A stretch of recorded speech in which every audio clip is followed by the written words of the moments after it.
So, good evening. Good evening. Good evening. We are back again. And I'm surprised I'm still awake, if I'm completely honest, because that was an absolute bore fest. Like, this manager is the enemy of attacking football, is the enemy of football. He is the enemy of my football club. Yeah, we're going to get into that. We are going to have some people jumping on. And we do have a couple of cans. I don't know why I've got my fucking earmuffs on yet.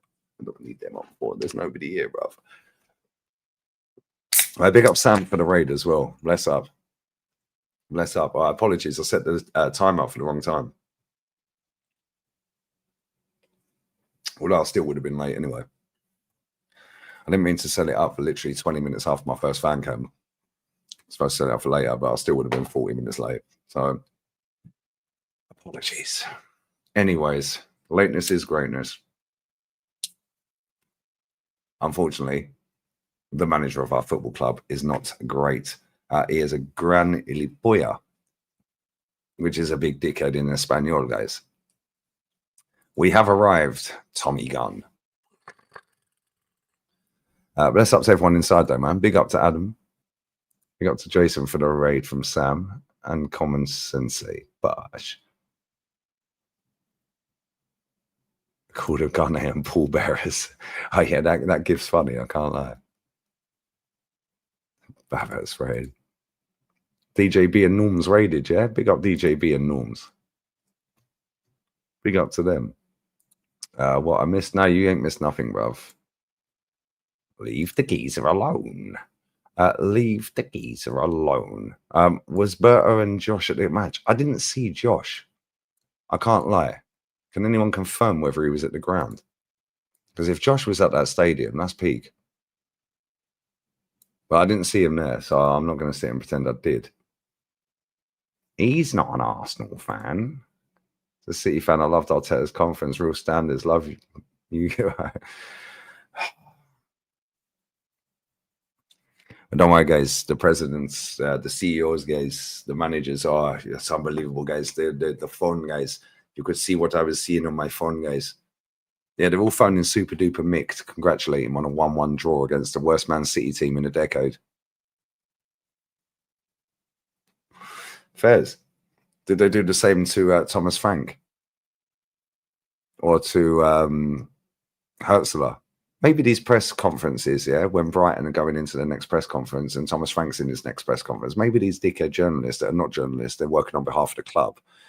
Maybe they should ask both of them managers if they had the same treatment. Right, bless up Jezza. I don't know what Des said, bruv, but he's sound. I don't know what he said. Big up Jez. Big up Jezza. Okay, cool. This is a great question, Michael Burgess. Man City beat a League One team 2-0 as well. Why is no one calling them shit? Fantastic. I'm so glad because I knew somebody would turn up and say that. So, Manchester City beat 5th place Huddersfield, not 19th place Port Vale. Cool.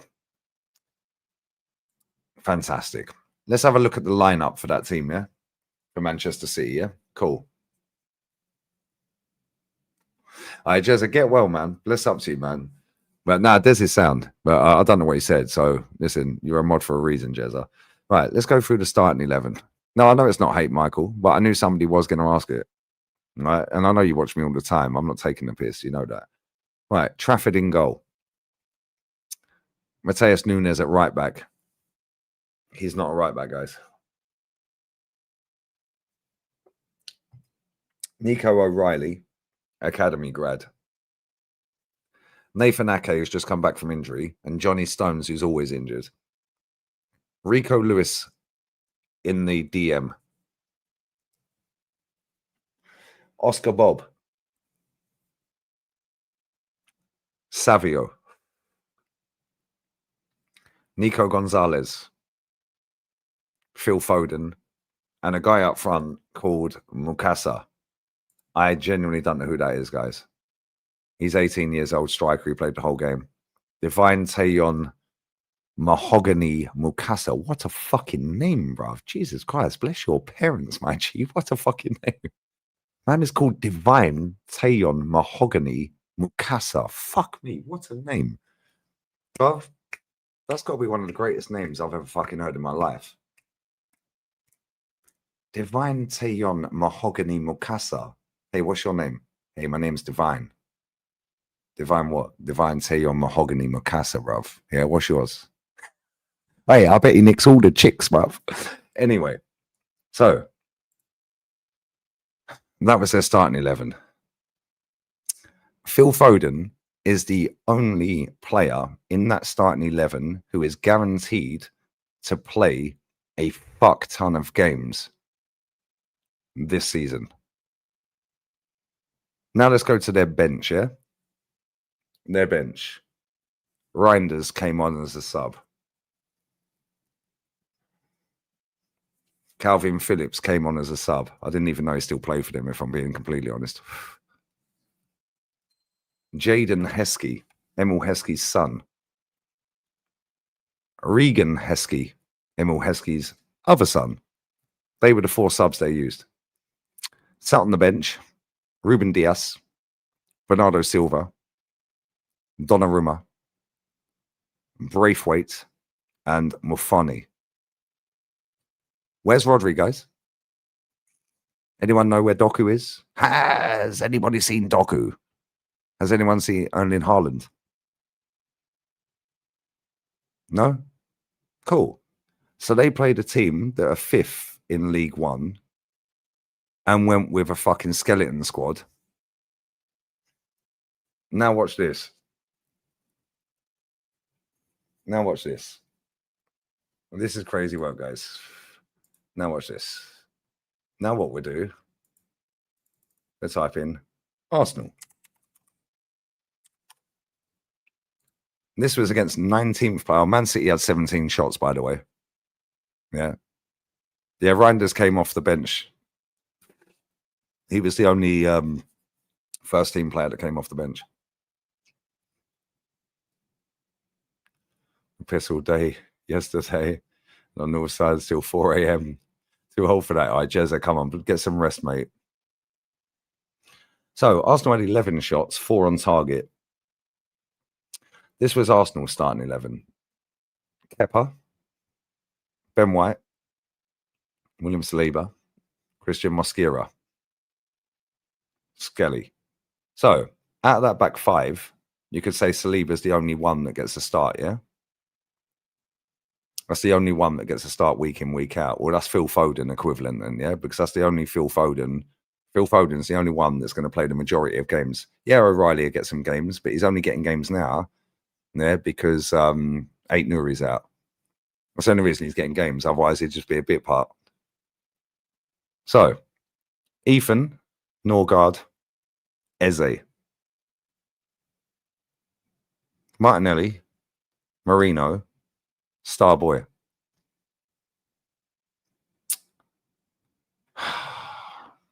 So, Starboy is a guaranteed starter if he's fit. Saliba is a guaranteed starter if he's fit. Martinelli's not really a bit part player, is he? Let's be real, because he's going to start at Newcastle at the weekend. We already know this because this manager's a fraud. Eze, great finish, by the way. Great finish.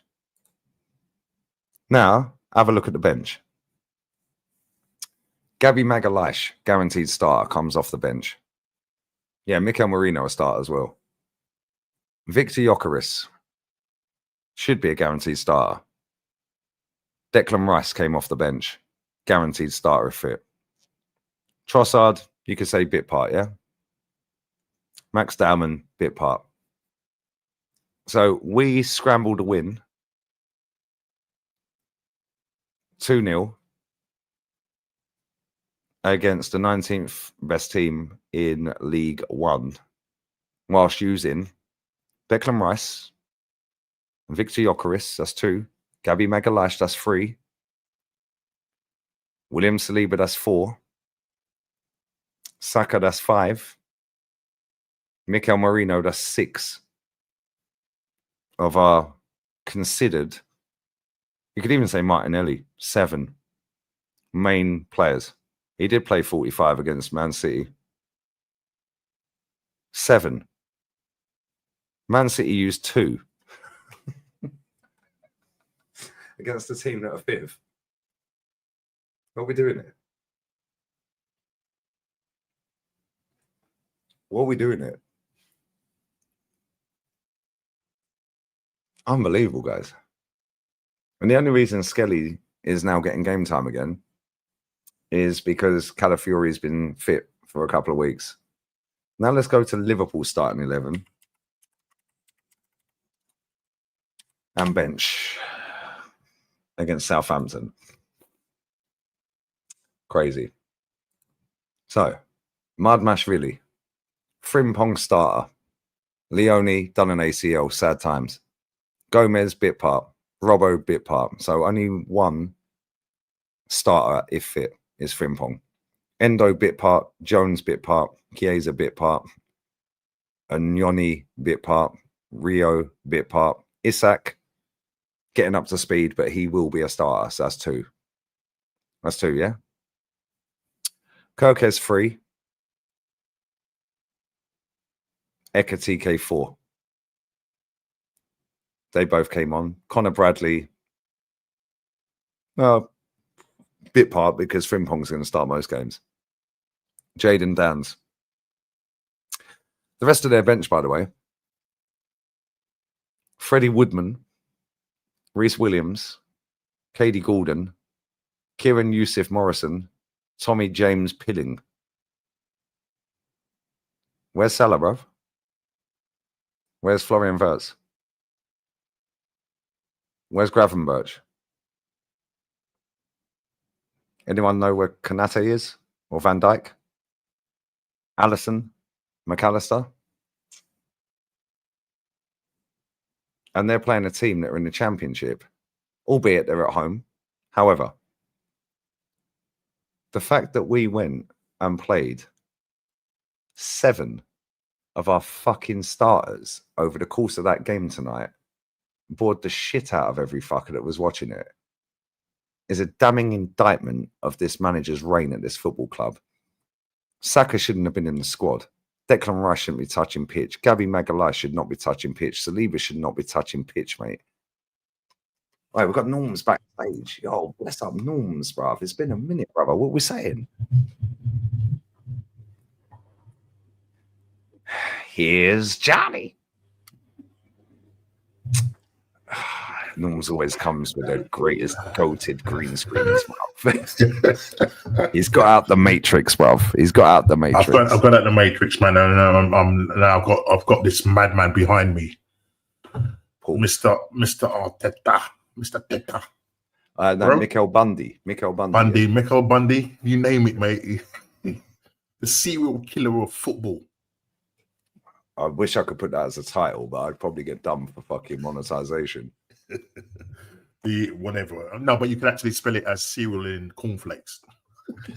That's a fucking tactics, dark arts. You know what I'm saying? Yeah, fucking mate. Norms has found the fucking Norms has found the formula. It'll cost you though. Oh, mate, Norms, boy, what a game! What a game! Was you not entertained, mate? Let me entertain you, Robbie. Let me entertain Oh, well, you. it's funny that we brought Robbie Williams' twin brother off the bench and he scored against Robbie Williams FC in, funny enough, Norms. Yeah, because I don't know if you know this, and I'm sure you do, because you're a very wise man. Yeah. Port Vale, yeah, their derby game is, Stoke City. Yeah. And we're Stoke Newington FC, you know. Stoke Newington, brother. Stoke Newington. Yeah, where's the red and white stripes tonight, brother? Jeez. I'll tell you what, maybe the first 5-10 minutes of that game, I'm thinking, yeah, nice to see so many attacking players on there. Yeah, nice to see so many attacking players. Why couldn't we play that against Man City? Just asking. Yeah, why couldn't we do that against Liverpool? Just asking. Oh, no, forget it. Oh, you didn't ask me about Bilbao. You know, he's got all the excuses, hasn't he? It's just a joke, Lee. It's an absolute joke what we're watching here. This man, as I say, he drains the living daylights out of these players, bro. Yeah, after that, it was just a bore fest, brother. Yeah, if you check the stats out, 96% accuracy, pass accuracy, in our own half. Wonder why. Interesting. Kepa to Saliba to Mosquera, back to Norgard, To Ben back White. to Kepa. Yeah. Just saying. Just And saying. it took a 15-year-old boy to come off the bench to actually spot that we have a striker on the pitch. Did Did you notice what was funny with that, Norms? Yeah, he didn't take a touch, skip up the pitch, take a billion more touches and play it for a corner. He had already spotted Gyökeres's run. Gyökeres was slick enough to stay on side off the shoulder between the centre halves. Yeah. And the 15-year-old boy, who is our best player by a country fucking mile, by the way, just went, oh, the ball's coming to me. Oh, I've seen the striker. Boom. Striker Gyökeres should have buried. Should have done better. Yeah, he should have done better. However, how many times have we seen chances like that created for this man? Not a lot. It's a shame because, I mean, obviously after getting that, is it the Gerard Award, whatever the award is? Gerd Müller. The Gerd Müller. Sorry, that's it. Sorry. Did you hear his quotes? That award. I'm sure you heard his quotes. I did hear his quotes. You know what I mean? And for anyone who didn't hear his quotes, let's quickly read them. Let's bring it up and let's read his quotes real quick, because this guy is my baller, bruv. And Berta has brought this guy in, along with Eze, by the way. To absolutely stump and gazump this manager. But anyway, this was the quote after our striker got the Gerd Müller Award. Anyone who doesn't know what the Gerd Müller Award is, it's the most goals scored in Europe in a single season, calendar year, whatever. So let's go. The player himself said, if I can find the fucking quote, because this website's bugging out and I fucking see it earlier. Smash the likes up, sub to Norms. They've edited this fucking website, you pussies. Oh, here we go. Is this it? Oh, here we go. Gyökeres was quizzed about the secret to becoming an elite goal scorer, Norms. And I directly quote our star striker. I think it's a lot of factors. You have to play in a team that creates chances, gets chances, feels connected with the team, and then it's down to the desire to score. So, I think it's very important. Oh, so you need to give me the ball in attacking areas to create me some chances. Oh, a 15-year-old boy did that tonight. However, you didn't score. So you look a dickhead after that, by the way. However, I'm not surprised, Norms, because this guy has been running and running and running and running. I'm not getting the ball. Nothing. And even tonight, at some points, when Ethan had the ball, he was like, and Martinelli got the ball. So what the fuck? He's up. He's already frustrated, bro. We've seen it in other games this season. What the fuck?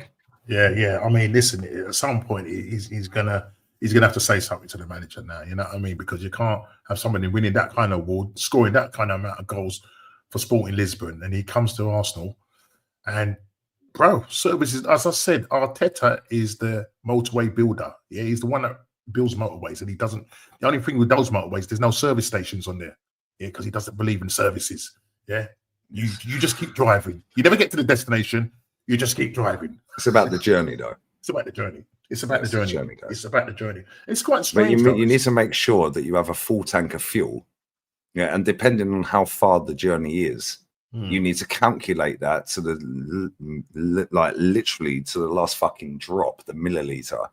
Otherwise, what will happen is you will run out of gas when it really matters, when you're just about to get to your destination. The thing is, on all those journeys, on the 3 occasions of the journey, I'm not even going to go back even further than that. I'm just going to talk about the three last years of the journeys. He's always run out of gas. Yeah, the needle's on empty. Do you know what I mean? So how are you going to gaslight me when your petrol tank is on E? Crazy work. You know what I mean? I've got people phoning me up and saying, "How did you have all that possession against Pep?" in 17 years, 600 plus games. I mean, wow, people were phoning me and questioning me. How did you do that? Presidents. I mean, Trump's It's another president. It's another stat that really amounts to nothing, unless there's a cup at the end of it. Then I'll be happy about that. But it's just another one that Thomas Frank and Heitziger down at Brighton had all these presidents, CEOs, ex-managers, current managers, and players messaging them saying, "Well done for beating Pep comfortably." Because I mean, if they're very proud of Super Duper Mick getting a draw at home to Pep, then surely Thomas Franks had a phone call, text messages, waxing lyrical about how he bopped them off the park at their own ground. Yes. Was it at their own ground? That maybe I'm wrong. Maybe it was at the Amex. We had to are we talking about? Oh no, it's televised. Are you talking about Thomas Franks? Sorry, he went to his Seta. He went to Seta and bopped them off the park. Oh, so it was at Manchester City. Sorry. Yes, okay. I thought he was talking about Brighton. See. Oh no, that was at Brighton. Yes, that was at Brighton. Yeah, that was at Brighton. So a 30-odd-year-old manager who's been managing for about 4 years, if that. Do you reckon he's had all the adulation from these same CEOs, presidents? I mean, did Trump call him, text him? Do you know what? Maybe they have, but they're not the ones to blow their own trumpet. I hear it. Do you know what I'm saying? Yeah, maybe that. So, yeah, I mean, listen, when you've got a narcissist, a protagonist, a guy that's so condescending to the press, what do you expect? I mean, the guy talking about dominance and handbrakes. He was talking about dominance and handbrakes. And the two are miles apart. All right. So the thing about it, Lee, you can go and see a lovely, nice car there that looks actually quite dominant and looks quite. But the problem is, if there's no engine in there, okay, and it doesn't go anywhere, then it's of no use. Did you see Norms there? At Silverstone auctions this past week, a 1997 Sierra Cosworth went for just shy of £600,000. Wow. I'd imagine that's probably got an engine, right? And it's probably in great condition. So it still does the job, right? It does the job, yeah. Okay, cool. Did you also see in the start, before the kickoff in the second half, Norms, when we do the little huddle, did you see that our £60 million Eze couldn't be bothered. Was he our left winger or was he a number 10, Norms? Because I don't think anyone knows, really. I don't know, but did you see that he was mad fucking bored? Yes, he was. Because there was one point where I spotted it straight away. He was like looking around, like, and I think someone everyone's ducking in. Yeah, and he went, oh, okay.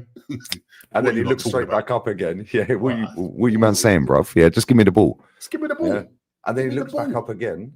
And then he looked bored. Me and my old man were pissed. Me, Matty, and Oliver on the stream. Yeah, and my old man, we were fucking. It's like, I don't get it. This guy's the best player at Palace, bruv. His level is better than most of our fucking players currently. Yeah, and we'll go, oh, let's do it. Oh, yeah. Oh. Did you also notice, Norms, that Mikel Merino was playing as a centre forward today? And also, I mean, I know you've got a fucking very good eye for talent, Norms. Yes. Did absolutely fuck all, but then was handed the captain's armband for our once great club. Wow. I did notice. You know the funny thing about it was when he was walking off and when he got pulled and he took off the arm, thinking, he had the armband. I said, what's going on here then? I thought, what's going on here? But not only that, Lee, Now, I thought a centre forward is meant to stay up front in the box. Why is my man picking up the ball in the number 6? Very strange behaviour, Norms, because I noticed that, and he fired the ball at 100 miles an hour to Miles Lewis Skelly, who had no way in a million years to be able to control that ball, so just had to hoof it straight to their centre half. And then he just trotted off like nothing had happened. Nothing happened. To go back up into the centre. Oh, okay. Yeah. Did you also notice, Norms, that Miles Lewis Skelly, who's playing at left back, did exactly the same as what Calafiori did when he was playing at left back against Nottingham Forest, right on roughly the same minute in the first half as tonight. He was overlapping our right back.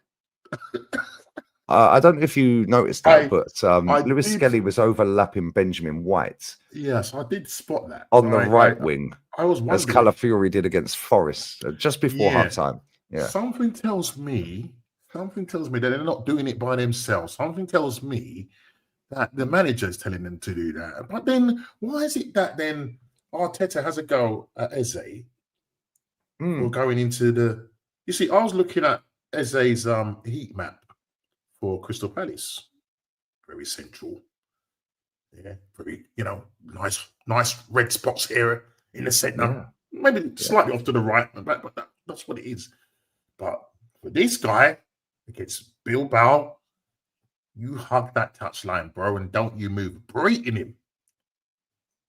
Little favourites here. Hug the touchline. Hug the touchline. So allow like Calafiori to run into number 10. Yep. There was one point I saw it. I should have screenshot that. He was in the 10 position, just waiting in the middle. It wasn't right. He was just waiting there. I'm thinking, why is he there? Just imagine if a quick break from Man City, ball over the top into the flanks. Where are you? Where are you, horse? Where art thou, the horse? Has anyone seen the Wild Horse? Did you also notice, Norms, against Manchester City? I don't know. Listen, like I say, I know you have elite level of ball knowledge, and I know that you're a student of the game. Yeah, to the highest degree. Yes. Yeah. Yes. So, did you notice that it was Calafiori that was marauding down the left wing against Manchester City in the 8th minute, who didn't even bother looking up? Aimlessly just whipped a fucking shit cross into their defenders, who cleared it, by the way. And it was Erling Haaland pulling the ball out of the air, whilst Gabby Magalhaes was pressing into the number 10. And Haaland then whipped the ball after bringing it out the air straight round the corner and got straight on his bike. And Gabby Magalhaes looked like he was just jogging. Saliba, who's not fit to play football, by the way, he was running away from him. Was just like, I can't go near him, and they went 1-0 up. Did you notice that, Norms? It would have been interesting if I have also said, like, Mosquera hasn't been doing too bad for us, and I thought he would actually have started Mosquera because I know, Saliba's coming back from a long-term injury and stuff like that. So I would have thought, look, if he starts Mosquera and then if he gets into any little bother, then you bring on Saliba. It was so easy to get through our midfield. I mean, it's just unbelievable. You've got Zubimendi, who you blow at him and he falls over. Like, do you know what I'm saying? You just blow him. You got Mr. Declan Couscous Rice running all over the place, knackered. Right? I'm looking at this and I'm thinking, what is Arteta coaching here? What is he actually doing here? Because it's just, for me, it's a load of confusion. It's a mess. It's a mess. And maybe within that mess, he thinks that's how Calafiori will thrive, because he does describe him as this chaotic person. But it's fun to watch, Norms. Do you find it funny? Do you find it fun when he's crossing the ball to their defender? Yeah, and then they break and Haaland scores? Or when he shoots the ball with his weakest foot and it ends up going out. Oh, it nearly hit the steward near the corner. Steward, I remember that. Yeah. You remember that one, yeah? Yeah, so, the cameraman had to duck as well. Apparently, he's had more shots than our centre forward. He's had more shots than our attacking players. That's it. He's also, Norms, I don't know if you see this statistic. This is factually correct, guys. He's actually our highest assist maker in the team, Norms. Very, very suspicious. Yes. Because I had to fact check that one because I didn't believe it. I thought, how can this wild roaming free horse that has bolted with his long mane of hair, who is never in the actual fucking position he's supposed to be in, end up being our most creative spark, Norms? So I had to fact check it. And it turns out it's actually factually correct. Wow. But Eze is being told to hug the touchline and run back to left wing back to cover for him. Maybe what we should do is play Eze at left back, yes, and maybe play Calafiori at number 8 or left wing. Yeah, I mean the thing about it, it's not like he busts the gut to get back, does he? Because he sort of seems to mingle up there. So what happens is that, as you rightly said, Eze then has to bust the gut to get back into that left back position to cover for him. The likelihood is if he keeps doing that, something tells me that there's some strings and ham. Yeah, you put those two together, you get hamstring. Yeah, could be dropping off one of his legs. Very true. Very true, Norms. Very and true. I find it ludicrous. Big up North for the raid. Big up North for the raid. Big up all the North Raiders. I will get these super chats in a second, guys. I do find it very suspicious that even Bukayo Saka started the game, which I thought was crazy, to be honest with you, because he had only just come back from an injury at the weekend, Norms, and came on at half time because the player that was deputizing for him got injured early in the game, but we didn't sub him until half time because, I mean, just run it off, mate. Just run it. You'll be fine. You'll be fine. You'll be fine. You'll be fine. So then we decided to start said player Saka in the game. And even when he got absolutely wiped out, which probably should have been a red, and on another day it might have been, we decided, I know what, let's keep this guy on for another 12 minutes. Then we'll take him off. Then we'll bring Max Dowman on. And what we'll do is, instead of going down the right channel like we do every time Saka's on the pitch, we'll go down Martinelli's side instead. Yeah, I thought that was very suspicious, Norms. It's a lot of things here. I need to get Colombo involved in this, you know. Colombo, hey, do you know my wife? Yeah, no, Colombo. Hey, just one more thing. Colombo's a chief. No. Colombo needs to be. No, he needs to be about now. I'm bringing Colombo in here. So listen, let's go with Colombo. Yeah, let's go with Colombo. All right, he's got the Colombo background. I've got the Colombo background. You see, when it comes to things like just that, one more thing. It's just one more thing. We need to investigate and know what this manager is trying to do or what he's trying to sabotage, because he's sabotaging this club big time. Lee, he's sabotaging this club big time. He talks about the handbrake and dominance. Okay. Oh, okay. See. Okay, so dominance. My understanding of dominance is that I was on my show earlier on, and I asked my mate Big D. I said, "What do you understand by dominance?" He said, "Well, it's not just about possession. It's about creating chances, putting the team on the back foot." So I did a little bit of fact check. I had to speak to Colombo, McGeezer behind me, mate, because he's one of these guys, right, Lee? He walks out the door, but he doesn't go quite through the door. And that's very worrying, because when he turns back and the whole eyebrow goes up, yeah, a bit like Ancelotti. Yeah, you're in trouble. You're in trouble. So just I looked at that. Thing. Yeah, just one more thing. Do you know my wife? I love Colombo, bro. Listen, mate, he's a sort of geezer, right, that will turn you into a criminal. Yeah, because the way they write that, okay, you always say to that guy that's just committed the crime, why didn't you do this instead of that? Yeah. But they're very good writers. But getting back to the main crime scene, getting back to the villain, who's our friend, Mr. Teta. Okay, so dominance. So we dominated that team. He brought the evidence, Mr. Gunner. He brought the evidence. He said, in 17 years, he has had the phone calls of congratulations and blah, blah, blah, blah. We dominated 60-odd% possession. Yeah. I need to be clear, because I don't want to just pull figures out of the air. So no. Obviously, we do fact check. Yeah, I do the fact check, because I don't want anybody having a go at me and saying, "Well, what's this Normsky guy talking about?" Whilst you're doing that, this guy says Saka asked for Arteta to bring his fitness up. Cool. Playing the under-21s, mate. That's what used to happen. If you were coming back from injury, get my fitness up. Cool. Not only that, Norms, and chat. Not only that, Arsene Wenger, as bad as he was at certain things, the one thing he was always very good at was when players got to the red zone. Yep, we talked about that. Now, sorry, Bako, you want to get your fitness up. That's fantastic, mate. Go and ask Ledley King.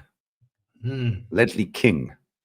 Thierry Henry said he's the greatest centre back he's ever played, by the way. Played against. We'll go and get in the swimming pool, mate. Yeah, and go and do some training in the swimming pool. Because I'm not being funny, mate. Yeah, you're not fit for purpose, and you're not making the World Cup squad because you will be injured, which would be sad for England. It'd be sad for Arsenal fans that are wanting Bukayo Saka to do well, as we all are. However, 19th place League One team, man plays 62 minutes after getting clarted. Oh, and by the way, he did fuck all in the whole game. But anyway, he wasn't very effective. We're not going to lie. No. He wasn't very effective at all. Actually, it was quite frustrating. Well, it is very frustrating. Something that Saka needs to bring to his game is, yes, okay, and I know he likes to get on that left peg of his and stuff like that, but his crosses, man. Every time he floats them in, they don't go anything. But I know what you're going to say. Racismo. I was going to say that's very racist of you to say. I'm sorry, man. Yeah, let me just take off my mask. No, but Lee, just coming back to the dominance. So people's understanding. Oh yes, we had 67% possession. Yeah. And Man City had 33%. Okay. Colombo. Yeah, 3 shots on target for Man City. Oh, evidence tells me that there was 3 shots for Arsenal. Cool, Norms. If you don't have the statistics, I'm sure some clever bastard in the chat will. Yeah, bless up to the chat. Can somebody tell me out of the 67% possession? Yeah. Yes. 67% of the possession, guys. Can somebody give me the breakdown, please? Because we need to have the analytical evidence available, please. Because please do. This is, we're not just going to sit here and do throwaway comments, guys. No. So can somebody tell us, please, and enlighten us? Because Super Duper Mix has CEOs, presidents, managers, players, so on and so forth, belling his phone off, telling him how they're so proud of him for drawing at home to the worst Man City team under Pep after slapping them 5-1 last season, by the way. That's right. So can somebody please tell me how much of the 67% possession was in our own half? And not only that, how much of the possession, guys, actually led to chances created? Is that a thing? Because we do have the deserve to win a meter, so I'm pretty sure, Norms, out of 67% possession, there'll be somebody out there that will be able to tell us that the 67% led to multiple chances. Oh, sorry, Donnarumma. Oh, he never made a save, guys. He did, however, punch every corner. Erling Haaland had 4 touches in the box in one sequence after a corner. And did you notice tonight, Norms? Listen, I know you're very sharp when it comes to watching football, Norms. Yes. Did you notice that we took short corners all evening tonight? I did, Lee. That was interesting. That was very interesting. I was wondering why he did that. Do you have a theory behind that, Norms? So maybe Colombo's got a theory behind that. I don't know. I'll have to. I did. I was thinking, right. No Deckers. Yeah. We didn't have no Gabriel Mangali's on there. Although we did have Saka. who's very good at delivering. Yeah. But as I said, he wasn't really on point tonight. But yeah, it was a lot of shorts. There was a lot of shorts. So I look at it and think, well, the typical players that are up there that will be sort of banging it in weren't there. So hence why they have taken shorts. I mean, this whole thing of breaking down this 67% possession. I mean, look, Lee, if I'm shooting at you, yeah, and I expect to hit the target, why is it that Arsenal had 25% shot accuracy? Oh, Man City's 60% shot accuracy. Oh, Does that that's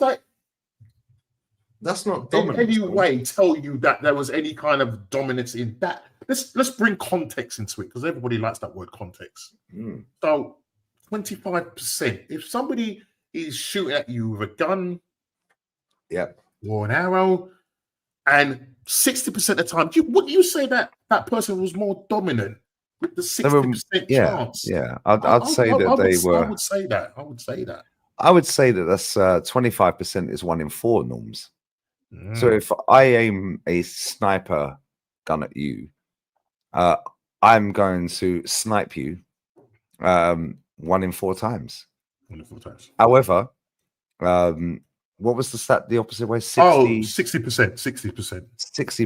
60%. So yeah, the opposite way round, norms. That's 6 out of 10 times I'm going to snipe you. Yeah. Which beats 1 in 4. Yeah. Wow. And this is very worrying, norms, because I feel that there's I don't like using the word cult. However, I do think that the cult of Super Duper Mick Arteta is a little bit deluded, norms, if I'm honest, because he talks super fast in press conferences. I mean, he was even trying to leave a press conference yesterday whilst they were asking him questions. About Max Dowman. About Max Dowman. And he said something about handbrakes. Yeah. And then Max Dowman came on for 30 minutes. Oh, okay. And then we decided not to bother passing to him. We passed to Martinelli instead, and then brought Trossard on, who, by the way, scored again. And then was holding his hamstring as he was walking off. Yes, I thought I saw something like that, because DJB also saw that as well. So he was very observant. So we're going to see what happens tomorrow. Another hamstring by Mr. Dharma. Another. You know what I mean, bro? My dad sat there and said, "Silence of the lambs." Silence of the lambs. Yeah, my dad sat there earlier and said on the watch long, he said he is the Keir Starmer of football. Yes. And I think that is a perfect way to sum him up, because he talks in riddles. He makes out that everything's amazing, biblical. Oh my God, everyone's calling me presidents, CEOs, managers, players, ex-managers. What needs to happen, norms, is for Thomas Frank and Hertzler to get asked in their press conferences next, if the same happened to them after they actually played Man City off the park and won the game. Because we beat them 5-1 comfortably last season, norms.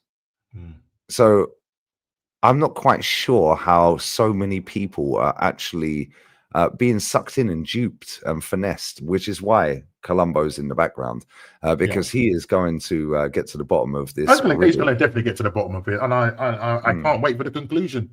I really can't wait for the conclusion. I think I'll tell you what's going to probably happen when this Colombo finishes his investigation. Actually, I like to watch like the short version of Colombo, but every now and again he does this long 2-hour version. But this particular investigation is going to take maybe a year. Yes, big up. I have my my esteemed guest in the house, Mr. Rashid. We're just Colombo. We're in the process of just looking at the evidence. And Colombo, can I just say one more thing? Whilst we're in this reflective mood, see, Lee, let's cast our mind back to 2017. Okay. 2017 at the Emirates under illustrious Arsene Wenger, where De Gea made 14 saves. Yes, I was at the 33 game, Norms. I was at that game. Was you at the game? David De Gea made all them saves, and Pogba scored that night, I believe. I believe. I know you were sent off in the Martial 74th minute. scored. That's right. And I think did Jesse Lingard score? Let me think. I think he may have. Yeah. Norms. I hope the dance. Did he do the moonwalk? Did he do No, the that moonwalk? was a different. That was a different game. That was a different That one. was a Okay, cup just game. wa- That just was a wanted to cup make game. sure. And Was he funny playing a enough, flute? in that game, Yeah. Norms, Alexis Sanchez scored against us in that game. That's all. the only That's game all. I've walked out early when they added 10 minutes of stoppage time on. Okay. But yes, so I do if remember you- David De Gea making all them saves. I do. So if you look at the comparison of the dominance that my guy is talking about for the Man City game, where it was 11 shots and 3 on target, exactly the same as Man City. Man City made 5 shots. But see, Lee, 33 shots that day, 2017. Man United had 8. Yeah. Oh, 16 shots on target to their 4 shots. We had 76% possession. They had 24% possession. We made 656 passes. They made 222 passes, Lee. Okay? wow. So, Lee, how was it that we end up losing that game 3-1? Because David De Gea could save the Titanic, apparently, Norms. Fuck. So, proof again that possession stats means nothing. Loads of shots that don't result in goals is the biggest load of bullshit ever. Take your chances. The team that wins always deserves to win because you kept the ball out of that net, and put it in that net. And if you put it in that net more times than you put it in that net, doesn't matter about all the in-betweens and all the narratives. But we peppered their goal. We had 33 shots. Yeah, cool. You just can't finish a wank. Yeah, so they had how many shots on target, Norm? 6? Not 4. They had 4, and we had 16. Oh, sorry, 4. Yeah. We had 16. Yeah. So it's almost like we couldn't finish a wank, and they had 4 shots and finished 3 of them. Cool. So they were the better team then, because they were the most clinical team, Norms. The most clinical team, the most So possession doesn't really. How much possession is Norm? Sorry. Go back to this 76%. 76%. So we had 3/4 of the ball, and I believe Jose Mourinho was their manager, right? I think Jose was the manager then, right? I think he was. Yes, I do believe he was. Okay, I do believe. because I remember being in the North Bank lower, and I remember Martial and Pogba scoring in that game, and I remember It was when Valencia. they It was had, Valencia. That was in that game. It was Valencia, Lingard, and Pogba. Sorry, Pogba got you're sent off right. in the 74th minute. And I remember when they had a corner, and I remember thinking, "Fucking Pogba's a giant, bruv." Yeah, and he was 10 foot in front. Fucking hell, you wouldn't run into him, mate. That's gonna hurt. To be fair, I did the same when I see Lukaku lining up for a corner. Bro. So basically, Colombo has said that 3/4 of the ball, Norms, doesn't mean that you dominated the game. It just means that you didn't utilize the possession of the ball properly to put the ball in that net more than that net. Yeah. Fantastic. It's a pretty simple game, guys. Yeah, and that's it. It's simple. But here we are. 17 years in. 601 games. We've got it 1 over Pep. No other team has done it. I mean, nobody's ever made Pep have that less possession, that many touches in an opposition box. He made a point of it. So who understands? Even Pep's come out and said, "I need to understand how to celebrate a draw at the Emirates." So when you deep that, when we finished above them last season, we have the best squad in the league according to our fan base, majority. Yeah, the masses. We're supposed to beat them because they're crap. They can't defend. They've lost 2 games to Brighton and Spurs. Spurs at their own ground, by the way. Yeah, the noisy neighbours down the road that are shit. They won a trophy last season and sacked their manager because they got higher standards than us. Basically, you're supposed to be like, okay, cool. So we're supposed to beat this transitional Manchester City who have a lot of injuries. Okay, cool. We have a lot of injuries as well. However, Pep's lost the plot. I mean, Colombo can confirm. He's lost the plot. So we're at home. We need to set a marker down, and we then spend 2.5 minutes celebrating an equalising goal. Whilst one of our newest players, lads, Zubimendi, who plays for Spain, by the way, and I don't know if you know, guys, that the current Euros winners, was the only player that was getting bullied in the back of the goal to try and get the ball and take it back to the halfway line. He looks over his shoulder and sees David Raya picking Eze up off the ground, cuddling him, and then watches Martinelli do 27 billion celebrations for 3 minutes. And all of our players are hugging each other whilst he's waiting. However, they did add the extra couple of minutes on, so we played to 100 minutes. But as Colombo will confirm, it's a mentality thing. I watched Valencia highlights against Osasuna earlier after the Atleti game, which, by the way, Atleti were losing in 80th minute at home to Vallecano, which is a derby game. Right. At home. Vallecano are the equivalent of maybe a Luton Town. They're now playing, all singing, all dancing Atleti. The first goal they scored, by the way, was unbelievable. Absolute fucking slappage from 30 yards on a volley. But me and Matt tune in, and it's 80th minute.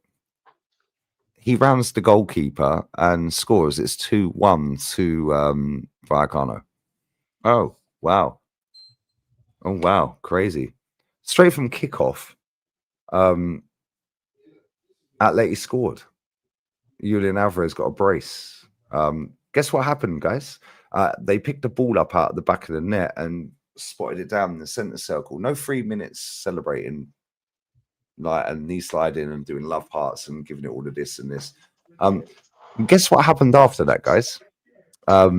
Julian Alvarez slapped one from 25 yards, top bins to complete his hat trick.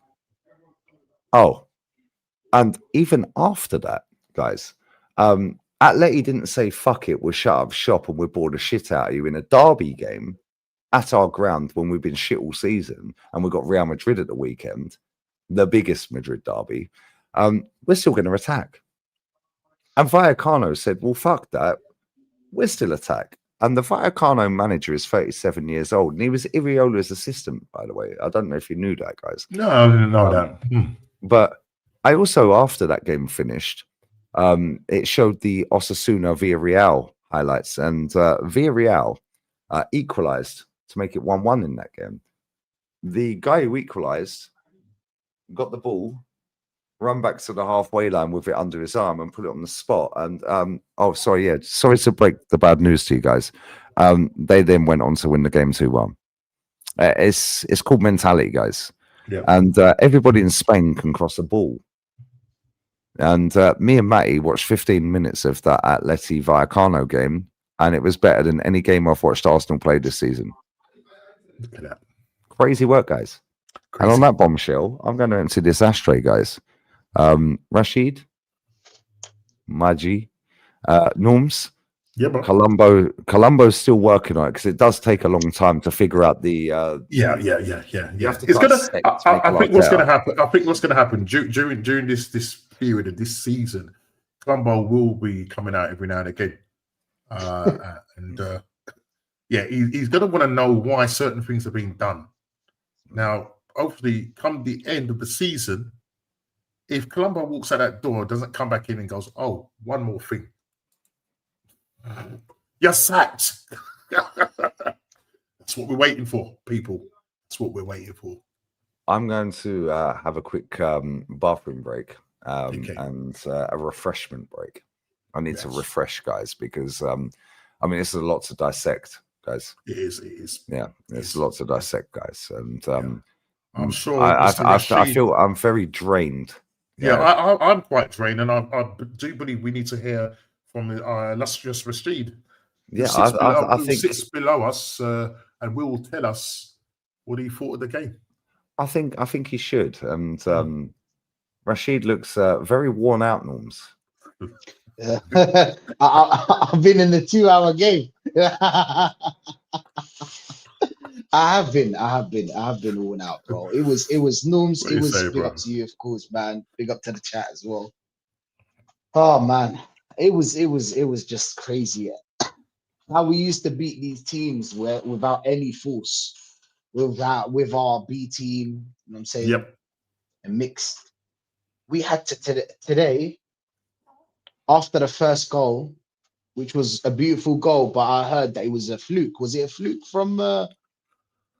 No, I mean, it didn't look like a fluke to me. I just thought the way they passed it around in that area. I mean, it was with the little back heel. Little back heel, yeah, and my man latched onto it. It didn't look like a fluke to me. I didn't get the impression it was a fluke, but it was a well taken, well placed goal. You know what I mean? No. As in the back heel, I thought that was a fluke. Yeah, no, it was a beautiful goal, though. It was a beautiful goal. It didn't nice, look like nice link up. Yeah, lovely. Nice link up, was Norms, isn't it? I mean, link up was great. That first 5-10 minutes of the game, it was nice. Just seeing the way it looked fluid, it looked nice and that. But then I think after that, not to say we reverted back to time, but it was just a keep ball session. And the one thing is, as the time wears on, the other team feels like, hang on a minute, they're just keeping the ball possession. I mean, you look at the possession tonight, it's going to be ridiculous. Yeah. The worry is that if by any chance, a bit of lapse of concentration, Saliba made a mistake, losing the ball, gave the ball away. Mosquera did something. Kepa did something.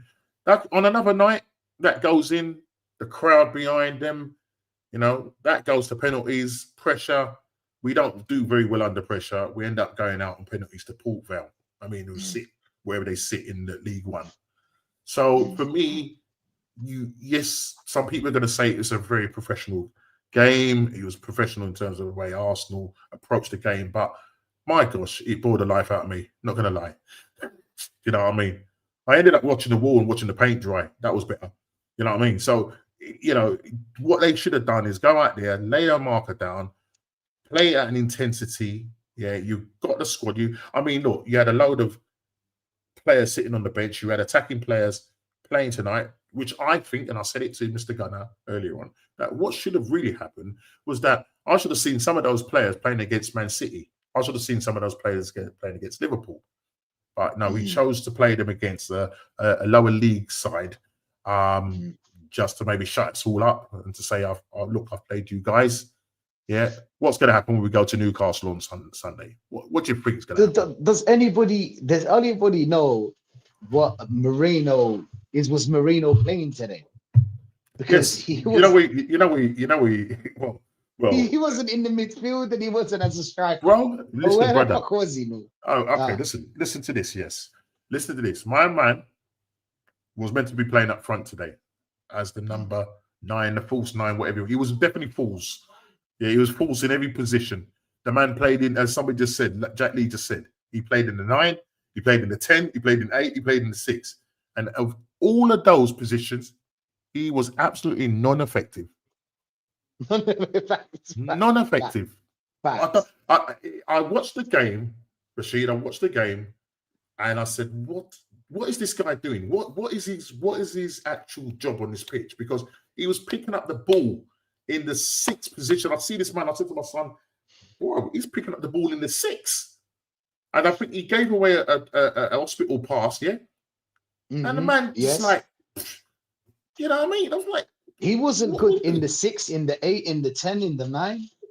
He was non-existent. I wanted to start with Marino because it took me about 20 minutes to see him that he was on the pitch. Do you get what I'm trying to say? It was mad. It was mad. So we were expecting Marino to drop to the DM position, ask for the ball, turn around, carry the ball, and then Give it to the But he couldn't even do that. He couldn't even do that because every time he received the ball in that position, he was laying it back or sideways.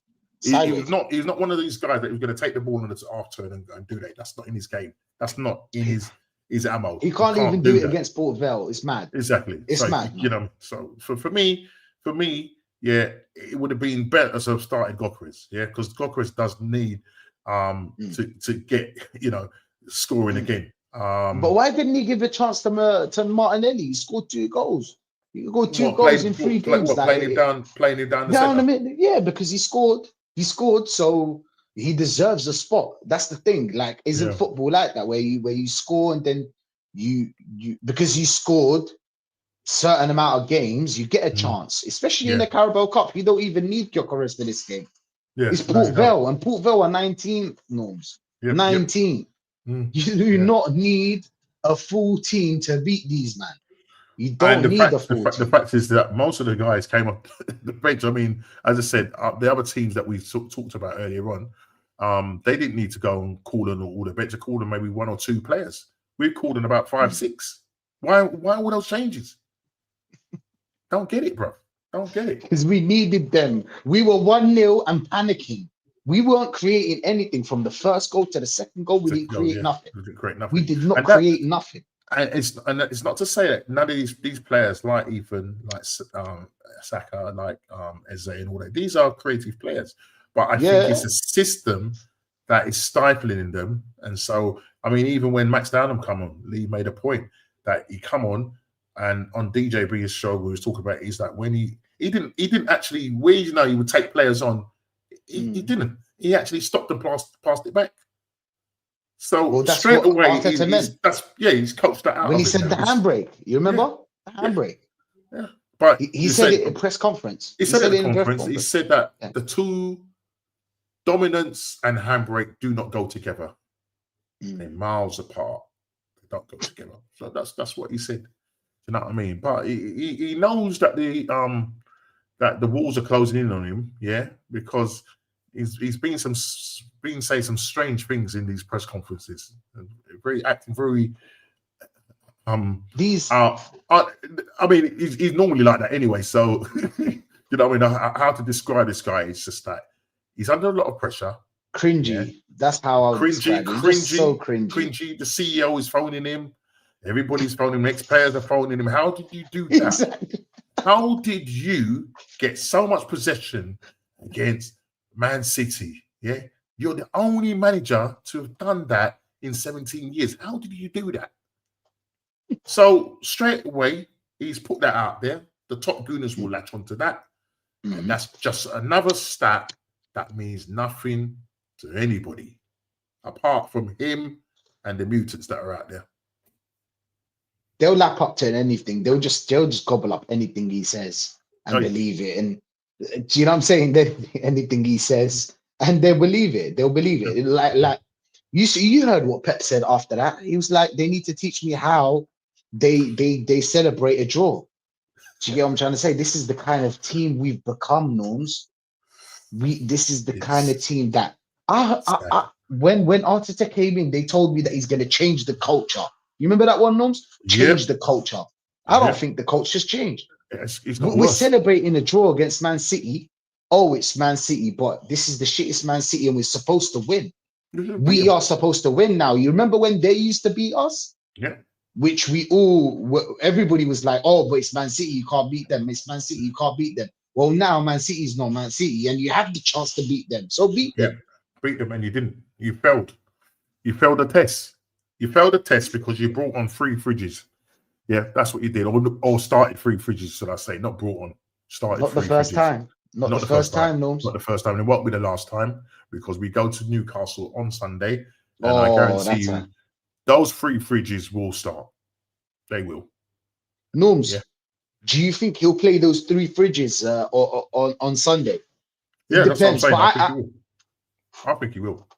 He will. They will get overrun in that midfield. They will get not overrun. What's the word? You know what I'm saying? They'll get played through. Okay. You've got Bruno. If they play Bruno G and Tonali and what's his name? the big guy, the and Brazilian. Joe Linton. Yeah. It's a long day for that midfield. Long day. We're not going to create anything, especially if they sit back. You know how Newcastle play. Newcastle play a low block, and we are incapable of opening no block. Port Vale we're struggling against them. We're going to the side and trying to cross the ball. Do you know what I'm saying? Trying to cross the ball to no one. Yeah. And then we created some patterns of play, but it still wasn't enough to get through, to get the goal.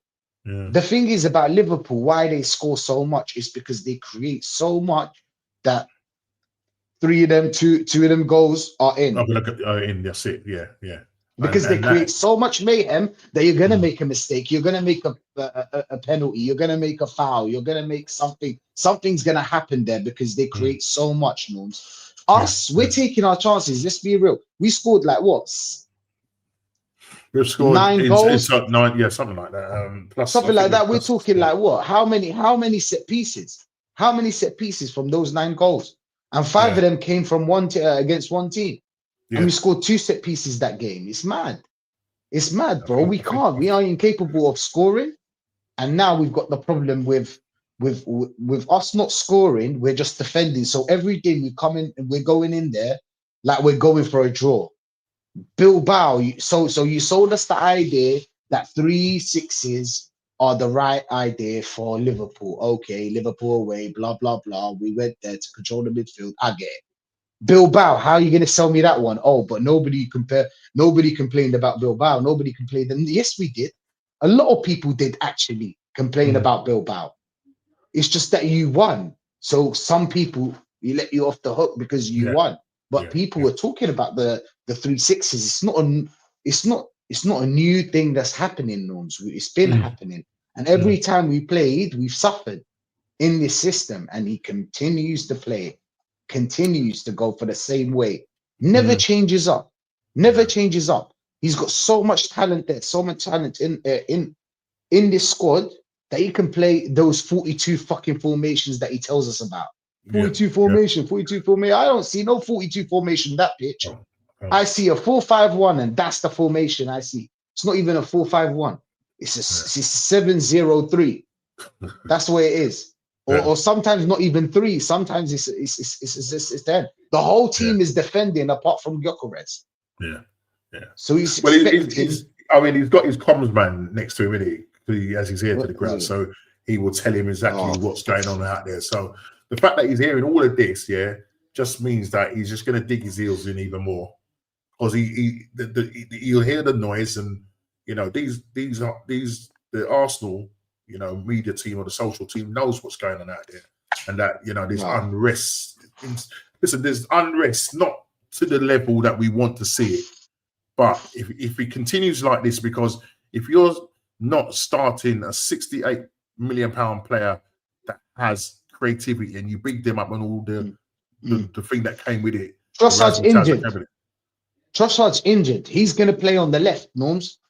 Trossard's injured now. If Trossard's injured, obviously, and he comes out injured and he can't play next game, he's going to play on that left right now. Who are we going to play? We're not going to go back to Martinelli, because people saw Martinelli today, right? I'm not the only one, because let's just understand that Martinelli is a striker. He scored 2 goals as a striker. Let's give him a chance in the Carabao Cup. That's a good idea, right? Let's give him a chance in the Carabao Cup. That's how football works. Let's see how he does as a striker. And we create a competition between him and Gyökeres. That's how football works. We create a competition between Eze and Odegaard and Ethan for that number 10 squad. We create competition in every position. Well, we've done that. We've done that, though, Rashid. We've created competition with Mikel Merino and Gyökeres.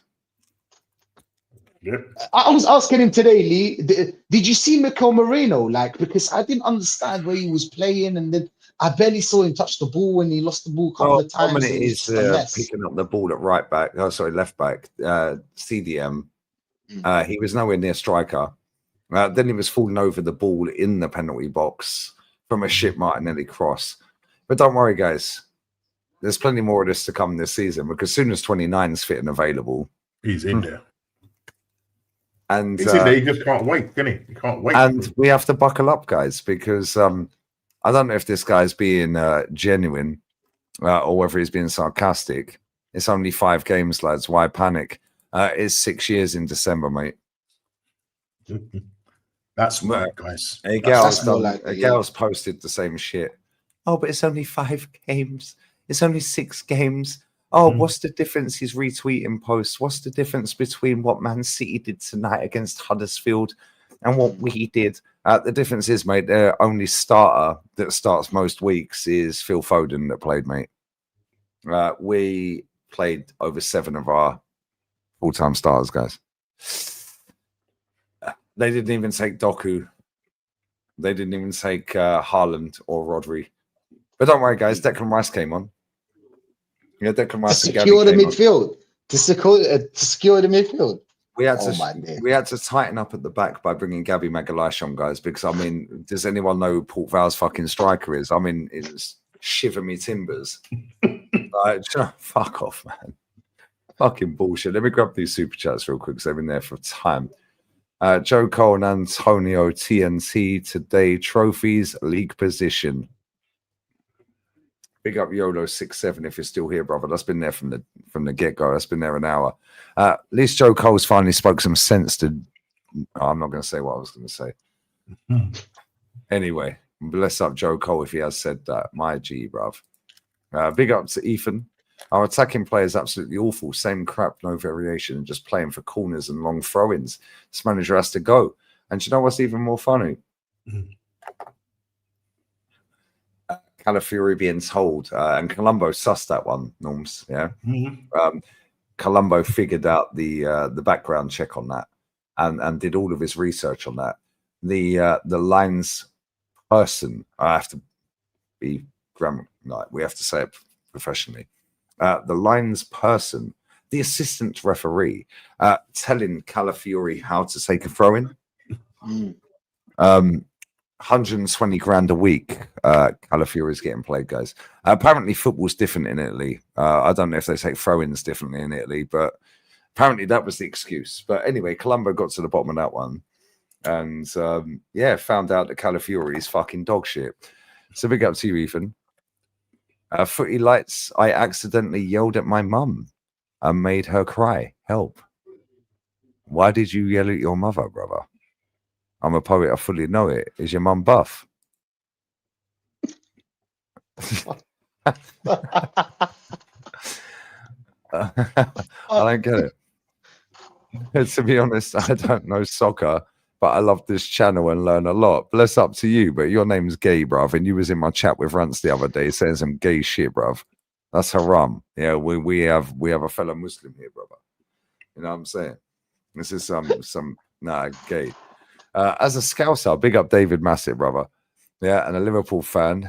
I said this a few weeks ago when I still played this at Anfield. I was glad to see Eze on the bench because when he was at Palace, he cooked us. Thank you very much, my guy. Who knew? Well, Colombo knew, Norms. Colombo knew. Yeah. You know, this is not. I keep forgetting he's ahead of the game. Yeah, I keep forgetting he's ahead of the game. He's ahead of the game. Yeah, I think he's going to revolutionize the game this season, Norms. Oh shit! You know, he's going to take football into a different stratosphere, for want of a better phrase. However, for now, it's looking a bit peak for Super Duper Mick. Big up to Pat Tate. Big up everyone. Top geezers. You're a geezer, bruv. Bless up to you. Big up Pat Tate. But no, real talk, lads. Yeah, we do have a small matter of Newcastle United at the weekend, and obviously we don't get on very well up there. We also have to go up against Bruno Guimaraes, Sandro Tonali, and Joel Linton. Do you expect a midfield change, guys, or is it going to be Declan, Zubi, and Mikel Merino in midfield with Martinelli playing left wing back, Calafiori darting into midfield? Our striker will probably be Mikel Merino, running into that position, albeit we will have a striker in Gyökeres, and Bukayo Saka will have the quarter zone jab and the Kermin jab, guys, to run back at right wing back. Do you expect anything different, guys? Well, it's definitely going to be a hot point. Zanussi and Siemens midfield. Pause. That's a huge pause. Can I start that again, please? Let me start that again, please. Okay. Do you expect anything different, guys? Right. Let's think about this one. Hot point. Well, I mean, even Colombo side-eyeing that one, Norms. Oh, it's giving that look to say, what did you just say there, boy? What did you just say there? Hot point, Zanussi, and Hoover. And he's like, hey, do you know my wife? You actually don't have a clue this guy is behind you on the green screen, by the way. Do you know this guy? Yeah, I know him. Oh, you know who he is? Yeah, he's a detective, right? Yeah, man. He's a man that makes you turn into a criminal. Yeah. He will always figure out the crime, man. He will always get to the bottom of it. Was it here? And we don't. He always solves the crime. This guy is goated, bruv. Yeah. I don't think he's alive anymore, is he? No, he's not. No, sad times. But however, he was the Sir Alec Ferguson of detectives on TV series. Worked it all out all the time. Yeah, always came. He was very methodical. Yeah, very precise. Mm. Yeah, I mean, he didn't skirt corners and go. He didn't. He didn't lose his. He didn't lose his composure. No. And to be honest, he did. You know, when he was under a lot of pressure, he still came through. Pause. Okay, when he was under a lot of pressure, he done very well. He was delivered. They called him the postman, Norms. That's right. Yeah. The postman. Oh boy, it's getting very warm now. It's getting hot in here. So we won't sing the rest of that, Norms. That's a bit gay. That's another pause there. That's definitely another pause there. Definitely another pause. But do you think we're going to go to Newcastle and do anything different to what we've done and fucked around and found out for the last 3 years, guys? No, not because I mean, obviously, we do have the best squad in the league now. We do have the elite striker. I mean, come on. He's just won the Jupp Heynckes fucking award. Yeah. We do have the Golden Glove goalkeeper for the last 2 years, and we have the best defense for the last 2 years. We also have right wing. Star boy. What is he? Second in the world? I think only is it Salah before him. I think it's Salah. I think it's only Salah that's got a better G. Oh no, it's not. Sorry, my bad. Yeah, that's another fake stat. We do also have the most attacking goalkeeper in the league because our manager told us in the press conference yesterday. I did hear that. I thought it was AI talking, but that is real. Well, I did think the same, but Colombo phoned me personally, Norms, because obviously we're on talking terms. Because you gave me the plug for that one. I did actually. Yes, again, that's a mad pause, fucking hell. But Colombo did confirm that he did fucking factually find out that we do have the most attacking goalkeeper in the league. Right. We do also have the most attacking fullbacks in the league. We have the most attacking centre back in the league. Yeah, and we also have the most attacking midfielder in the league that actually played as a striker last season. Yeah, and it's all very funny, Norms, because I know you're smiling, and I know Rashid's had enough because he can't believe what we're witnessing. However, what I will do is I will share the fact-based evidence because our manager has told us, guys. Yeah, that would be good. Yes. Very quickly, I've just opened Twitter to go and find that, and I've seen our manager. He's a player that needs to be in touch with the ball. Mikel Arteta discusses his preferred position for Eze. So let's listen to this very quickly. Central role tonight. A lot of people sense that that's probably where he's most effective. I'm sure you'll have your own opinion. What do you make of that performance in that role tonight? Is that the role you see him in first and foremost, or do you see him more flexible? Depends on the players that he has around him and as well the opposition. And it's at some moments that space was closed and then we had to move it somewhere else because what you want to do is find him in the right spaces. That's the most important thing. He's a player that needs to be in touch with the ball. You have Okay, guys. So to dissect bullshit into English, where he's most effective. I'm sure you'll have your own opinion. What do you make of that performance in that role tonight? Is that the role you see him in first and foremost, or do you see him more flexible? depends on the players that he has around him and as well the opposition. And it's certain moments that the space was closed and then we had to move it somewhere else. Because okay. So to dissect bullshit into English, guys, it depends on the position and the players around him, and in certain moments the positions were closed, so we had to move him. Can you say that in English, dickhead? Because I'll translate it into English from mutant, spastic, fucking retard bollocks. Basically, I'm going to hang him out to dry, and he scored tonight, and I'm pissed off. That's basically what he's saying. Yeah, he scored in spite of me tonight, because at the weekend when we played Manchester City, he was making great runs and getting into great positions to go on the half term. However, what I wanted is for the centre back that's not a centre back that I'm playing at left back for the 19th fucking player at left back, who was then overlapping our right back on the right wing, who then gave the ball away to Man City for their first goal, Calafiori. So if we don't have the right players around this guy Eze, then I have to make him defend because this guy's a liability, is basically what he's saying. Yeah, and he's done fucked up. But tonight we were playing a League One team, guys, so he could roam a little bit, but until the opportunities were closed. And then we have to move him. But it depends on the players around him, guys. How about fucking play him every week, you fucking retard? Yeah, and play him in the number 10. This guy, dickhead. But anyway, that's not what we went on to Twitter for. We went on there to play the clip because, I mean, Norms thought it was AI. Yeah. I mean, I don't know if you've heard this, Rashid, yeah? But everyone thought this was AI, guys.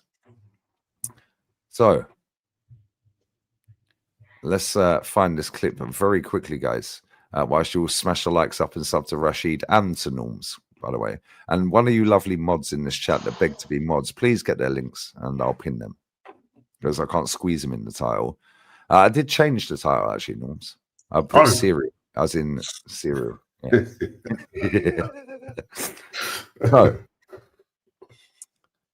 Here's a very good one for you. ESPN UK. This challenge on Saka during Port Vale versus Arsenal. Oh, emoji. He only just returned from injury on Sunday. I quoted that. Maybe he shouldn't have fucking played then. Cool. Fantastic. Anyway, let's listen to this bastard chatting shit. Where are we? Is this it? Here we go, guys. Here we go.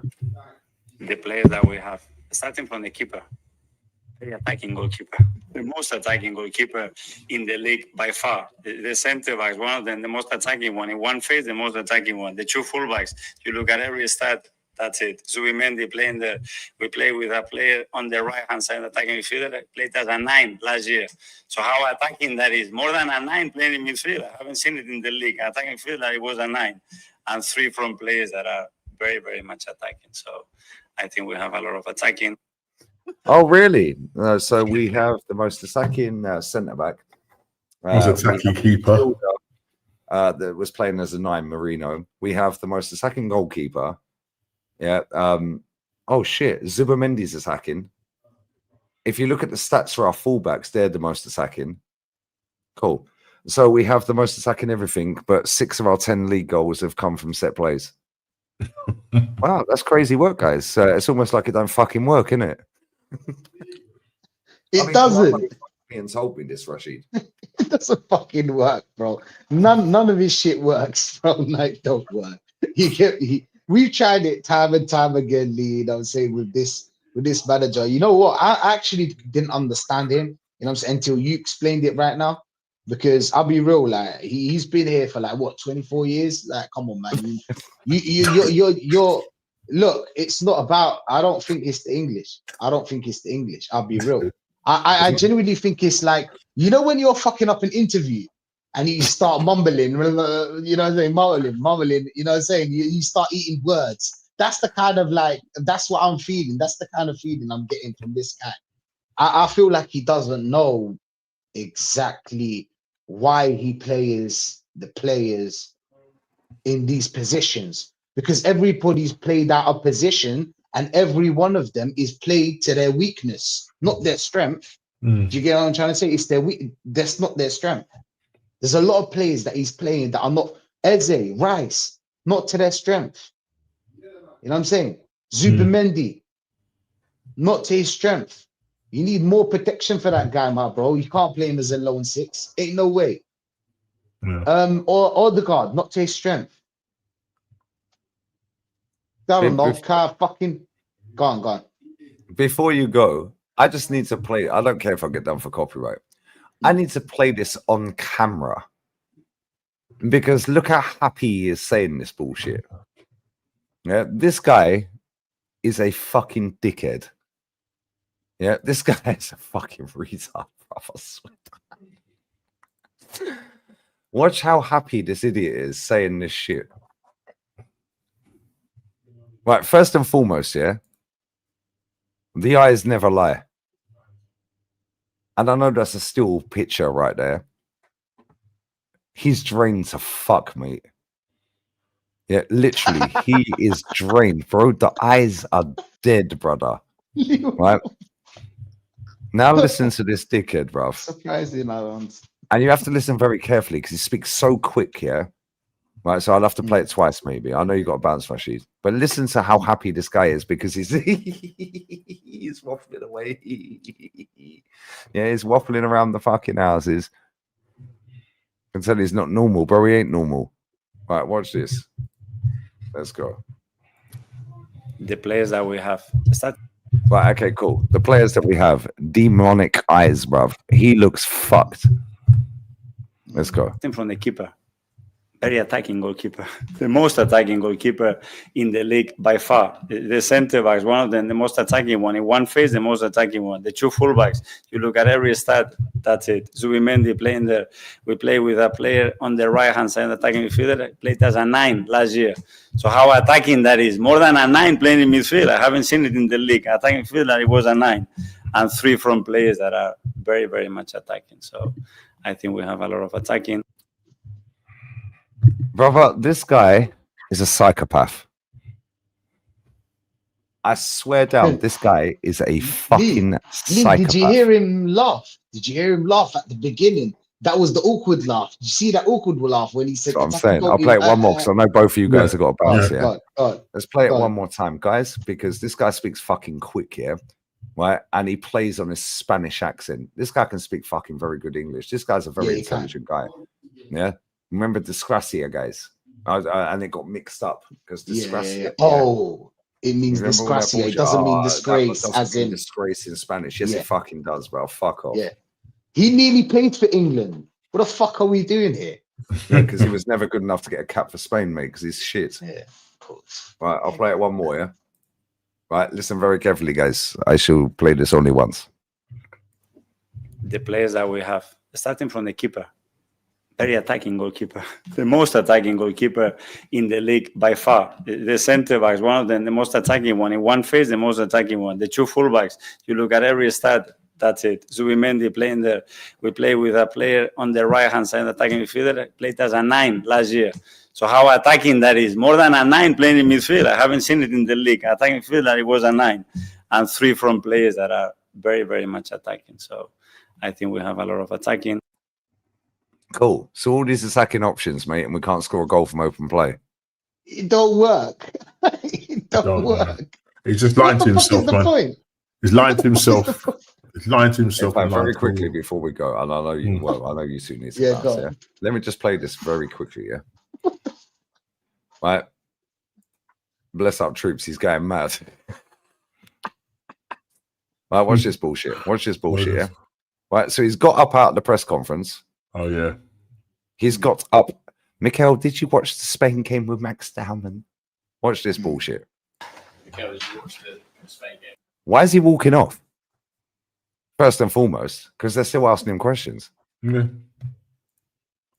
Mikel, did you watch the Spain game with Max? Yes. Unbelievable. Should have been sent off after 35 minutes. Right. First and foremost, why the fuck is he laughing, and why the fuck are they all laughing? They're the Same, link man. between the club and the fans. Yeah, and they're all Yep. sitting there. Oh, did you watch Max? Oh, he should have been sent off after 35 minutes. Oh, Mikel, dickheads. He Now doesn't listen to like this that bullshit. reporter.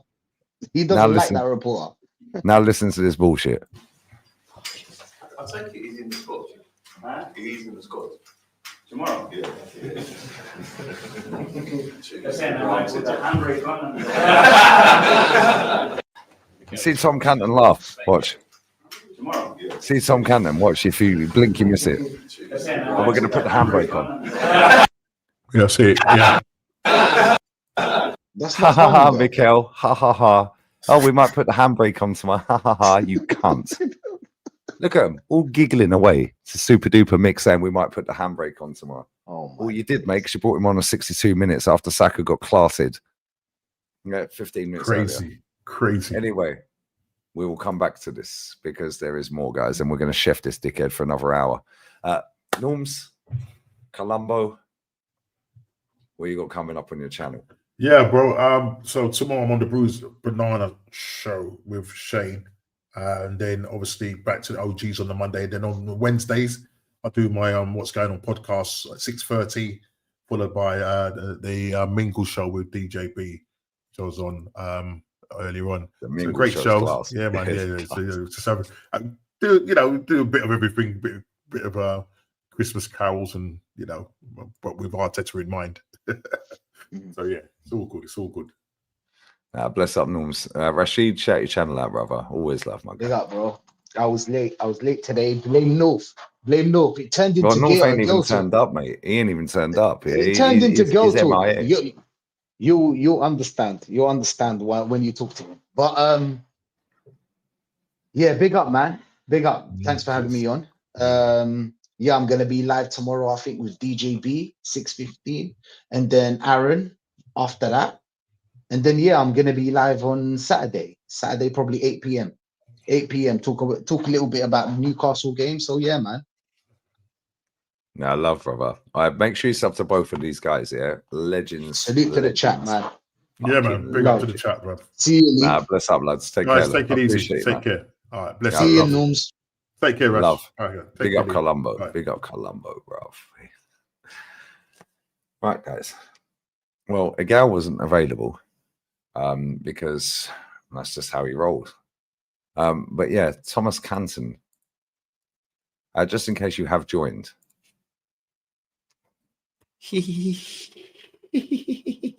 Mikel. Let me cuddle my MacBook. You're so funny, Mikel. Let's just play this one more time for anyone who's just joined, yeah? Did you watch Max Dowman play against Spain? Watch this bullshit, guys. Okay. Right, number one, where the fuck is he going? Why has he just jumped up out of his seat to fuck off? Did you watch the Spain game with Max? Yes. Left back. Unbelievable. Should have been sent off after 35 minutes.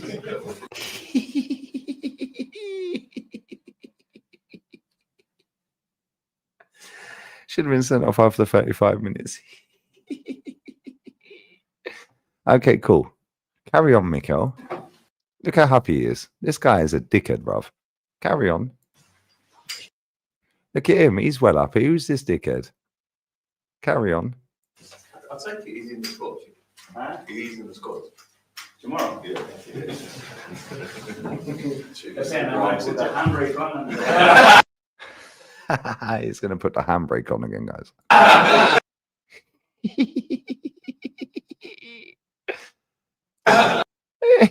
Canton, cunt. They're all well happy, guys. Look at Canton. He's fucking wet his pants. Oh my God, Mikel cracked a joke that ain't funny. Oh, let me just... Fucking retards. A lot of them. Right, let's carry on. Oh, this one's hilarious. This is hilarious, guys. Listen to this bullshit. What is the intention? What is the purpose of that? Because I had a lot of things using my phone. They could not believe what we did to Manchester City. And people that are coaches, managers, CEOs, presidents, so proud. And I look at the players and the people around. So I'm much more filled and fueled with that with other ones that. So the CEOs, the managers, the presidents.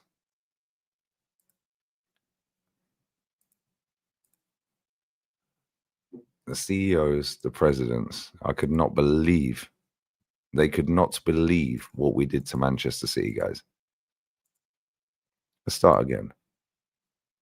What is the intention? What is the purpose of that? Because I had a lot of things using my phone. They could not believe what we did to Manchester City. And people that are coaches. Coaches, managers, CEOs, presidents. So proud. Managers, CEOs, presidents, so proud. And I look at the players and the people around. So I'm much more filled and fueled with that with other ones that they want to make. Right, this motherfucker, yeah, plays on the fact that he's Spanish. Yeah. He can speak perfect English. And he can speak perfect English. Yeah, this guy plays on the fact of the language barrier. Yeah, this guy has lived in England, worked and played in the UK for 2 decades or more, there or thereabouts. He played for Glasgow Rangers. He's played for Arsenal, obviously. He's played for Everton. This guy pretends he can't speak good English. Why? Because he's fucking intelligent. This guy is a fucking disgrace. Man's sitting there saying that I've had managers. Yeah, managers. CEOs and presidents and players are. They were so proud. They couldn't believe what we did to Manchester City. And guess what? Pep played along because Pep's come out and said, I need to understand how to accept a draw. Yeah, and to be happy with a draw at the Emirates. They're all in it together, mate. Yeah, exactly. Let's see the fucking call logs and the text then, Mikel. Because if you show your phone, it won't show their phone number. It just showed the people's names. Hey. Oh my God, he said he won't put the handbrake on. He might bleed the handbrake. Fuck off. Tom Canton cuddling his fucking MacBook like a bellend. These are the people that 90% of the fucking people that watch football content or listen to football content or that's shit me up in the bog. Fuck. Maybe I woke him up. These are the people, yeah, that sit there asking this bellend the same basic bullshit questions, yeah? Right, and then they're standing cuddling their Mac. Oh, Mikel, you're so funny. Fuck off. How about say, cool, can we see the call logs? Can you give us names? Yeah, because this is the same bastard after the PSG game, second leg where we lost, and he said we were they said we were the best team. Who's that, Mikel? Oh, what they asked you on, they told you, yeah, the staff. And he said yes. Then Luis Enrique, did I wake you up? No?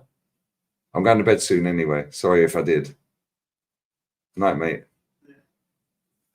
And then Luis Enrique gets asked, yeah, Mikel Arteta. That was all he got asked. Nothing else came out of the guy's lips. Mikel Arteta, and he just went, ha, ha, ha. Yeah, because he knew it was some bullshit. The president or owner, yeah, of PSG at the Ballon d'Or Awards stood there when they got voted the best club in Europe, which they are, by the way.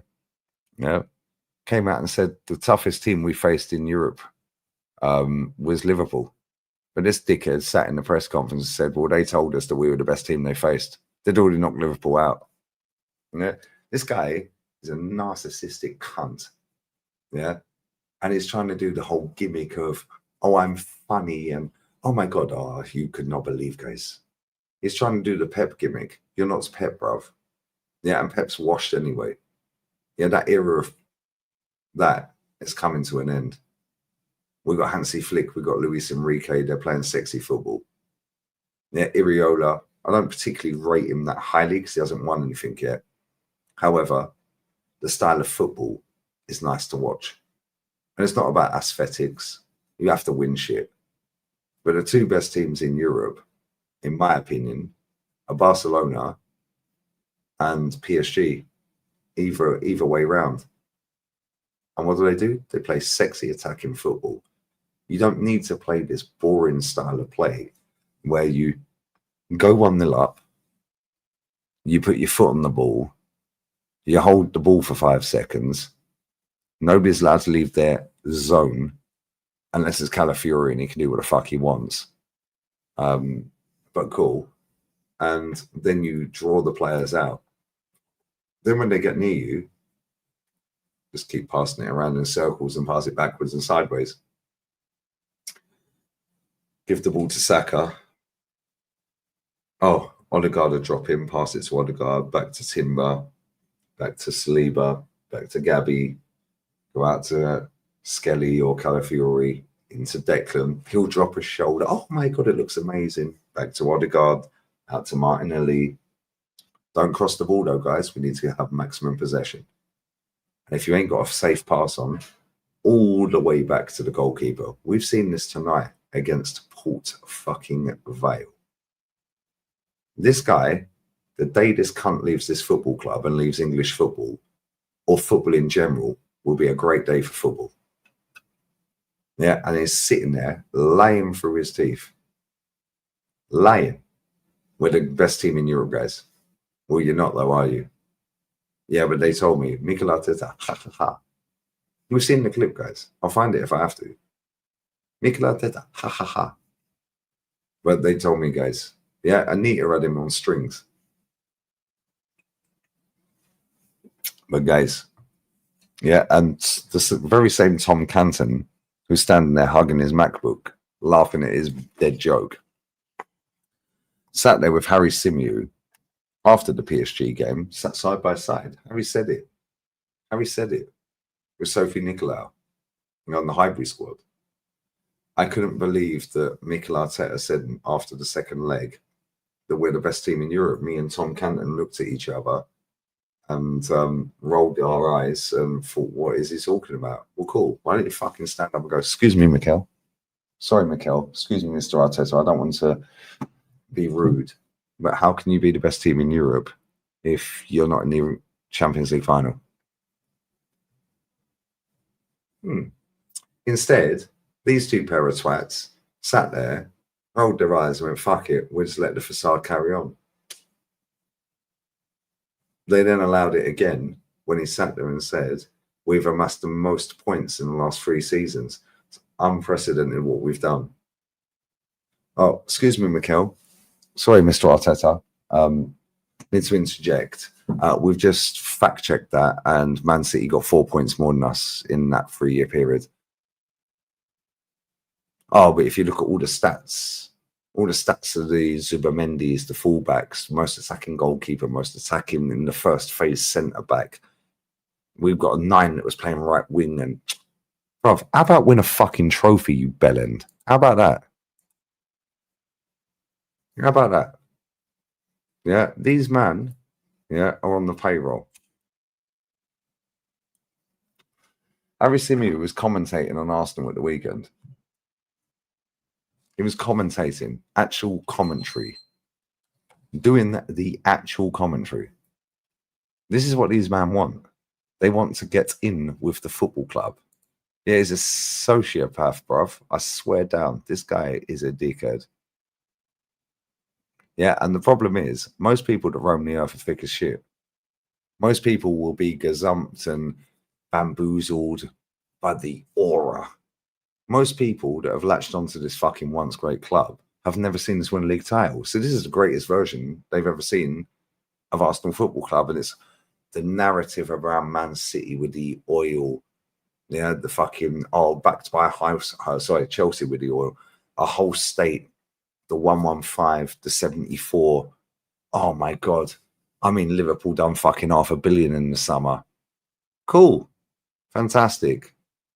Can you tell me how much Mikel Arteta has spent since he's been... Oh, okay, it's nearly $1 billion. Can you tell me how much he's earned in wages since he's been our manager?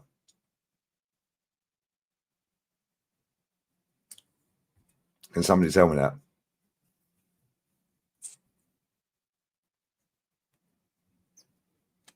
Because it's over 40 million. Can somebody also tell me how much all of his staff are on that he bought? Can someone also tell me how much the wages that are outstanding are?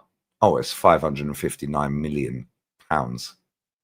That's without the players. That's just if the current squad go the length of their contracts. That's without him and the staff that he has, yeah? 559 million. Plus the near 1 billion that he's spent. Plus all of the playing staff that he's had that were on wages. Fair enough, he inherited all of them. So forget all the ones that he's binned from when he's bought his first player. From that day to now, it's nearly £1 billion. Plus the billion he spent. For what? One fucking FA Cup, mate.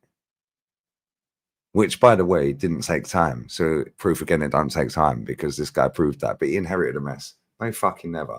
This guy has bamboozled so many millions of people around the world. Yeah, and because Arsenal are a massive draw on social media, all these fucking media outlets, social media, mainstream media, have latched onto this because, yeah, I'll give another one. Clinton Morrison. In fact, I played a clip. Clinton Morrison. Bang average footballer. Clinton fucking Morrison. What? Listen to this bullshit. I don't care if Sky Sports do me for copyright. Fuck them. Couldn't care less. Pundits want them to be on the front foot. It's not always that easy. Clinton Morrison thinks Mikel Arteta can lead Arsenal to the title amid complaints about his team selection. Watch this. This is bullshit, bruv. This is what we're dealing with. Clinton Morrison, bang average footballer. Yeah, he is a compulsive liar. He's a sociopath, bruv. Yeah, he's fucking... Bro, he knows the gig's up. He knows he's never, ever, ever getting 15 million a fucking year ever again. They will pull the plug on him, Yusuf. If we get banged at Newcastle at the weekend, and I'll put it this way. If Liverpool beat Crystal Palace, now guess what? They're 8 points clear, mate. We ain't even out of September yet. Pressure on. What happens under pressure? Oh, we fold. Cool. Listen to this bullshit. Clinton Morrison. Look how happy he is just to be in the studio, bruv. Yeah, why? Because you probably earned more money doing Sky Sports, mate. Yeah, ticking boxes because you're from the diversity side of things until they fucking change the narrative. Yeah, yeah, which is happening, by the way. Yeah. They want the young YouTuber on there. They want the black lady on there. The ex-fucking woman player. Yeah, they want the urban street. Yeah, fuck off. Yeah. The demographic always changes, bro, especially with the mainstream, because they go off of what is popular on social media. Yeah. And this is why when I see people, right, that are very talented, I'm not going to name names here, but there's a lot of people that I speak to that are very, very fucking talented at what they do, but they should be building their own YouTube channels.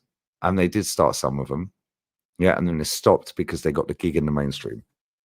And soon as the demographic changes for some of these people, whether it be male, female, black, white, pink, blue, turquoise, green, whatever, they're fucked. Because now they've not built up their own channels. And this is why I fucking rate certain people on this app. Yeah, people like Clinton Morrison that say anything just to keep the gig going. So watch this. Listen to this. This is a bang average footballer. Pundits want them to be on the front foot. It's not always that easy. Yes, it fucking is, mate. Yeah, go and watch Barcelona and PSG every week. Clinton Morrison thinks Mikel Arteta can lead Arsenal to a title amid complaints about his team selection. Well, of course he does. He's keeping his employment going. So carry on, Clinton. Gary Neville, Jamie Carragher, Roy Keane. all, it seems like, questioning whether Mikel Arteta can lead Arsenal to the title. So what does Clinton Morrison think? No, What's your view? I think he can lead them to it. I know what they're talking about because the Liverpool game, they didn't think they had a goal. But if you go to Liverpool and go and have a goal and you get opened up, people are going to complain. But I totally get it. They were dominant. Stop right there. If you go to Liverpool and you get another go and you get opened up, well, if we're that fucking good, Clinton, we ain't getting opened up, are we? We're the pretenders, mate. They're the champs. They don't need to win fuck all. They've already won it. We have to go and stamp a marker down and say, fuck you, we're doing you this season, which, by the way, we did in 1989. Yeah, they then came back in 1990 and won the league. Oh, and guess what we did the following year? Oh, stamped a marker down and won the league again, and they went 30 fucking years without one. Which he knows, but again, he's keeping his employment going. So carry on, Clinton. Carry on, mate. Stages in that Liverpool game, but Liverpool come away with the win. And then also at the Man City game. And I know what they're saying. They played that midfield three, and maybe Eze should have played in the 10. I want Eze to play in that 10. But that same midfield three went to Atletico in the midweek and put on a good performance. So it was probably hard. Man said Atletico, you know. This is Sky Sports pundits. Atletico, no, it's Athletic Bilbao, brother. Atletico is Atletico Madrid, who, Julian Alvarez bagged a hat-trick tonight, bruv, when they were 2-1 down with 10 minutes to go. Yeah, they were, they'd already scored one. But the third goal, cold. But they went to Atletico. No, they went to Athletic Bilbao, who only sign players that are Basque. So they have a pool of about 3 million people they can pick from. How many are adults that are male that can play football very well? Carry on, Clinton. To rotate that and change up that midfield three. So I understand what the pundits are saying. You're a pundit, dickhead. Carry on. Totally get it. They do want them to be on the front foot and taking it to teams like Man City. But it's not always that easy. It ain't always that easy. And Mikel Arteta is no fool. He knows this is a big season. He knows he has to be challenging for the Premier League, and he knows he has to win a trophy this season. And second half, I thought they were outstanding.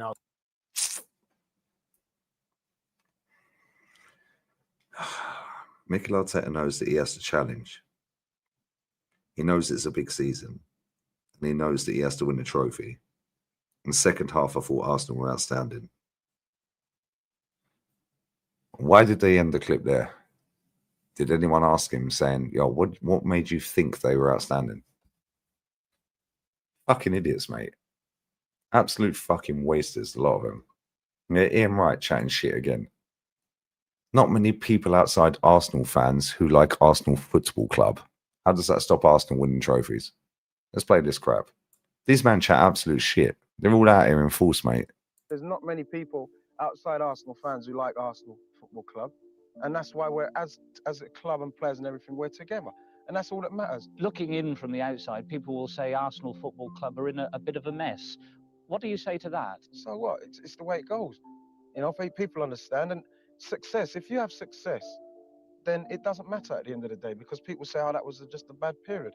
Do you think you can, though, in the circumstances? Yeah, we will. I think we will. Because we're the kind of club that we're together.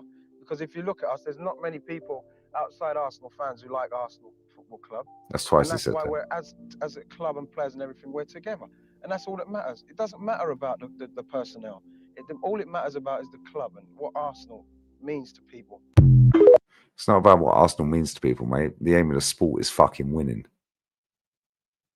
Oh, this idiot, by the way. Madueke injury mocked. Blaming Arteta is pure illness. No matter how many times this clown tells you accountability is an illness or Arsenal are scary and rivals are rattled, it will still be a complete load of nonsense, guys. Where's the other one that I want to share? Oh, here we go. Here we go. This one. The excitement wasn't the result. It was because Manchester City should never get away with 3 points with that disgraceful approach. That last-minute goal is a dagger to their hearts and also shuts pundits up. A lot of them were ready to tear Arsenal apart at the final whistle. Look at the state of this, by the way. Look at the state of this.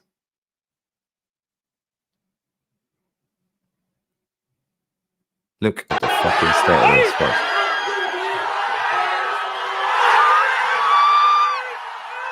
Cheering the draw, you know. Cheering the draw, guys. Look, just won the league, guys.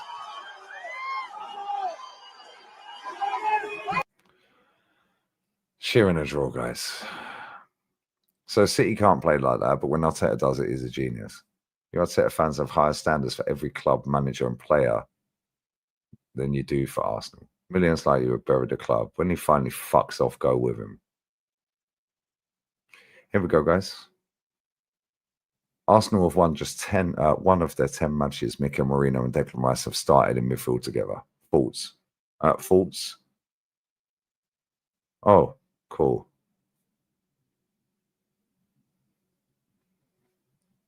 Norgard out for 2 weeks after not playing a game. Capia out playing first game. Mudwakey out. Just unlucky, guys. Just unlucky, guys. Criticizing Arteta is crazy to me. Lol. This guy got a job. Now he tweets like this. This fan base. Big up troops.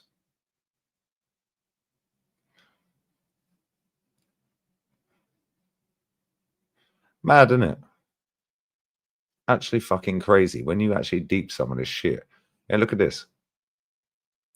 David Raya has a mural at the club. In the tunnel. Yeah, under the bridge. David Raya. I didn't even know that until I see that. David Raya, bruv. Towers at the pitch. For long France, 1 billion. Hey, look at this, look. Look at this. 1-1, you know. 1-1, guys. 1-1. Oh, here we go, guys. This is this. Could you just talk us through your thinking behind that midfield three and what you thought they could do to start them? No, we don't have time for that. There's a lot of things to do that.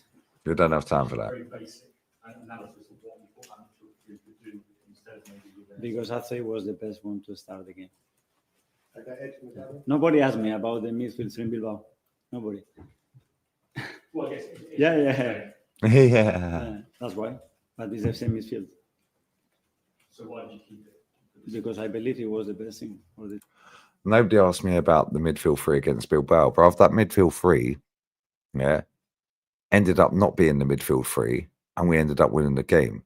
You're a fucking idiot. And how are you comparing Bilbao to City? Yeah, this guy is a fucking idiot. What was this tweet? Coming back to grab a priceless point. See what these dickheads are tweeted tonight. As you can see, I've got them blocked. Just support means everything. What it's all about. What it's all about. No, what it's all about, mate, is trophies. Not giving goalkeeping gloves out, so on. Means everything. They know what they mean to us. Get out of here, bruv. We made 9 changes and the team can still perform in a really great way. And the players come from the bench to make an impact. Mikel, piss off, dickhead. Pathetic. Absolutely fucking shambolic, this football club. Absolutely pathetic. Absolutely pathetic. Got flavour of the month. Job done. Check out the report. Piss off. An incredible turnout. 3,000 Gooners made it. No, they didn't. 2,970, mate. Safe travels back home. Dickheads.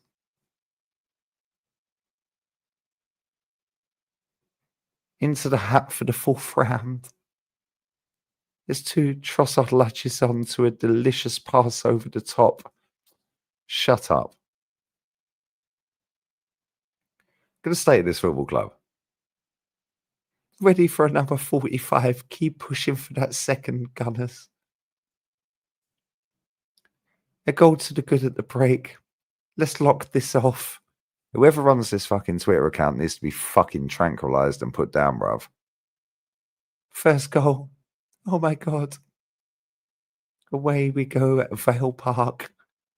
Our Carabao Cup journey starts here. Why is he front and centre, bruv? Final touches. What are we doing here? State of that kit, by the way. Time to get warm. Shop our merch. Fuck off. Another run out for our brand new away kit. Grab yours now, Gooners. The Arsenal have arrived. The Arsenal was left at Highbury, mate. Hell end in the building. Absolute fucking scumbags. Tonight's settings. Oh, we actually have winners, guys. Oh, winners, look. Winners. From London to Paris. Oh, let's follow him. Yeah, nobody cares, mate. Oh, Dennis Bergkamp. Oh, cool. Watch this. We get done for copyright. Oh, cool. Proper player. Cheers. How to watch. Oh, here we go. More merch, guys. Elevated, sophisticated, understatedly Arsenal. Our last days of Highbury collection can be purchased now, Gooners. Our last days of Highbury. You cunts have buried our club since we left. Nico Marino. Oh, look how happy they all are. Dickheads. I fucking hate this club, mate. Fucking hate this football club. This football club is a fucking shambles. Yeah, and everyone who's latched onto this fucking manager can go fuck off. Every single one of them. You got Lee, 3 CDMs phase 7 with Grace Kelly at left wing. Bro, Frank, it's crazy, brother. Disgusting behaviour, bruv. American football fanatic, 15 months as well. I'm glad this manager is having a laugh at the fraud. Bro, I swear, this manager, his time's up, mate. Yeah, this super duper Mick. The season is over, mate.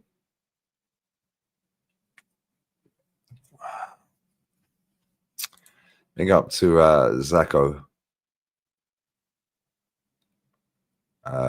Lee, I watched the game with my dad today. He believes in this manager and thinks he's going to win a trophy. He told me it was a good game today, bruv. Disown him. Disown him, brother. They're too far gone, mate. They've had too many jabs. Yeah. Too many jabs, mate. Too many experimental needles. They've been vaccinated with the wrong vaccine. Yeah. It's dusted out here, mate.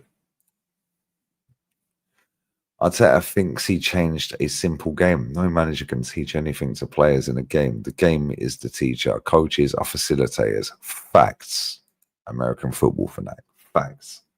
This guy thinks he's revolutionized football.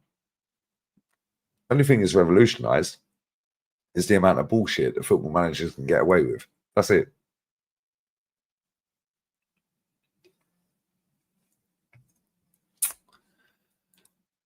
LFG, the fucking gunner, 1 year market. All right, bless up Jester, bruv.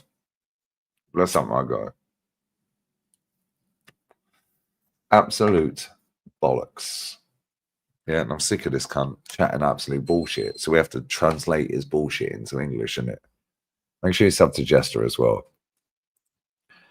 Big up to Jikio. I don't know how to pronounce that, bruv, but bless up to you, my guy. Worst thing of all of this is we already played good football under him 3 years ago. 3-3 against the Saints was the turning point. Since then, we played well about 8 times in 3 years. Facts. Absolute facts. That's a great comment, brother. Absolute facts. That's a fucking sick comment. That 3-3 fucked him up. Peter Walcott scored that day. Mad, isn't it? But that's what they do, bro.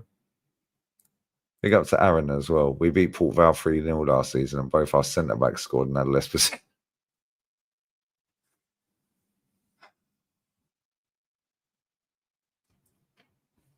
But it's a different season, guys. This guy is a scumbag. Ain't changing anytime soon, lads. Anyone who wakes up at AM times to watch football, don't bother. You'll see the copy and paste on the weekend from what we've seen tonight. Get the ball, score a goal, slow the game down, let them chase you around. Yeah, fall over, take a billion hours, take a corner and a free kick and a set piece, blah, blah, blah, blah, blah. Cool. This is what it is, isn't it? This is what it is. Yeah, and then what happens is you then break them down because you ain't exuding energy. They're running around chasing you and you're just bopping the ball around centre back, left back, right back, midfield, bop it around. Okay, cool. Keep the ball. We go back. Now they're chasing the ball. And then you bring on your finishers. This is what it is, isn't it? Yeah, this is why we win so many games. The league's shit, mate. Yeah, we ain't got a great defence. We have not got a great defence, mate. Yeah, what we have got is the most boring fucking team in world football. And most teams are getting sucked into the fact that they chase our ball. And they chase us. What, you want to play the ball around centre back? Cool, we'll just sit back then. How many times have I said to you, when we take, you see when these dickheads, yeah, go running and then go back in and jump back out on a free kick? Soon as Odegaard, whoever it is taking the free kick, goes to slap that free kick, yeah, just all runs to the halfway line, mate. They're all offside. When we get a corner, put 7 man on the halfway line. Real talk. There'll be a manager. I think it was Monaco. It might not have been Monaco. I think it was Monaco that did it first. They put 3 players on the halfway line. How's nobody copied that since? 2 teams, Brighton and somebody else, Fulham, I think it was. When we get a corner, yeah, 1, 2, 3, right on the fucking halfway line, centre circle, left and right, and then put 1 just in the bottom of the centre circle. So now you've got 4 players.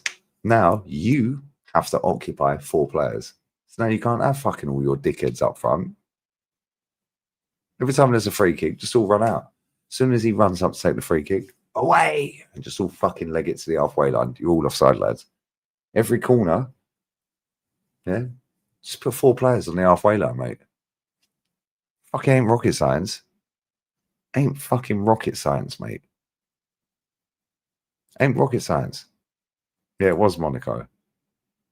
There we go. That's what I'm saying. Big up Abhijit, mate. Didn't bother today. Kicked off at 5 a.m. I hear it. Never forgiven Arteta for his team selection against Villa. Bro, that was criminal. Facts. Big up Blue Whale, brother. I ain't seen you for time in my chat. I ain't seen you for a minute, brother. Yeah, Hincapi in merch already. That's what I'm saying, bro. The whole thing is a fucking Ponzi scheme. By North, come on, bless up, brother. You know what time it is. Yeah, you know what time it is, brother. I'm going to go for a piss, North. So if you're jumping on, jump on. Yeah, it is what it is. It is what it is. Yeah, it's not rocket science to beat Arsenal, mate. It's a piece of piss to beat Arsenal. All you got to do is just put 4 players on the halfway line on a fucking corner. Every free kick, yeah, just go, cool. Do you know what the funniest thing is, yeah? No team will ever do it. You see when the team has a free kick, right, so let's say we're in their half, right, so we're over halfway, right, and we have a free kick down the right wing, left wing, whatever it may be, but it's not shooting distance. Do you know what you do? You just go and put every single fucking player in line with the free kick taker. Yeah, just behind the free kick taker. So as soon as he passes that ball forward, they're all offside. Every single player. So let's say Martin Odegaard has a free kick. Yeah, say on the right wing, 20 yards into their half. Right? But it's right on the touchline, so he's going to whip that cross in. So it's a forward pass, right? Now what you do is you go, every single one of you, just go and stand 1 foot behind Martin Odegaard, all in a line. So he's on the right wing. Yeah. Every single one of the outfield players just stands 1 yard behind Martin Odegaard. Now he has to pass the ball forward or sideways. If he passes it sideways, yeah, or the player, our forwards, are now having to come back to receive the ball because they're all offside. So now you are all facing your own goal, but you're 1 yard behind Martin Odegaard, but in line across the pitch with him. So now they're facing their own goal because they're like, oh shit, we're all offside. He has to pass the ball sideways. Now you're fucking on the front foot, they're on the back foot going the other way. Happy days. Piece of piss, bro. Yeah, I swear down, football's a simple game. Football is a fucking simple game, mate. Yeah, every time we do this, so let's do the jogging in, we jump in, we jump back out. Cool, just away. We'll as soon as Odegaard's about to run up to that ball, just as he's about to pull his leg back to whack the ball in, just all run out, mate. They're all offside. It's not rocket science. Piece of fucking piss. Yeah, if he's got a ball on the right hand fucking side of the pitch, 20 yards in your half, yeah, and you've sent all your fucking people up, everyone's up there, you just go, okay, cool. You're just going to stand 1 yard behind Odegaard, but in line with him, but 1 yard behind. All 10 of you outfield players, but all face your own goal. Now, every single player that's run up front, Odegaard now has to pass the ball sideways or you're all offside. It's not fucking rocket science, mate. Yeah, how nobody's done this is fucking crazy. Yeah, how nobody has fucking done this is fucking wild. Absolutely wild. Nearly as wild as me sending my camera off. What are we doing here? Yeah, it's bullshit. Haram tactics, bro. Just say you have to play this, dickhead. Yeah, because as soon as one team does it, yeah, everyone will follow suit and he's finished. No, real talk. Yeah, you have the football pitch, you have the centre circle. But now let's say you get a free kick to the right of the centre circle, but 10, 15 yards. So it's at the top of the circle, but in line to the right or to the left. All you do is you go, they get a free kick here on the right wing, left wing, yeah, and it's not shooting distance. They're going to send all their players up and they're going to think, oh, we can jockey and we're all going to stand in. We have to pick up our man and big man, little man. We're going to fucking do dark arts. Cool. All go and stand in a fucking line, all 10 of you, 1 yard behind the free kick taker. But all face your own goal. As soon as he kicks that ball forward, you're all offside. You're fucking offside, mate. So now he has to pass it sideways. Yeah, now he has to pass it sideways. So now all them players that have run up, jogging up there, are now facing our goal. They're now facing their own goal. As soon as Odegaard kicks that ball, you're on the front foot. They're going back the way. Not rocket science, mate. I swear down. Man said Lee doesn't know the offside rule. Yes, I fucking do, brother. Yeah, because let me tell you right now, yeah, you have to have two players, including the goalkeeper. So you see how many times the goalkeeper is out of play and the ball's passed forward and the centre-back becomes the goalkeeper, but then there has to be another defender. Brother, wake up. You ain't got a clue what the offside rule is. Yes, you do. Yes, you fucking do. Bruv, how many times is the goalkeeper out of the game so the centre-back becomes the goalkeeper in terms of the offside rule? How many times? How many times do we see goals get disallowed for that? Just have to be even with the ball. Yes, I understand that, bruv. However, guess what? If all of their 10 outfield players are 1 yard behind the free kick taker as he's taking it, if he passes the ball sideways, they're still offside, mate, because they're still in front of the fucking 10 outfield players for the other team. What are we doing it? I'm a licensed ref. Cool. So you know the rules then. So I'll give you the easiest way to dissect this, yeah? If there's a free kick on the top of the centre circle in the attacking team, like your defensive team, you're in their half. On the centre circle, yeah? Right? You have a free kick on that centre circle. Now, every single one of the defensive team players now stands 1 yard behind the free kick taker. If he passes that ball sideways, you're all on the front foot going back the way to your own goal. You're all going back to your own goal. So that's quicker for you because they're thinking, fuck, didn't see this coming. So now you're thinking, shit, now you're facing your own goal.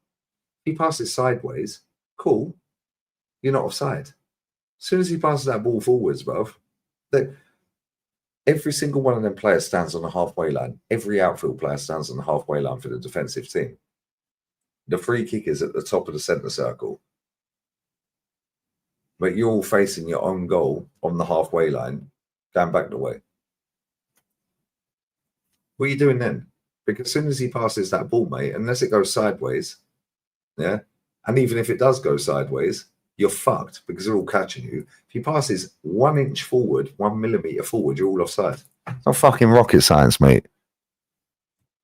Not rocket science. Somebody needs to do that because this dickhead needs to be found out, mate.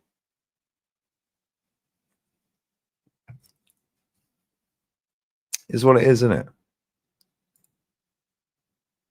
Wishley knew that you're not offside if you're behind the ball. Bro, if every single fucking player is behind the ball on a direct or indirect free kick, an indirect free kick, yeah, they're going to be facing their own goal. And all the defenders are going to be facing their own goal. So you can pass the ball sideways. You're not going through on goal, bruv, because you've got 10 players facing their own goal. They're going to catch you. Wakey, wakey. It's not rocket science, bruv. They'll be offside. Thank you.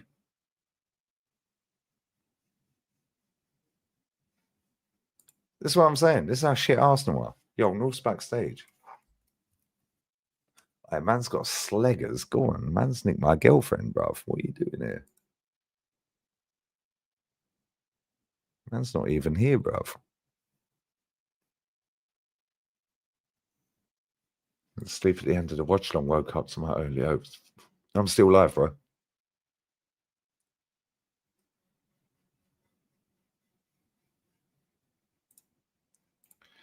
The player passing the ball forward has to be further in front of the player next to them.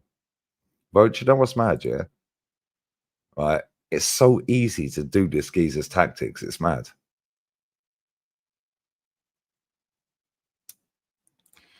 You're not thinking straight. The fastest player on the pitch can run for the ball after Odegaard hits it forward, and he will start from his own half.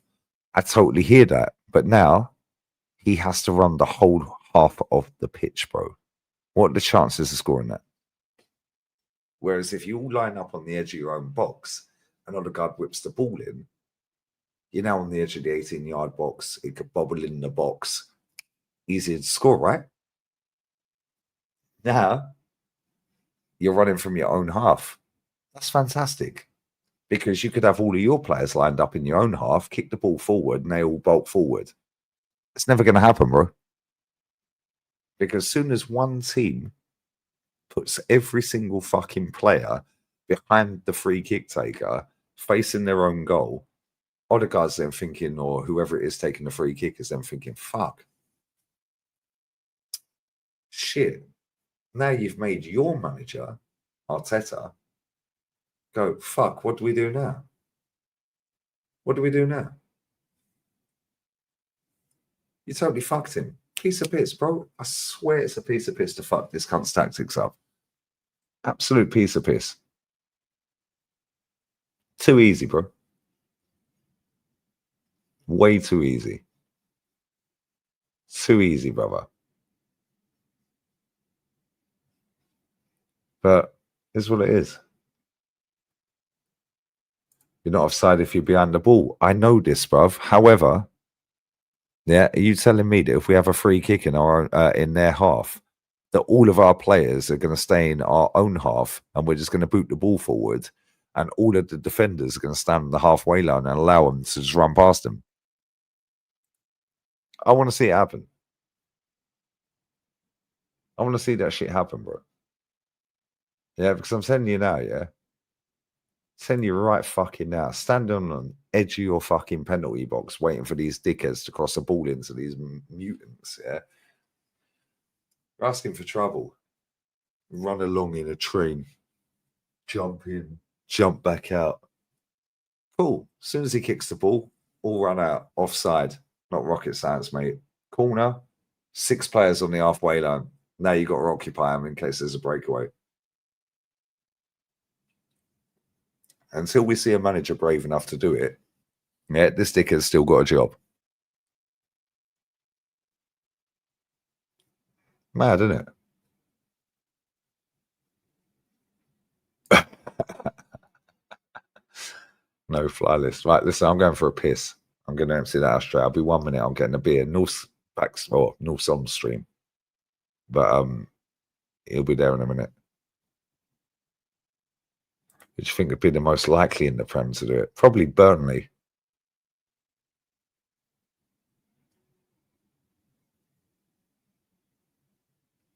If you foul a player, it'll be a red. Bro, real talk, 20 yards in the opposition's half, yeah, on the left or right. Every single player for the defensive team is now standing on the halfway line.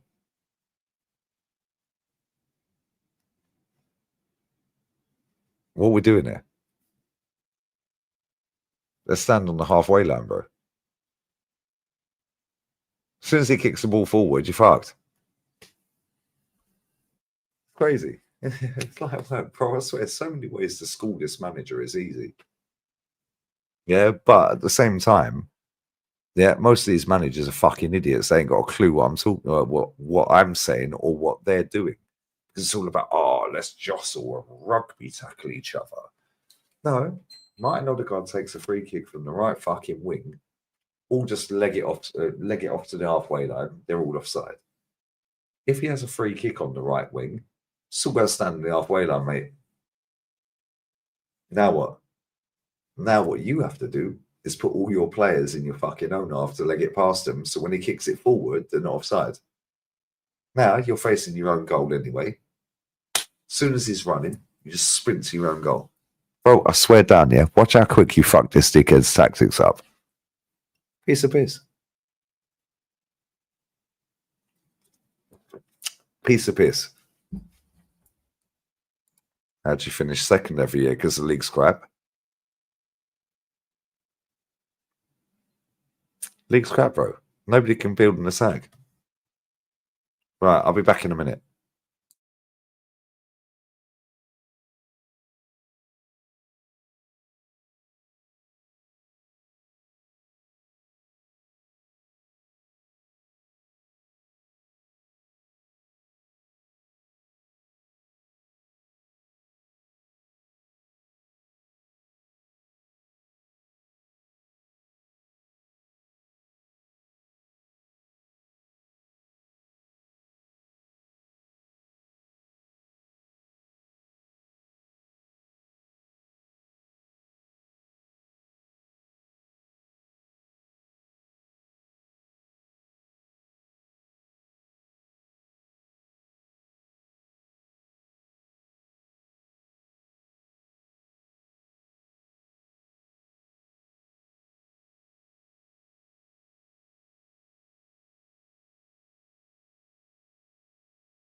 Que paso, familia? We are here. We are live. You know what I'm saying? Big up to everyone that's locked in, man. Do you know what I'm saying? Big up to everyone in the building. What's man telling me?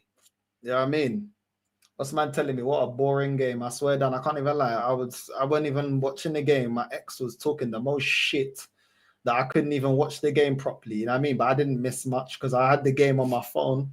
I was watching the game like this. You know what I'm saying? My ex was talking shit to me like there, and I'm just there looking at the game thinking, yo, I'm going to Spain soon. I don't even give a shit. Big up to everyone that's locked in, you know what I'm saying? Northside takeover, você já sabe como é que a cena funciona. Estamos aqui, porra. You know what I'm saying?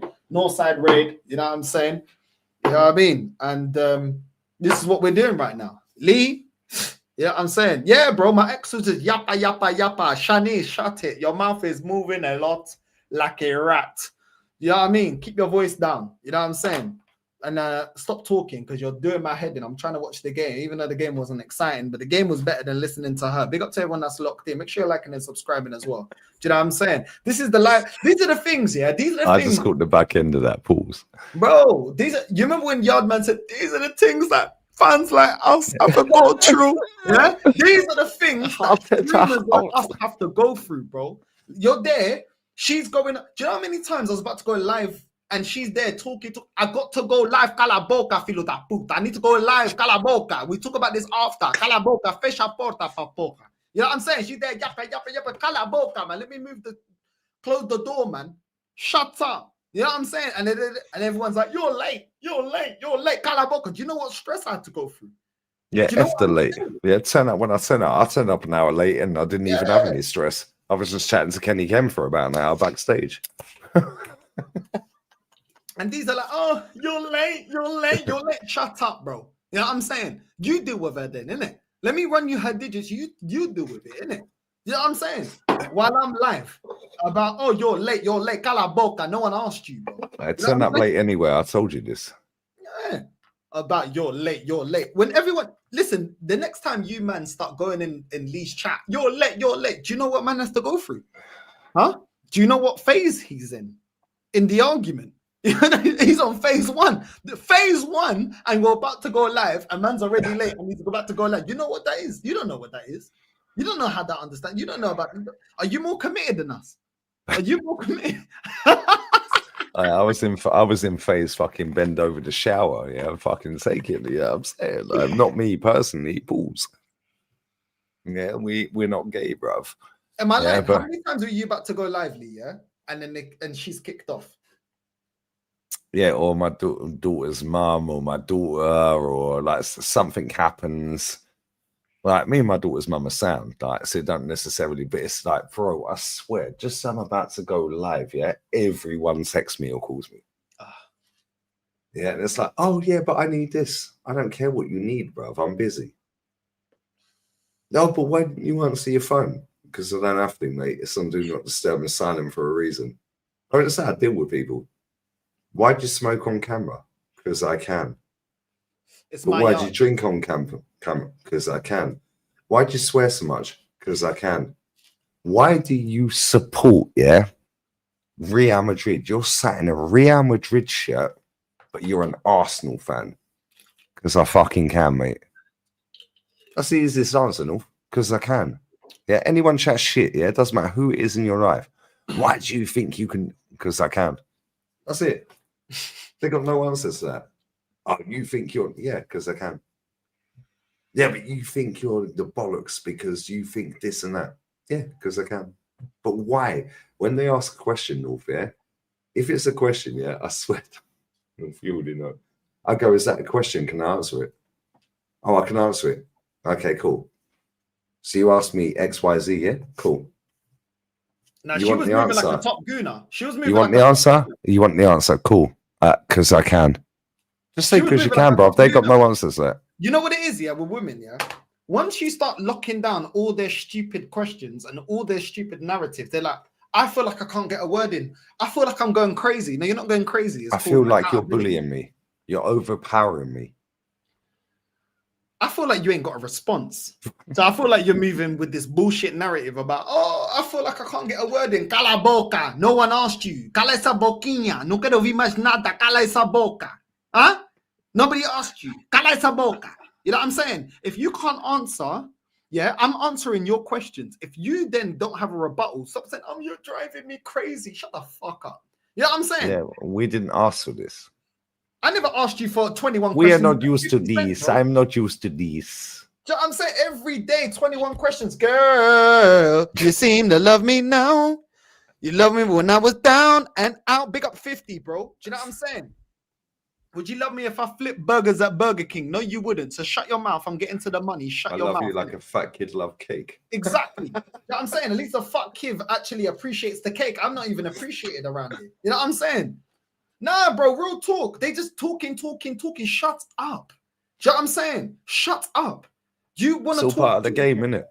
Nah, bro, it's long, bro. You know what I'm saying? We had Mara's settings. It's all part of the game, innit? Worst case scenario, I'm going back to my third world country, Angola or Cape Verde, and I'll get a thing there. If I get to my 50s, I ain't got a thing. I'm going back there. Do you know what? They'll appreciate Cape me. Verde got some banging things as well, by the My way. Uncle Victor done it. My Uncle Victor done it. Big up to my Uncle Victor. You know what I'm saying? He said, you know, I've had enough. You know what I'm saying? I know Uncle Victor, and you fucked up. I can't lie, you did fuck up. But you know what? He recovered. You know what I'm saying? He did fuck up. And You know what I'm saying? We love my you. PC, you dickhead. He did. Uncle Victor did fuck up. But you know what? We love you. You know what I'm saying? And you recovered very well. Because he went and got a thing that was his youngest daughter's age, 24 years old. I can't blame him. It's legal. Because you can't say nothing. What are you going to say? Oh, but no, but in this era, nonce. Culture. Culture. Don't respect my culture. Tactics. Like Leonardo DiCaprio is living life, bruv. My uncle's living life. I can't lie. And do you know what his mumsy said? You deserve it, Victor. You deserve it. That's what she said to him. You worked very hard your entire life, Vic. Bro, it is what it is, bro. You want to judge my uncle? Do you think he gives a shit about your judgment? He's living life, bro.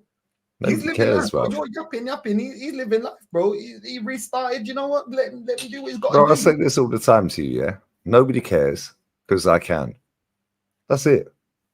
Oh, yeah, but nobody cares, mate. Oh, why'd you do it? Because I can. Oh, why are you wearing a Madrid shirt?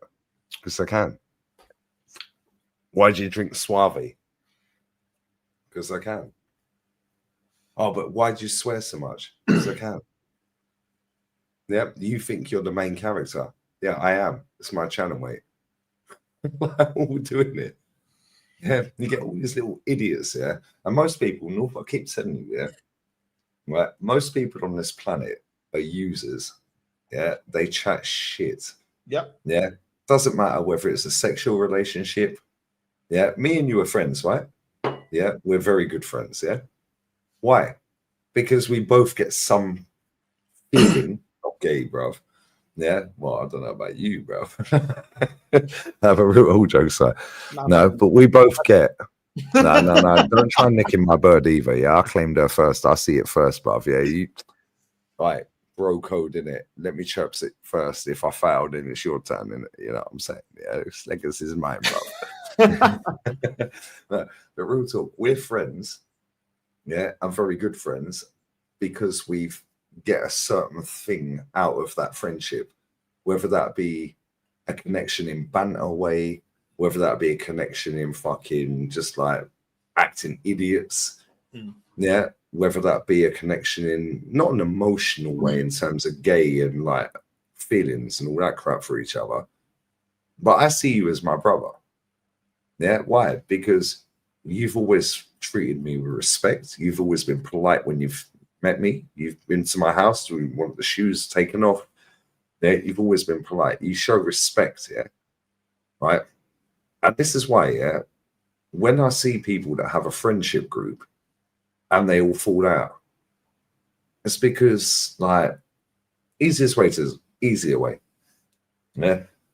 How many people do you know, guys, in this chat? Yeah. Oh my God, we got married and we were together for 7 years, 10 years, 20 years. As soon as we got married, divorced 5 weeks later. Why? Because you weren't supposed to get married, mate. You were doing it because the relationship failed and it was one last push to save it. Or let's have a baby and it'll bring us together.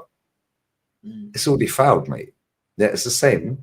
Yeah, when you see these Arteta fans, it's the same in any fucking thing, bro. When you see these Arteta fans and You got Fuad going, if he starts Mikel Merino at Newcastle, I'm Arteta out. Well, you're already Arteta out then. Yeah? Because it's already gone too far. And it's the same in a friendship, a relationship, like a sexual relationship, like passionate, all that. Bro, if you don't get something out of that relationship, you're no longer friends. Yeah? You feel a certain way, yeah, about you and I, yeah? And vice versa. Not in a gay sexual way, but we're both like on a level in certain things, yeah? If you start fucking seeing us going south, we just speak less and less, and to the point where we don't talk anymore. And it's like, oh yeah, and you don't answer the phone, then I don't answer, and so on and so forth. Same with a woman, bro. Yeah, you have that little spark. Yeah, they give you a little certain thing, whether that be sexually, emotionally, whatever it may be, support, blah blah blah. But why do people split up every day of the week, bro? Yeah, because that shit ain't sparking anymore. Yeah, and people are fucking so dense, yeah, they don't get it. Yeah, we was good, but guess what? What made us good ain't happening now. And there's too much history. So now, adios. They either fix up, look sharp, or bye-bye. And this is what it is. And this is why people get divorced every day, split up every day. Yeah, think they can repair a fucking friendship every day. How many friends from school you still got that you talk to every day? Exactly. None. Exactly. None. I saw like my closest bedroom. I saw him back in the ends. I saw him the other day, a couple of weeks ago. I didn't see him. I didn't speak to him for like 2 years, and it's only because I know where he works, because he works in the area, and I knew that he worked there. Even though we're cool and we're tight and our families are tight, he's actually Turkish. Big up to my boy Osgood. You know what I mean? Big up to Osgood. You know what I'm saying? Like Peter, bro. If you know, big up proper. I'm saying Osgood, bro. You catch you Osgood, oh, it's crazy, bro. You know what I'm saying? Them kebab knives start coming out. It's crazy. You know, the curly swords and that. It's crazy. You can't do. You don't even need to get the kebab knife out, bro. This guy, bro, I swear down. You know what I mean? But yeah, that's no, but it's true though. Like even with family North, yeah. I've fallen out with family members that I don't speak to. Yeah, and I'm sure you've done the same over the years, yeah? Why? Because it ain't vibes in like it vibed. You didn't get that connection that you had with that particular person that you now get now. No, it's different. So you just go, bye-bye. Like, all my mum's family are here. I thought I'd always be close with my mum's family that live here. And yet I'm now closer with my dad's family that live in Portugal. That is the family that actually care more about me. And they even say, listen, we know that you're not always in contact. We know, understand. You're doing YouTube, you're doing your thing. We understand. Whereas my mum's family is completely different. Like they will have like a baby shower and not invite me for no reason. There's not been anything that happened. And then when I have like a birthday party and then like my ex threw a birthday party, and this is where you see like, not everything is what you think it is in life. And as you get older, you realize it's not what you thought it was. Like I threw a birthday party and then I get a call. Oh, the same people having a birthday shower. Oh, why are you not invited? Oh, so-and-so's there. Yeah. Oh, so-and-so. Yeah, get to the fucking point. Because I get what you're trying to get to. Like, why weren't I invited? Like, why ain't I invited? Well, you know, my ex didn't invite you because we've been together 10 years and we ain't seen you for about 8 of them. Do you know what I'm saying? So why is she gonna invite you? Oh, is it like that? And then I'm like, yo, can you put me on loudspeaker? And I cooked all 3 of them. I said, yo, when my mum was going through this, and this, where were you? That's your oldest auntie. When my sister's going through this, and this, where were you? That's your oldest cousin. When my sister's going through this, and this, where were you? Silence. Right, but you want to call me up now? Okay, cool. When you had the baby shower, why is my mum not invited? Why is my sister not invited? Forget me. Why are they not invited? Because nothing is even so now you want to try and check me. I said, listen, and I hope all 3 of you, they're all brothers, isn't it? 3 of them, isn't it? I was like, listen, you pussy. Next time you run your mouth to me, yeah, come check on your auntie, my mum, that's your oldest auntie, before you even chat to me. Yeah. And next time you want to be family, yeah, how about you check up on the family before you start telling me? Because you had a baby shower. When you had a wedding, and this is the thing that happens with families. My guy had a wedding, yeah, inviting me to the wedding, not the baby shower. You may wonder why, but no, why? Why the wedding and not the baby shower? Do you know why? Because the wedding had a whole list, yeah, of what they wanted from Marks and Spencer's, from this shop, from Curry's, from this and that. John Lewis. John Lewis, all this fancy stuff that they wanted. We want a washing machine. So you invited me to your wedding because you wanted a washing machine. Go suck yourself. Yeah. Don't call me when you want shit. Yeah. When you have a baby shower, and all of a sudden I'm not invited. I see it on Instagram. I didn't even care. But you want to check me. I'm the wrong guy because I'll hold a grudge. And I'll hold you're petty like me, innit? Yeah, bro. I'm not the one. This is in the chat. He's petty as well, bro. Africa. You know what I'm saying? I'm like, okay, so the chat, bro. But how can you not invite your oldest auntie that's never said nothing to you? Do you know what I'm saying? But now all of a sudden I have a birthday. Why am I not invited? Why were I not invited to your flipping baby shower? One of you have had 3 kids. The other one's had 2 kids. How come I'm not invited to one baby shower? And you want to talk to me about a birthday? I said to him, listen, next time you want to chat to me, yeah, we'll do it in person at Granddad's yard, innit? No problem, innit? We'll go outside, we'll have a chat, innit? No problem. Don't talk to me like you're bad because you're from Halsden, because they live in Halsden, innit? Don't talk that you're bad because you're from Halsden, innit? We can meet outside Granddad's yard, innit? It's a big yard. We'll talk outside, innit? No problem, innit? Well, I'll check you there, innit? All 3 of you. I don't even want one of you. All 3 of you. I'll check all 3 of you one time, innit? Boom. He ain't lying either, because I know he's on smoke when he's on smoke. All of a sudden, bro, that was like 4 or 5 years ago. Never heard from them. They don't want it. This is what happens when you know that you're a good person and you got the receipts. All of a sudden, people don't want it. They don't want it. You want to talk to me about being family, but your oldest auntie is going through stuff and you can't even check in. But all of a sudden, it's a birthday party because we rented out a place and there's 2 DJs and this and that and there's a camera and they're spinning it around. I don't even give a crap about that. They had a birthday cake with my logo for my channel and all that. I don't care. Do you know what I care about? People that care about me. That's all I care about. We could be at Hyde Park. We could be at Hyde Park, Lee. All we can have is a couple of drinks from Sainsbury's or Tesco's or whatever. Do you know what? The people that are around me that love me, that's all I care about. I don't care about the extra stuff. I don't care. And it may seem like, oh, you don't care about... No, I don't care because I don't care to show off. I don't care. It's not about that. It's about the people that love me. And when you don't love me, I'm inviting friends that actually are there for me when things are down and things are going on in my life. You're not there, so get the fuck out my face. Facts. You know what the maddest thing is here? I said earlier with a market opportunity here, my old man's in bed, so I have to keep the noise down. Yeah. And he's probably dying of fucking smoke inhalation. It's the amount of cigarettes I've smoked. Right. I said to him, I've done YouTube on this channel in November for 7 years. And I said to the market opportunity that was here, I said, he never believed. He laughed at me. And he went, yeah, I did. We didn't get it. You quit your job to do this. I said, well, you ain't fucking laughing now, are you? He went, we're not, and we're super proud of you. Yeah, because we didn't get it. He still don't get it. My mum still don't get it. Nobody gets how YouTube works, bruv. Unless you do YouTube, you don't get it. Right? No, but how do you get paid? That's the first fucking question anyone asks. Oh, what do you do for a job? I'll work online. I'll do in what? Yeah, I just need to tell them that I fucking work in fucking finance or something. Yeah, like because it's boring, bro. Yeah, no one believes that. Facts.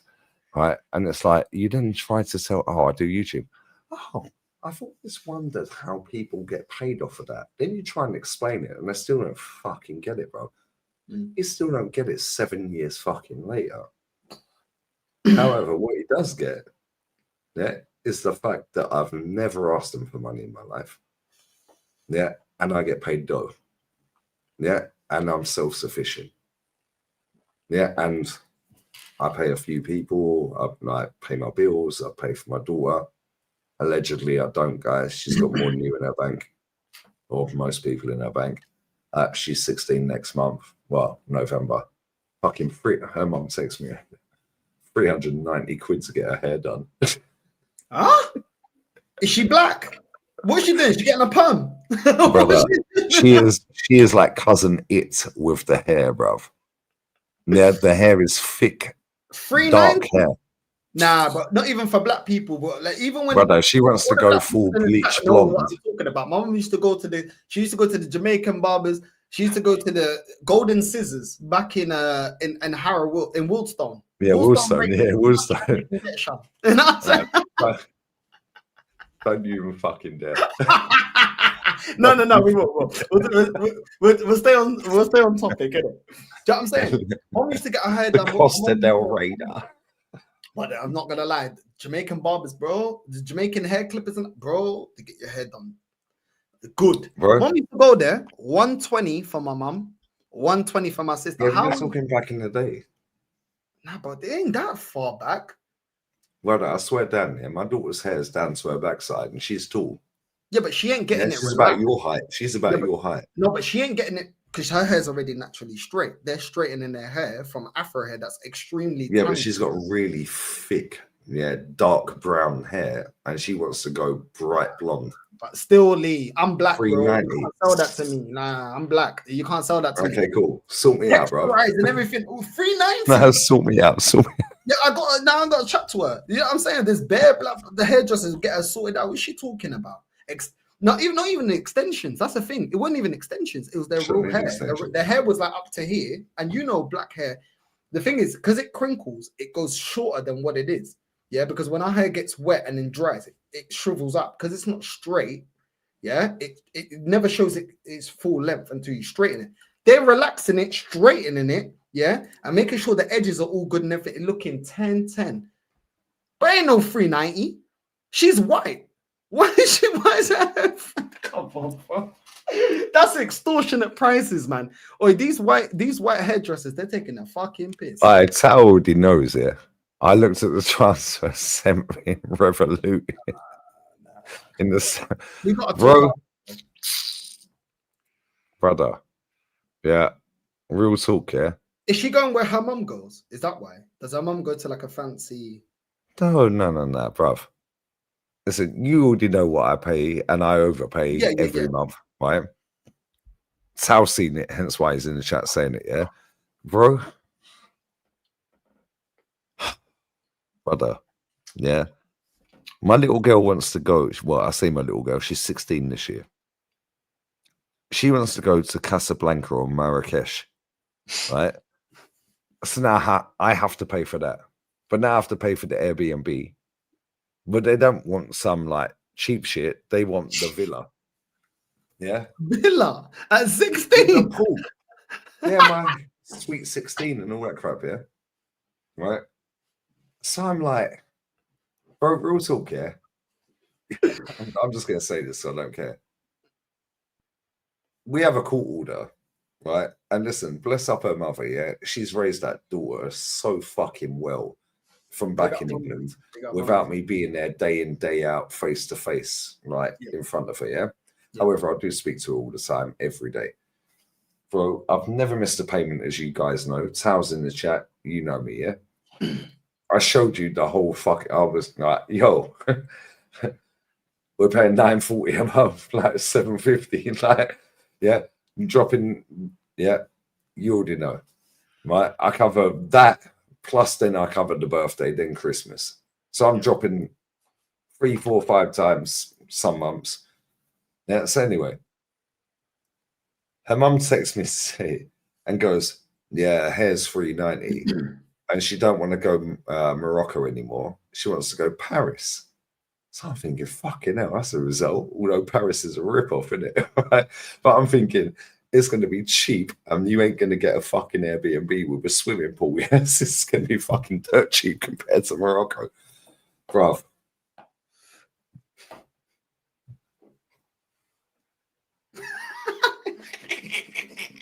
I'm like Said on a fan cam after a loss. What about me? What about me? When you sending your son to? I need a villa. Brother, she goes to me. Oh, can you drop this much today? I was like, I ain't dropping that. I said, are you mad? That weren't the agreement this month. Yeah, Right? And she then screenshotted a fucking text message from 3 months ago where I said, "Oh yeah, on this date I'll drop this." So I had to drop the fucking money. I was like, "For fuck's sake!" And she goes, "Oh, I'll let you know when we've booked the Airbnb, yeah, in Paris." I was like, oh. And she goes, "Oh, by the way, her hair's $390." Bro, her hair is, and she's as tall as you, North, yeah.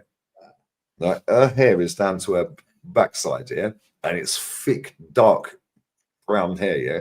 She wants it bleach blonde, and I'm like,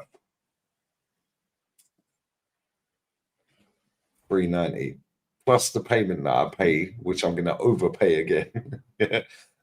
Now I've got to pay for the trip to Paris. That's this month, bruv. They're the wages that I get paid next month. Then do you know what's mad? The following month, November, that's now Christmas. Bro, my daughter's walking around with an iPhone 16.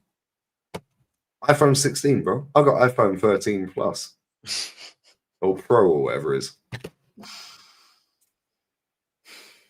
Brother, yeah. I've done about 800 quid on school uniform in September. Yeah, end of August, when I got paid, I was like, boom, yeah, there's the fucking school uniform. It was about 730 quid, bruv. Because she has to have all the logo uniform. She can't have the Tesco shit. She got Asda shit. No. I tell you already fucking know this. Yeah, I bless up Tao every time, bruv. I love you, bruv. Yeah. But no, you have to have the blazers. Yeah, you have to have the shoes, the Lely Kellys or whatever they fucking are. Yeah. Then you have to have the fucking this. And I'm like, just done 730 quid on school uniforms. No, That's about the fucking. Oh, but I've dodged the fucking payments. This is what the internet says. Yeah, motherfuckers. I paid that woman, and bless up to her. She's a great mum. Yeah, honestly, she's an unbelievable mum. We've had her ups and downs. However, she is unbelievable, and she's raised my daughter so fucking good. Yeah, day to day. Yeah, bless up to her.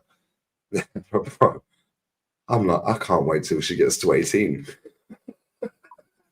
Yeah, but then when she gets to 18, it's, oh yeah, but Dad, you didn't buy me a car and I didn't do my driving lessons. Because 17 is driving lessons. Then it's, Dad, but I need a car. Now I need the car insurance. Then it's, oh Dad, I want to go college, uni. And I'm like, okay, cool. Oh, but Dad, I want to buy a house. You got a deposit. Oh, Dad, the boiler's broken. Oh, Dad, I fucking split up with the guy. Yeah, but any of you younger G's in this chat, yeah, do not have a child. Steer clear of kids, mate. Yeah, I swear down, do not have a child, mate. They're getting away with your fucking life. Yeah, it's never ending, mate. But what about me? She's getting everything. What about me? I'm telling my mum, we're going court. What about me? You know what I'm saying? I want a villa with a pool. You know what I'm saying?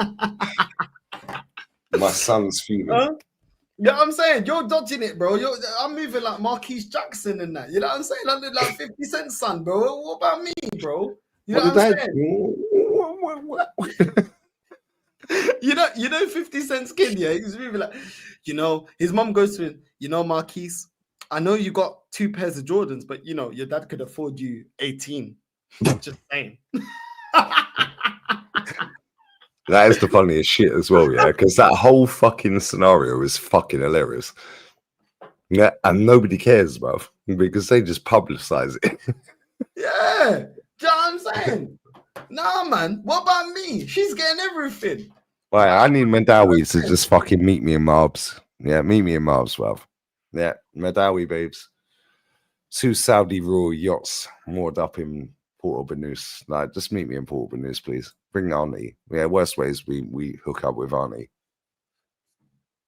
Like, I've never met a poor Saudi. No, I can't lie. Like, after this situation, I'm so grateful I don't have any kids. Oh my days. Alhamdulillah. I'm so happy, bro. I don't have any kids, bro. I promise you, yeah. I swear down, bro. I promise you, it's a fucking headache. Yeah. I love my little girl to pieces, yeah. She's fucking, bro. She is fucking banter. Yeah, Tao, you've met her multiple times, yeah, right? Yeah, his daughter is a year younger than my daughter, I think. Yeah, bro, I swear, my daughter is my banter. Yeah, she's quick with her banter, yeah. You see the attitude? Mum, Southeast Catford. Yeah. Level 1. You see how quick she is with the banter, yeah? Yeah, bro, I said this to you before. I said this to her. Before I moved here, yeah, I went and met her mother and I went and met her. And I was like, I'm thinking of moving to Spain. Are you cool with it? Yeah, I took them out for dinner, blah, blah, blah. My little one was like 7 or 8 at the time, maybe 9, whatever. It's just like, how many holidays do I get? Yeah, just because I don't publicize it all over the fucking internet. These dickers go, oh, you don't see your kids, you know, you don't pay child maintenance. Motherfucker, she's got more money in her bank than I have. Why do you think I work so hard, bro? Oh, your work rate, your work rate. Yeah, my work rate is because if I drop dead, mate, she's finished. Like, literally. Yeah, I have to keep working. Yeah. And because of this era with them, and she ain't got socials. Yeah, but at the same do you think it's because she's a girl? Do you think I know it's hard because obviously she's your daughter, but like, do you think it would be the same if she was your son? Bro, boys are easier. Yeah. Like, you know this because of like she's got a boy and a girl. Bro, the boy is self-sufficient. He's bought his own motorbike. He's done his test. He's done his fucking. He's earning $2,000 a month working. You've met him as well. Yeah. Big up to him. Bro. Most politest fucking kid on the planet, and he was 16. He made me feel like I was immature, you know. Like I didn't even do anything yet, but he made me feel like, oh shit, I need to get my act. And he was 16 back then. Tal met him and fucking started spitting on his food, bro. What's that all about? Pointing, Tal, get your finger out of his food. Look at I was like, what the fuck are you pointing at his steak for, bro? No, but to be fair, real talk, yeah. How old is he? He's 18 in. He's 18 next month. Okay, so when I met him, he was 16, 17. 16. Bro, I thought this guy was like 21, bro. Like I was like, yo, this guy is mad mature. I can't lie, like big up to my man, you know what I mean? Big up to he's a good lad, mate. Yeah, very good. Good guy, man. Good guy. But he's chill. You see the girl? She's 21 in November. I didn't meet the guy, I only met him. Remember, I only met him. But the girl. Long day, mate. Nah, he's chill. Like, you can see he's serious. Like he's on. Like yo, like dude. Remember, Sal's in the chat. Yeah, Infamous Creations. Yeah, you see, we was in that restaurant, and he turned up. Yeah, and I said, "Go grab a chair." We're not going to mention names of it. Go grab a chair. Pull up. He went and asked the waiter, "Do you mind if I take that chair from there and put it up here?" I was like, there you go. Bro, don't worry about that. All the chair. And he went, no. You need to go and ask. Yeah. Bro, you met him, innit? Sal met him. Mad respectful, bro. But this is Spanish kids anyway. Yeah, like, and his dad's Japanese. Yeah, and Japanese are calm as fuck, bro.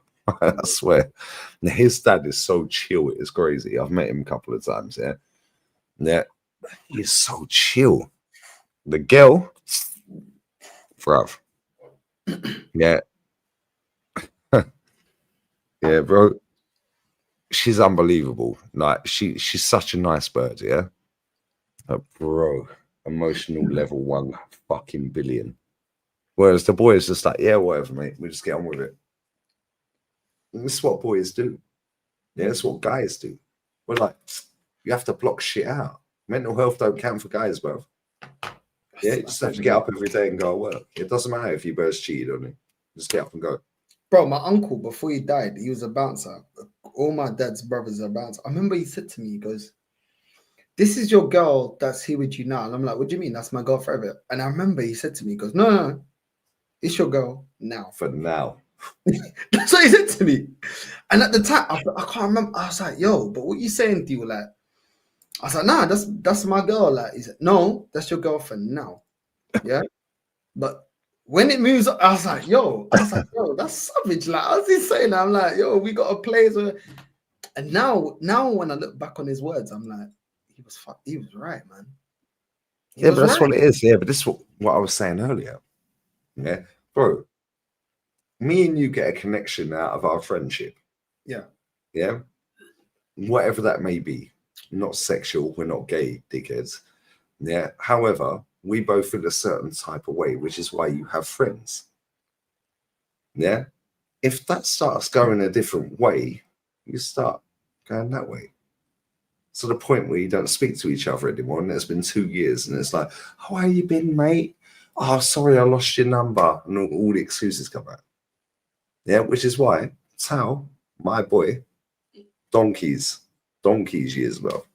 Yeah, from the day I fucking cod is on, Jolien. Yeah, I've said this before. Yeah, like when I first moved out here, I posted out on Instagram. I'm moving to Spain. Yeah, I think I put a picture of me on an EasyJet flight or Ryanair flight. Yeah, new life, moving to Spain. Yeah, and I opened Jolien's DM on Instagram. Bro, you know I don't open DMs. Yeah, my sister DMs me, and then she'll text me, "You didn't open my DM." Well, if it's important, call me. Like, why are you texting me bullshit? Yeah, I opened Jolien's DM. Bro, I swear, you and Sal need to meet him, all four of us together. Yeah, that'll be lit. But for some way, somehow, some reason, I opened his DM. Yeah, that is the most elite guy in my life. Yeah, and you have friends for certain different scenarios. So my friend Jay, yeah, his dad's been going Arsenal 55 years. First season he's ever split the ticket with Jay. Yeah, and Jay's like, what, 32, 33? I went spring break with Jay 10 years ago. I don't know how the fuck I'm alive right here. Fuck my life. Now, anyway, you know, it's like you have a friend that you can go out and get absolutely off your face with, drunk. But then you have a friend that is business minded, that'll boost you. Then you have a friend that will be like mentality 100 with world life shit. Then you'll have a friend that'll just be that guy that'll talk about relationships.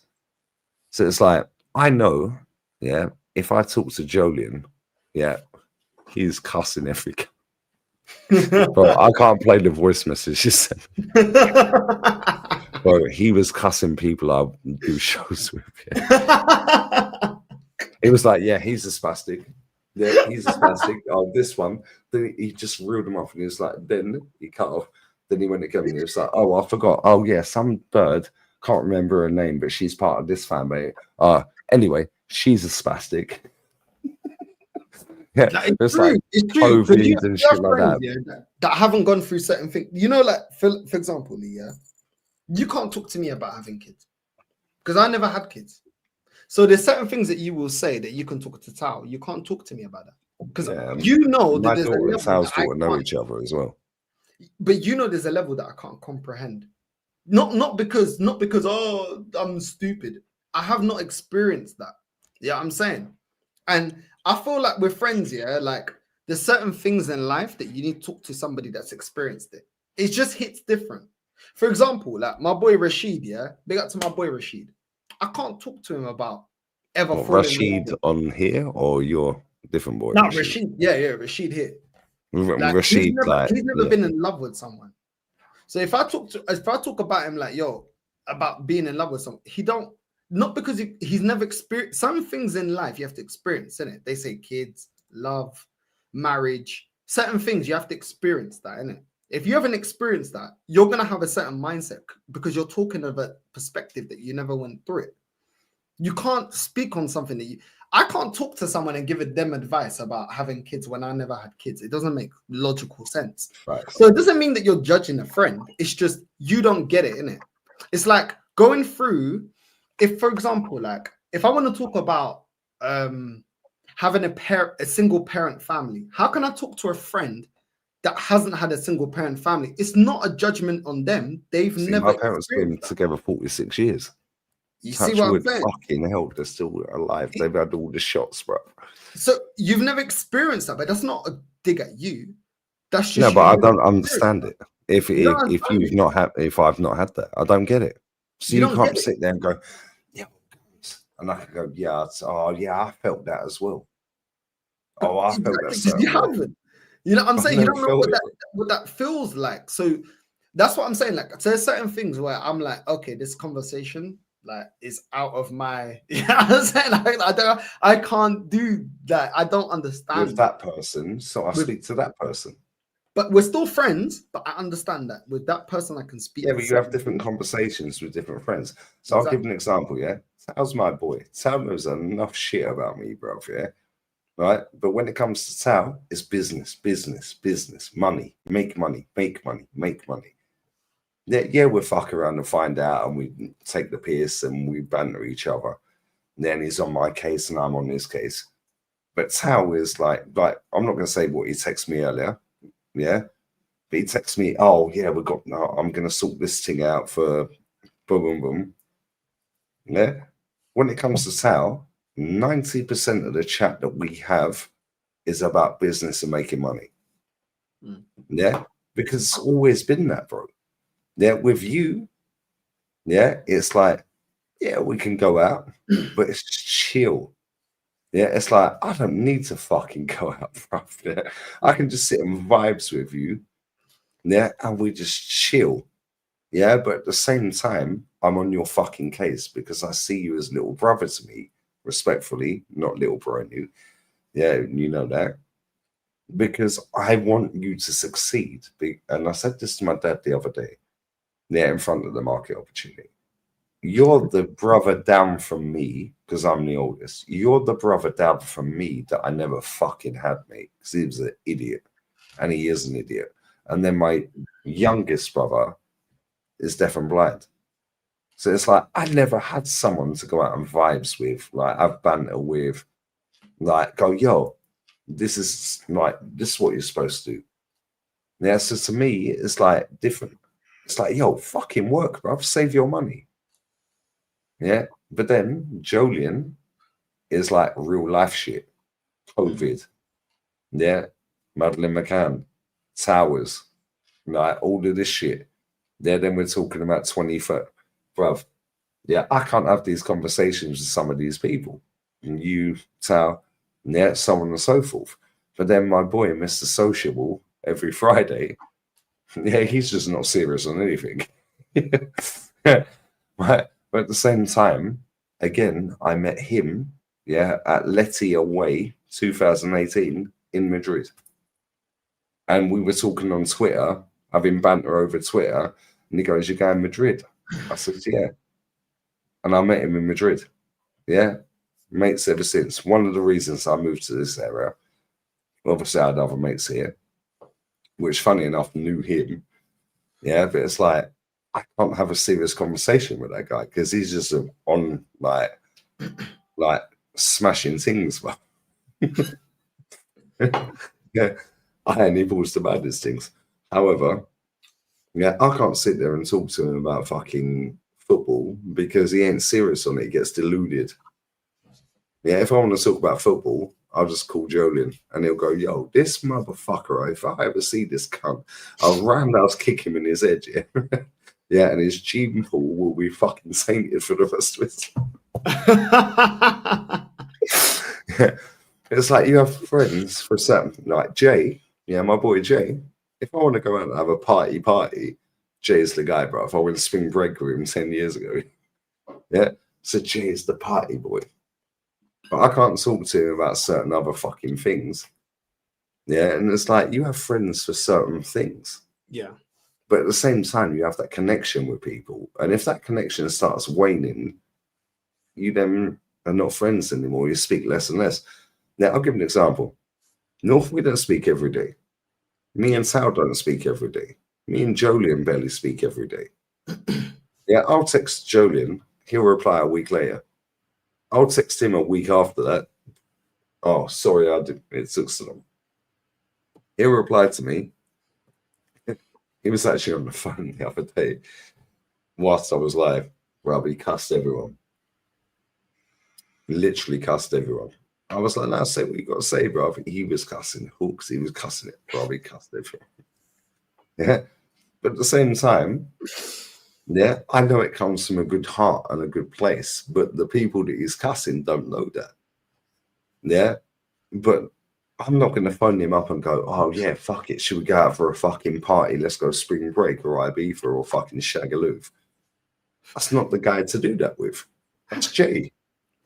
If I want to go out and have a chill Friday, yeah, a couple of drinks, yeah, have a bit of grub, then go home, yeah, by 9, 10 p.m., that's Keith. Yeah, if I want to go on a little fucking, cool, let's go on a little city tour, that's you. Yeah, because we can do the chill vibes, but we could also do the madness. But if I want to talk about business, that's Tao. Do you know what I'm saying? Like, but if that don't work and it starts fading away, all of a sudden you ain't got these people anymore. So when women come into your life, you have to select carefully which woman it is. And if they ain't on the same fucking page as you, I don't care if any woman likes my friends. Genuinely couldn't care less. It's the same as, right, you and Tal, yeah, you've met each other, squeaky shoes and all that. Yeah, wooden spoon. Yeah, whoever else the wooden spoon talks, right? But at the same time, yeah, if you and Tal never got on, yeah, just because I get on with Tal and I get on with you, doesn't mean you two need to get on. All you have to do is go, yeah, Lee, don't invite me when he's there, or Tal goes, don't invite me when he's there. Doesn't mean I have to fall out with both of you. Yeah. Just means I don't invite you at the same time. Yeah. Whereas I feel like this era, there's so many fucking people. That's my guy, bro. He said, she said. Big up Unks, you know what I mean? Big up Unks, man. I'll never forget that time we were doing a stream and Tal was there, like the Black Simon cow. He was looking at the, just looking at, and he was like, I understand why you brought him here and you brought me here. Yeah, he can do it. He can do it. He's got it. You know what I'm saying? The Black Simon cow. But listen, the old Simon cow, the new Simon It's a cow. yes from me. Golden buzzer. No, but it's true though, yeah. If I don't get on with Tal, but I get on with you, but you get on with Tal, just don't invite me when Tal's there. And if you do, I'll be respectful. Yeah. But I feel like this era, yeah, everyone's just like, oh, yeah, why are you talking to Destiny there when Chelsea don't like Destiny? Well, I like Chelsea, mate. Fuck Chelsea. Yeah, my point is, just because I like the person and you don't mean I can't like their mate if you don't. Yeah, whereas like, I feel this era is so fucking I know you're tight with Turkish, yeah? Yeah, Turkish is my guy. You're tight with Turkish, and I understand. I know why you're tight with Turkish, yeah? I don't have a problem with Turkish. I like Turkish. But there was one time where you said something. I was watching your stream. Yeah, I disagreed, yeah? And I never got personal, yeah? I never cussed him. I never said anything. I said, I spoke in a situation where I was disappointed. Yeah, and I'm gonna say this. I don't care whatever. Yeah, I said I was disappointed on something that he said because I thought it was incorrect. I can't even remember what it was. That's how much I didn't give it. I don't care. But at the same time, I like Turkish. But at the same time, me and Lee, we was in Madrid as an example. Yeah, and we fell out. Yeah, it only lasted like 10 minutes, if that. Literally. Yeah? And literally, I stormed off another hissy fit. Yeah. Lee stormed off. I went behind him. No, Lee, no, slow down. Slow down. I just want to get to know you. And how long did it take us for us to just be cool? I heard you. Couple of minutes, mate. Boom.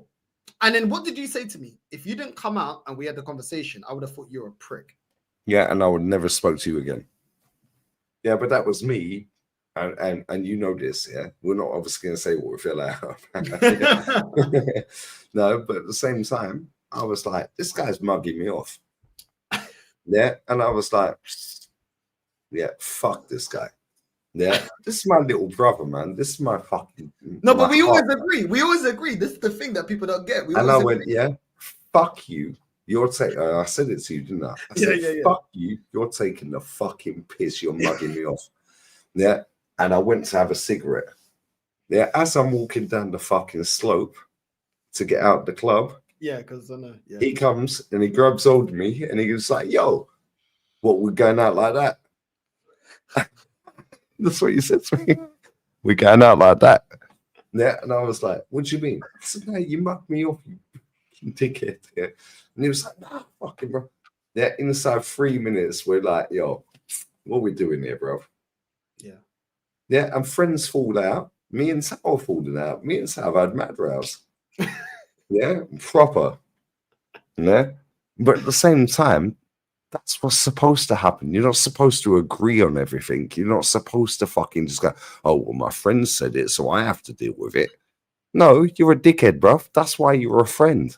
Because you call your friend out.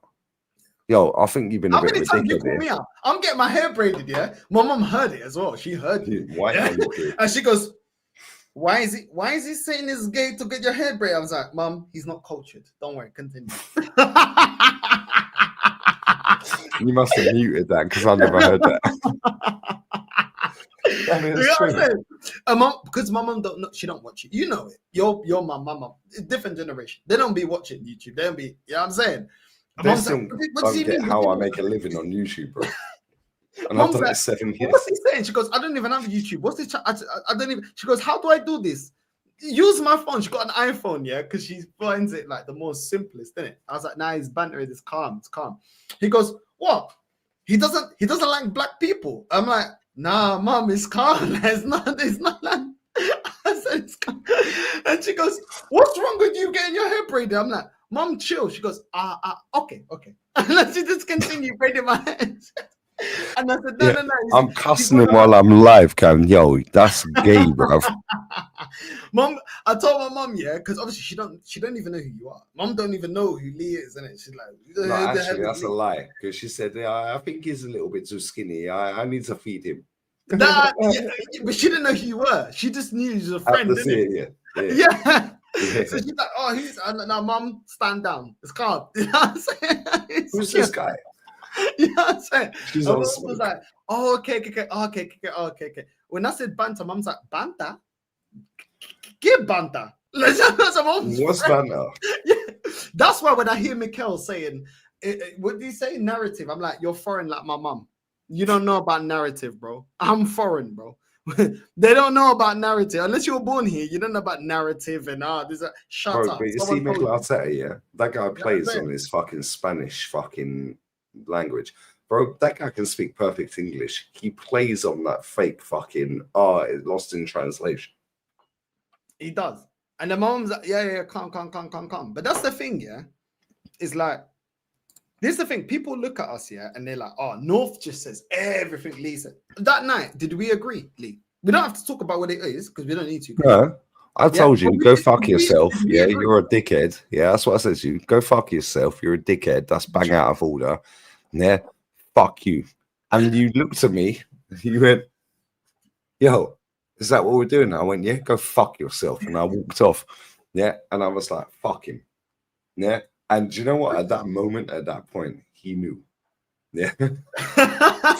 He was a bit of a dickhead. Me. Yeah. If you'd never fucking, I wouldn't say chased because you didn't chase. Yeah. If you had never come and fucking had the conversation with me, I'd never speak to you again because that's how petty I am. Yeah. But you being who you are, went, yo, and you grabbed me by the arm and said, I was like, don't fucking touch me. Remember? We're walking down the fucking. I was like, oh, all the Dominican bouncers are outside. They're looking at, yo, what's going on? They don't even understand English. They're like, yo, what's going on? I fucking bellend, yeah, on the fucking motorbike. Yeah, I swear I was going to twat him, bro. He was a fucking bellend. Yeah, that little pimp on his scooter, bro. But that's friends, though. Like, real friends, yeah, will tell you, bro, how many times. You know, there's a lot of things you said to me that I could have taken personal. Have I ever taken it personal? Nope. And there's better stuff. He'll call me up. What are you doing? Where are you? I'm like, bro, this guy's calling me like he's my dad, you know. This guy's my part-time dad. You know what I'm saying? What's he doing right now? He's off shift. And he's like, what are you doing? No. I told you, yeah, to be live. Oh, we have to have words. And I'm like, yo, but I've been working. Yeah, you've been working. But yeah, I don't fuck care. your work rate. Oh, I'm tired. Yeah, fuck your time. How many times I was hungry? Yeah, this guy knew I was working. Fuck, you're hungry. I don't give a fuck if you're hungry. You know what I'm saying? But that's what it is. But I know when we walked out of that club, it's crazy to you. I know that you will say, "Yo, North, fuck the online thing. I'm gonna call you. Yo, don't talk. But we had that conversation about a week or 10 days ago. Yeah. Yeah, I'm not gonna say what it was because it's none of these people's business. Yeah, and I said to you, yo, yeah, you know what I'm saying.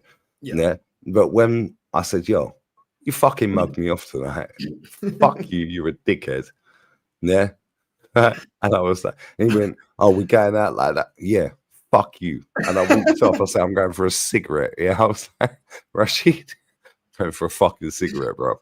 Yeah, and he just looked like, he was like, shisha. He was like, no, he went like this to me. He goes, like, he just put his arms up, like, what's going on? He just kept smoking the shisha and drinking the drinks. Yeah, and then it was like an escalator thing, innit, to get out and up. It wasn't an escalator, but it was an escalator thing. It wasn't. Yeah, and then you grabbed my arm. I was like, fuck you, man. Yeah. Yeah, I was like, fucking. He was like, you were going out like that. That's what you said. I was like, yeah, and he was like, you know, I'd never. Yeah, and I was like, okay, cool. I said, stop shouting. Do you remember? I said, stop shouting. He started laughing. Yeah, it made me laugh. And then people walk past and we're like, oh. It's like we're having a domestic. I can't lie. It's like we were a gay couple. Everyone was like, they're having a domestic. Yeah. So she said, stop shouting. Yeah, bro. I said, stop shouting. You started laughing. Yeah, and it was fucking made me laugh. Then went outside. You don't really smoke cigarettes either. You know, he was like, give me a cigarette. I was like, say please. You're so petty, bro. I swear. And you looked at me, I was like, say please. There's a cigarette. Do you want a lighter? Yeah, inside 3 minutes. Swear down, we're like cuddling each other. Like, that's what it is, isn't it? And it was over some bullshit for no fucking reason. That was my fault, guys. That was my fault. Yeah. In fact, while he's gone to get a fucking Maggie, I'm going to get a beer.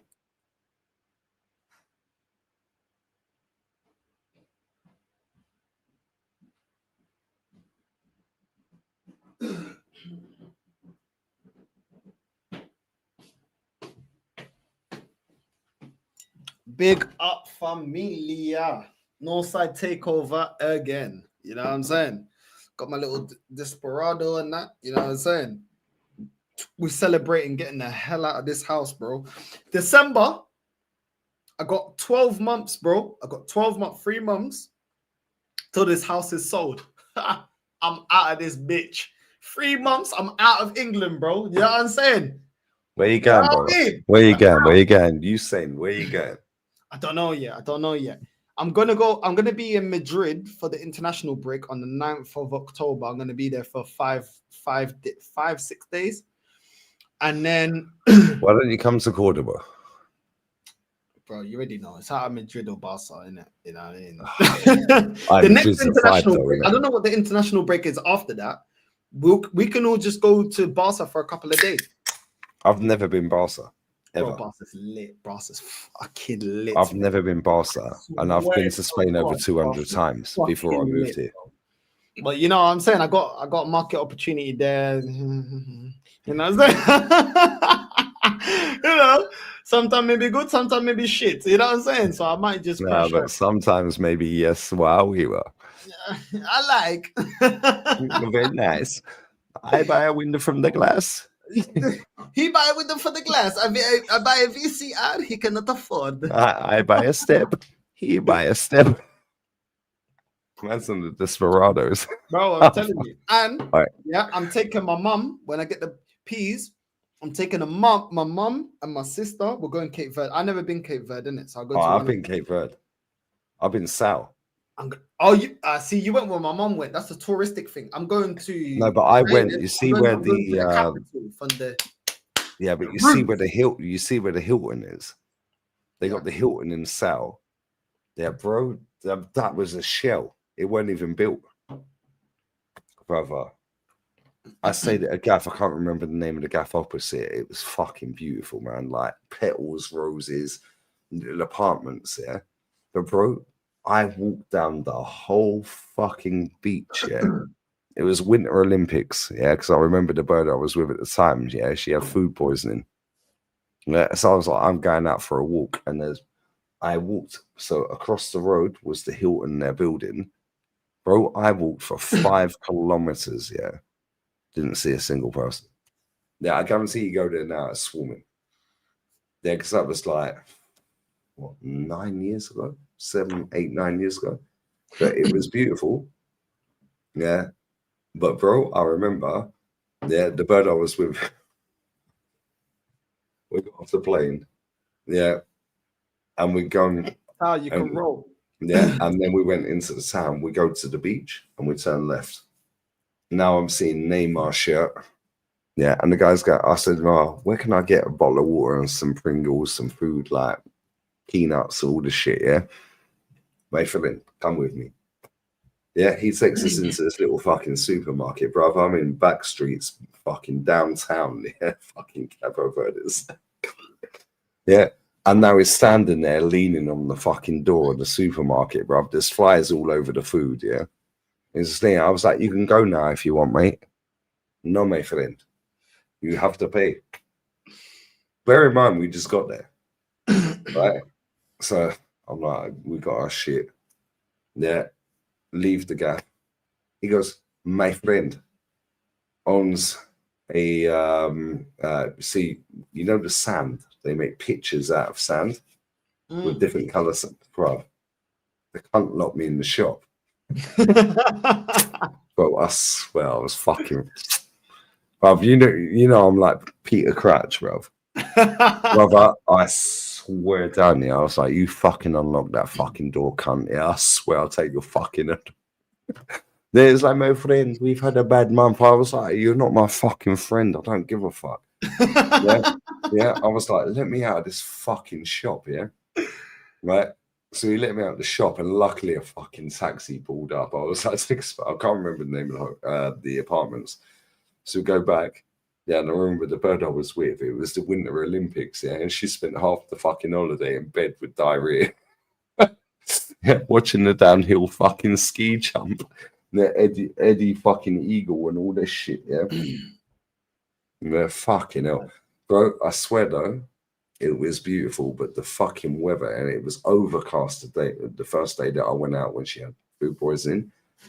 Bro, I came back, I was like a lobster. I walked 5 kilometers each way. I went up to a tower, paid a couple of quid, a couple of euros, whatever it was. Yeah, to do the fucking sightseeing thing. I did not see a single person on the beach. Yeah, and that's where the Hilton is now. Guaranteed that's heaving, and it's totally unrecognizable. And that's the same in most countries now. It's like, yeah, I met a couple earlier. Yeah, I was paying to get out the pool. Yeah, and then they went up. Yeah, and they were faffing around. Yeah, they didn't know how to put their fucking. So when you press the button, when you go in the pool, get a ticket. Now you have to scan the ticket. Then you pay by cash or debit card.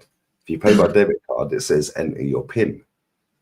Well, you don't need to enter the PIN. Just leave it 5 seconds. And it says, boom, done. Now you carry on. You're out. You still got the ticket, right? This couple. Oh, this is the first time. Yeah, they're from Hartford, guys. Yeah. Oh, this is the first time that we have visited this part of Spain in the last 15 years, and we can't believe how run down it is. Rah. Yeah, I was like, I just welcome back to fucking Marbella and Port of News, mate. Go to Blackpool, bro. Yeah. Yeah, so check this here. I said, oh, really? Where are you from? So I said, oh, I used to work in Stevenage. Oh, no, we don't live in Stevenage. That's the same as a little bit of, if you know, you know, she said. Yeah, I said, what, riffraff? Yeah, so I'm trying to speak posh here because I can adapt to any person. So I'm like, totally get what you're saying. Yeah, totally get what you're saying. Totally get it. Yeah, Miranda, her name was. Yeah, Howard and Miranda. Right, let's check this. They was like, we'd love to move back out here though, but unfortunately, it is very run down. Where would you suggest? I said, well, I've been here 6 years and I've seen the decline. Yeah, I'm doing the posh thing. Yeah, obviously I did all sorts of. I talk to any kind. Yeah, I said I've seen the decline. I said, and if you go towards Porto Banús and Marbella, they're very pretentious. Bro, I swear, they're in their 60s. Yeah. Anyway, I helped them with their ticket and they got out for free because it's half-hour parking for free. Yeah. And I said, but if you go that way towards Mias Pablo, Fuengirola, Benalmádena, and again, Miranda turns up again and she goes, yes, but we don't want to go too deep into the, the riffraff. Yeah. And I was like, I totally understand. I said, this is exactly why you will never move back here. I said, because you never suss out where to fucking move to. I said, how old are you? They were in their 60s, like 65, 67, whatever. I said, you'll still be deciding when you're in your fucking 80s. Do you know what the maddest thing I've heard from some white people? They're like, "Oh, where are you from?" When I was in the hospital, you get all sorts of people. I said, "White people." Is it underbelly or overbelly, guys? Yeah, white people. Because only white people have ever told me that. They're like, "Oh, I would say that your nose is not. Where you from?" And I'm like, "Oh, I'm Cape Verdean, Angolan, and Portuguese." Oh. So you're part of the, European with the colonial Africans. I'm like, yeah, I guess. I never looked at it like that. You know what I'm saying? Oh, yes, I can tell because your nose is not very African. I was like, yo, yeah, it's not very there. It's like mixed, isn't it? Oh, I would say that, you have a very interesting mix, and you know what? Do you know when? Let me tell you something. You know when white people want to say it's not. They want to say it's not very black. Yeah, but I'm like, bro, I'm mixed. Like I don't know what you want to say because they're looking at my hair, like my hair is afro, and they're looking at my nose, and they're like, your nose is very particular. I'm like, it's not particular, bro. Particular, mixed, bro. You know what I'm saying? And you know what it is, yeah. When you're comfortable in your own skin, like, what do you mean? And you know what they mean. You're like, what do you mean? Like, just wind them up. You got a very defined features. I'm like, what do you mean defined features? Oh, what does that even mean? Very slim line. I mean, what do you mean slim line, bro? Like, what are you talking about? Yeah, and the nose is very, particular. And I was like, bro, I'm black, innit? Just say I'm black, bro. I know I'm mixed. I know to you, man, it's just any mix with black is black, innit? Just say I'm black, bro. Like, yo, it's calm. Like, but you know what I like, yeah? I do like when certain type of white people, they don't want to say it doesn't look very black, but they want to say, but you're black, but you ain't very black. Just come out with it. You know what I'm saying? I look at myself in the mirror every day. Like it's calm. You know what I'm saying? But they want to do that whole I want to be politically correct. That's it. You know what I'm saying? You was on FaceTime to me a couple of Fridays ago, yeah, when I was talking to the Irish market opportunity in the green dress, yeah. Brother, the little ginger thing. Oh my fucking days, bro. Yeah, I've never banged a gingerbread. I swear down that could be the first. Yeah, she was unreal. However, yeah, there was a load of dickheads fucking around and finding that in the background. Yeah, that Canadian thing. Yeah, that fucking fat oaf in her 60s. Yeah, I'm not going to say what I said. I don't know, still get across me. Yeah. But then the Essex things, the little young Essex things come past and went, oh, that's very racist. Yeah, I was like, what are you talking about, mate? I called her a Canadian cunt. Yeah. And then do you remember after North? Yeah. I said to you, and she went, yeah, and I said something. We're not going to repeat that. However, I was like, oh, yeah, by the way, say hello to my friend. Yeah. And you and Haz were on the phone, innit? Yeah. Bro, I swear they fucking grassed me up to the fucking reception. Yeah, but you see Dora the Explorer, the Hungarian, bruv, this bird is buff. Yeah, brother. This thing is a market worship, bruv. Yeah. My mate, Mr. Sociable, was fucked off because I was fucking chirpsing everyone, like just chatting to everyone. He fucked off to order our food. Yeah, I said, I'll meet you there. Dora the Explorer gave me a lift. And she was like, yeah, we had 3 complaints. I said, of course you did. Yeah, she went, yeah, you were being this, and that. I said, okay, cool. I said, where were they from? She went, Essex. I said, well, that explains it then. Yeah, I said, they're woke as fuck, innit? Yeah, all right. You're right. I said, you ever watch The Only Way is Essex? She went, no. I said, don't ever watch it. It's a load of bollocks. I said, but this is these pretentious little dickheads. I said, but they're here because they can't afford to go to Port of Banús. So they're in this gaff. And then she's like, what do you mean? So I was like, as we're driving, like she's driving the car, I'm breaking it down for her. And she's like, that actually makes sense. She's Hungarian, bro. But I swear, unbelievable, brother. Shit for toothpaste. Any East Londoners in here? Old school. No, shit for toothpaste is proper. All right, big up to RC, Barca fan here.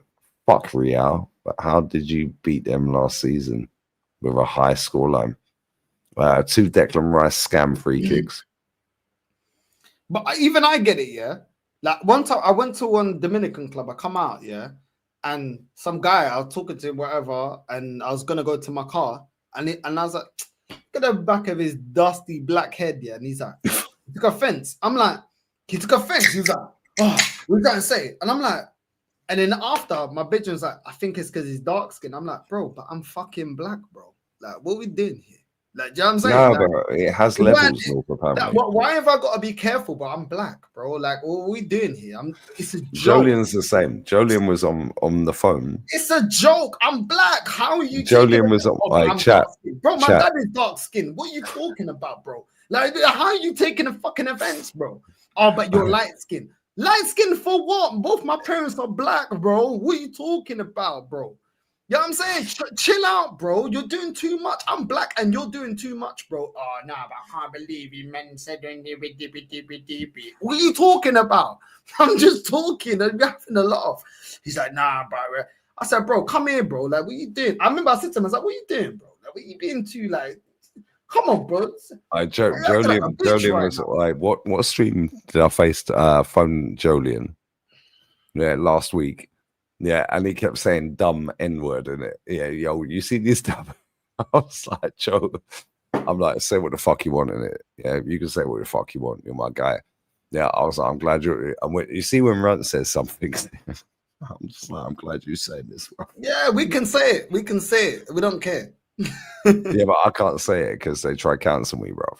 No, I'll say it for you. I'll say it for you. We don't need to be oversensitive. That's the same when I was outside that gaff with that fucking market opportunity. I had Ginger thing in the group. Bro, I swear she was fucking fit. Yeah, I said, you got a fella? She's like, yeah. I said, okay, do you want to swap? You was on FaceTime, innit? Yeah. Do you want to swap Insta? She was like, yeah. I said, when you get single, just DM me in it. She was like, okay. And she swapped Insta. That means we have a chance, guys. Yeah, we're in. Yeah, we're in. We're in. We're in, bro. Yeah, we're in, bro. You see that thing as well. Nope, I've never done a redhead. Any buff redheads in this chat that are birds, yeah, not guys or pretenders. Bro, I fucking see a trans in fucking Mercadona earlier. Brother, I see a fucking geezer dressed up as a bird in Mercadona earlier. I'm not even taking the piss. All right, big up Beastly, my G. I don't know what you're telling me. He's my guy, bro. I said being light and he's light skinned as well. They want us to be confused. Too dark but too light can never win. Yeah, Beastly's my G, bro. This is my pal, bro. Yeah. Bro, when you post that, oh, you're racist. Racist. Well, no, it's factually correct based off of what I witnessed, mate. Did you climb? Nah, I'm not gay, bro. No, I swear down, yeah, this thing had an Adam's apple. Yeah, it was dressed up with lipstick and bleach, bruv. And I didn't even clock it. The market opportunity I was with nudged me and went, yeah, 3 o'clock. Yeah, so I was like, oh shit. But then it was like, what? It was one of these fucking things that's like, you know, they're so dramatic. Oh, look at me. Everyone needs to know I'm here. It's like, bro, if you're lucky you ain't been weighed in yet. Yeah, like, bro, I said to the market opportunity, I just need to get the fuck out of this geezer. Pause. Get the fuck out of this. Nah, real talk, bro. Cape Verde reached the World Cup. It's beyond market. Bro, Cape Verde birds are baddies, bro. I can confirm. I've been there. The hottest in AFCON. You're welcome. You know what I'm saying? You are welcome. To be fair, Moroccan girls are fit. I won't argue that. Moroccan girls are baddies. North African things are nice as well. Yeah, that's true. Moroccan girls are sexy, bro. I won't argue that. That's a good point. They are proper sexy. Yeah, but Cape Verde, bruv. Yeah, but obviously I was there with a bird that I was with at the time. Yeah, Turkish birds are fit as well. Albanians thing, you could go anything, bruv. Like if they're fit, they're fit. We don't discriminate. If the Nani's sexy, bruv, it's sexy. That's right. That's right. We are here for all of it. You know what I'm saying? Oh, and we're definitely getting all of it. That's how it rolls, isn't it? Yeah. Brazilian thing's a headache, bruv. Steer clear. I'll never be in a serious relationship with a Brazilian thing. That's the only type of thing that's recreational use. Yep. Mumsy said no.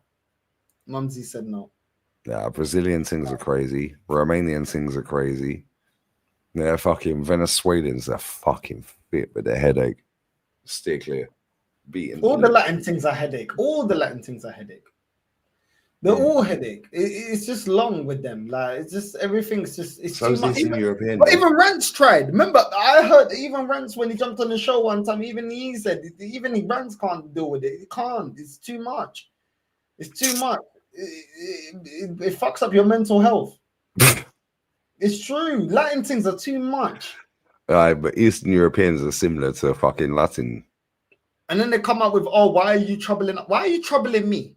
Because you have to accept my offer. If I'm moving to you, you have to accept it. If you say no, then I go away. If not, then I'm going to go court. I'm going to go jail. So at the end of the day, I don't want to hear it, innit? You know what I'm saying? I don't want Champions League Latin thing. You don't want to play Champions League? You want to play Champions League? Nah, but I like Latin things. I like Latin things. I know you do. All right, and to be fair, yeah, some of the fittest birds on the planet are fucking Latin, bro. That is true. Yeah, but you know what the maddest thing is? Latin stretches to Romania, bro, and their headache.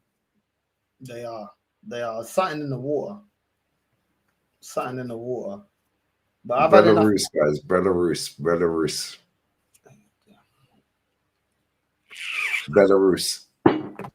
Belarus and Venezuela, fittest birds on the planet. However, they're all fucking. Reject me, because don't waste my time. If you're not North never gets rejected. Reject me, 100%. Reject me. North never gets rejected. North's got game. Reject me, because I don't need the bullshit, and I want to play broke. I'm broke. Any Latin thing, watch it. I'm broke. I don't have money. Same with these Europeans. I don't have money. Lino, we're broke. Don't ask me for no. I'm broke. No, I don't have money. I don't even know if I got a job next week. I'm broke. Yeah, I'm struggling. Like fucking hell, I'm a hod carrier. Fucking hell. They're like, yeah, I'm a bricklayer. Yeah, bro. I clean swimming pools.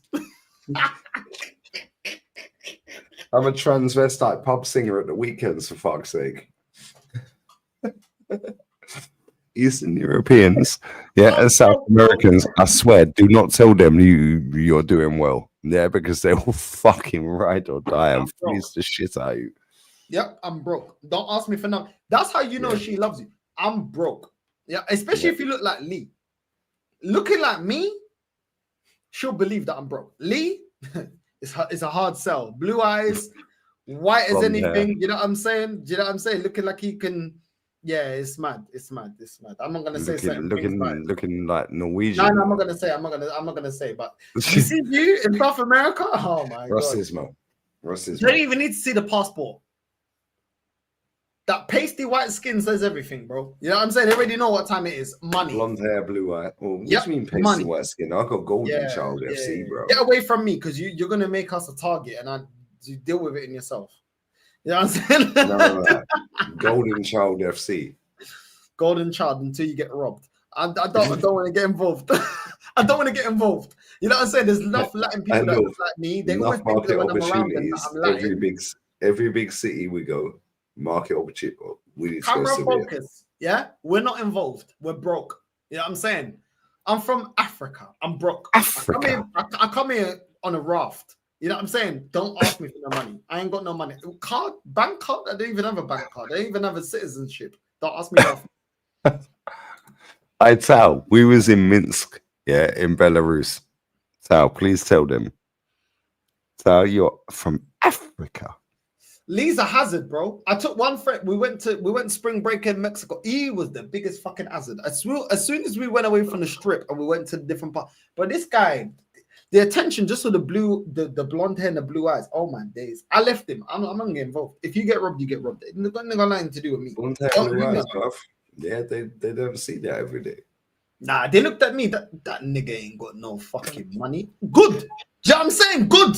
I'm broke. I ain't got nothing. Nitty. He's a nitty. Yeah, they're looking at me like a nitty, bro. They think I'm mad unks. Good. Do you know what I'm saying? I'm broke. You know what I'm saying? Don't ask me for nothing. Don't ask me for nothing. Broke. I can't say the word, but you know what I'm saying.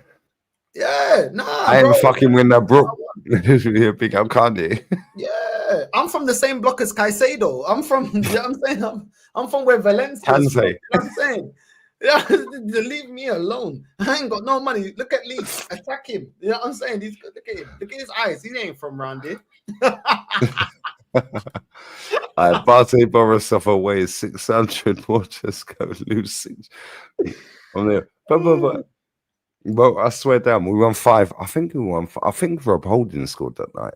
Yeah, and I swear down, I did over $1,000. Yeah, Sal, you was there that night. Yeah, Sal, every single bird in fucking Belarus was sexy, bro. We did not see an ugly bird.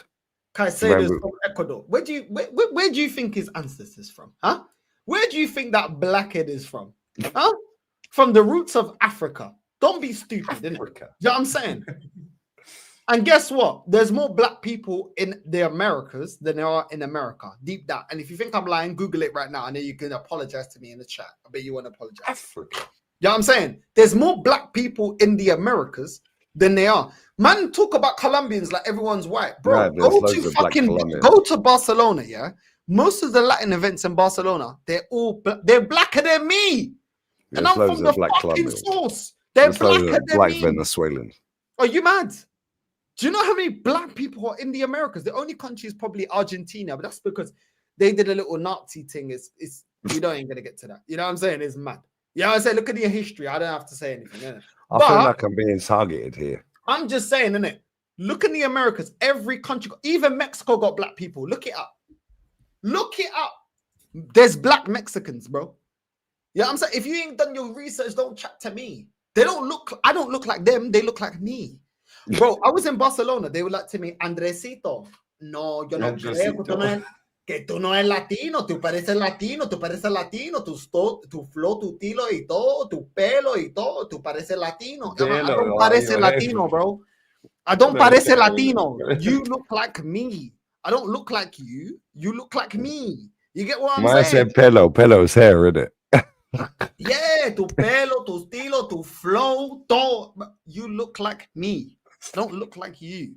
You look like me because you come from where I come from. I know you got the mix, low mix. I know black. Be black. You know what I'm saying? Me Dominican. I Dominican, no black, bro. I went to DR. Yeah, they stopped me 8 times in the airport. 8 fucking times. And they laughed. You know what? How ridiculous it got. In the end, they laughed. Yeah, I said, run my passport again. They're like, no, papi, que no, you no quieres problema conmigo. papacito. I'm like, tú no quieres problema. You're telling me that I look Dominican, but you telling me you're not black, but I'm black though. How am I looking at you, but you're not black? I'm black, but you're not looking at me, but I'm looking at you, and you're not black. What are you talking about? You're black, bro. What are you talking about? You know what I'm saying? What are you talking about? You're black, bro. Run my fucking passport, bro. Do you know what I'm saying? Shut the fuck up and let me run through, bro. What are you talking about? Just let me go and do everything here, bro. Just let me have the whole island, bro. You black, but you're not black. Like, how many times you gone to Africa? I never been to Africa. Shut the fuck up, then. You know what I'm saying? Don't, bro. Come on. I know black, pero how do you speak like this? You know what they say to me? You speak Spanish. You speak Spanish. I'm like, because I speak Spanish. Imagine if I was Chinese and I speak Spanish. Does that mean that I look like you? You look like me because we're both blacks. You know what I'm saying? Like my uncle said, los blacks. We're black, bro. Black. No matter how much you want to run away from it, we're black. You know what I'm saying? Say black in Spanish, no? Negro. I can't say that because they'll clip me. They're like, ay, pero tú, you morenito. You're not black. Yo, morenito. Caramelo. You're trying to do a little shimmy to the black too. No, I'm black, bro. You know what I'm saying? I'm black. You know what I'm saying? That's it. You know what I'm saying? I know I'm mixed. Caramelo. Caramelo. You know what I'm saying? Ozuna. They try to tell me Ozuna. Look up right now, Ozuna, bro. They're like, Ozuna, tu parece Ozuna. No, bro. Ozuna looks like me, bro. You know what I'm saying? I don't look like Ozuna. You know what I'm saying? Ay, pero tu papi, tu es caramelo. No. You look like me. I don't look like you. You're from where I'm from. I ain't from where you're from. Do you get me? But because I speak Spanish, you speak Spanish, papi. I know, que rico, que rico. You know what I'm saying? Que rico, papi. You know, yeah, bro, que rico. You know what I'm saying? Calm down. You know what I'm saying? Calm down. I was taken. I ain't taken right now. If you got a prima, you know what I'm saying? What are you saying? Just relax. No sides here for the whole night. You know what I'm saying? Get your prima down here. Make sure she's, of age, because I ain't one of them sex tourists. So make sure she's of age. You know what I'm saying? And then we can talk. Yeah, Ozuna all the time. I ain't papi que rico. You do look like Ozuna. I can't lie. Hey, you know what I'm saying? I'm going to Colombian club. Hey, bro, the DJ go to me when I go to the club now, yeah, into the thing all the time. Ay, esta noche tenemos Ozuna in the house. I'm like, yo, chill out, bro, about Ozuna. Like, shut the fuck up, idiota granny polla. Betty out of me, hijo de puta. Tenemos Ozuna. Ozuna está aquí en la casa. I'm like, yo, chill, bro. You know what I'm saying? Bro, I took my mum one time to Dominican restaurant. And they're like, tú eres dominicana? And mom's like, dominicana? Angolana, you dumb. And mom's like getting angry. I'm like, yo, mom, stand down. You know what I'm saying? Mom's like, she's like, why are they telling me that I look Dominican? I'm like, look around. You know what I'm saying? Mumsy, relax. Everybody looks at mom. Mom's like, I'm Angolan. Mom didn't even say Portuguese, and she is actually half Portuguese, half Angolan. She goes, I'm Angolan. I'm like, yo, you're so fucking militant. And mom's like, I'm Angolan. Yeah? Why are they calling me Dominican? And then they speak it to her. Ay, no, que mamacita, que se sienta aquí, la mujer, se sienta aquí, que tú quieres una cervecita. Mom's looking at him. Mom's looking at him like, look at this guy right here trying to look at me. Move the fuck away. I don't want no man. You stink of shit. You stink of piss. I'm like, yo, mom, chill out, man. Mom's casting the waiter. I'm like, yo, mom, chill, bro. All he did was ask what drink do you want. Yeah. All he said is the nice lady, but he said it in a Latin way. Ay, que la mamacita, que una cervecita, que mujer guapa. Mom's like, look at this guy trying to hit on me. I'm double your age. Yeah, piss off. My mom's too Angolan. Fuck off. My mom's too savage, man. I'm like, mom, you got to talk to them nicely. She's like, I know. But the guy's like, I know. Que mami, que me habla bonito. Me habla bonito. And mom's like, que bonito. Que bonito. I'm fucking double your age. You still stink as shit. You know what I'm saying? because you got different sayings in Portugal, innit? You stink of piss and you stink of shit. That means you're too young. You know what I'm saying? We don't say you're too young. We just say you stink of shit and you stink of piss, innit? Yeah, You but know if you say that in English, yeah, it just sounds stupid. Yeah, but when you say it in that language, that bro, it makes perfect. So it's like get in the bin, entra en la basura. Yeah, but you say that to any Spaniard, yeah, they'll be like, "What the fuck are you offering?" Betty Alimio de puta. That makes the same fucking sense to get in the bin. Yeah. Well, now Mum, you've said it. he knew what time. He goes to me, "Ay, papi, tu quieres menú?" I'm like, "Yeah, give me the menu. Yeah, give me the menu." He's looking at me like he don't want to say that, and I was like, "Just go away." You know what I'm saying? Just go away. Just leave it. What am I gonna say to her? Loud, bro. If you think Lee's bad, my mum, it's long, bro. It's gonna be looking at you because my mum be looking at you like this. She'll be looking at you with a serious eye. What do you want? She's like, I'm not ready yet. Can you go away? And then I'll order. Can you fuck off, cunt? Yeah. Did I say come here? Bro, Joe's the same though. Joe's the fucking same. Yeah, and Joe, yeah. Right, yeah.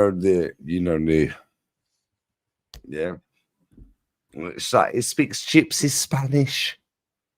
He speaks gypsy Spanish. And fucking what? He lives in Sevilla, bruv. Yeah, it's full of gypsies. He's going, oh, but he did his degrees in Madrid. Cool. Jolien has been on, bro. I swear down when he fucking phoned. I phoned him the other day, yeah, and I was sat. I can't remember. I think it was can't remember what game it was. And I said, yo, somebody in my chat says to me, what is a true friend? I said, if I phone them right now, they pick the phone up. Yeah, I swear Jolien picked the phone up. What is Tal talking I was like, Joe, I fucking love you, yeah. And it was like, I got to be really quick, blah, blah, blah, blah, blah. Yeah. I did it with Tal as well, yeah, and Tal picked up the phone. Yeah, bless us, Tal. Yeah, and Joe was like, yeah, fuck these guys. Yeah, and there's this waffling spat. I'm like, but you know I can understand most of the Spanish, innit? I just can't speak it, innit? Yeah, I can't speak how you speak. Bro, you're Portuguese, yeah? You can speak Spanish fucking miles better than I can, yeah? Yeah, but I can understand a fuck ton of Spanish. Yeah, you understand more than I do. Yeah, you did but when it's you a went lesson. out on a night out with Rashid. Rashid. Bro, I didn't realize how much Spanish I could fucking talk. When you or have understand. to, and you're, bro, I swear. I was like, fuck, I can actually speak loads of Spanish.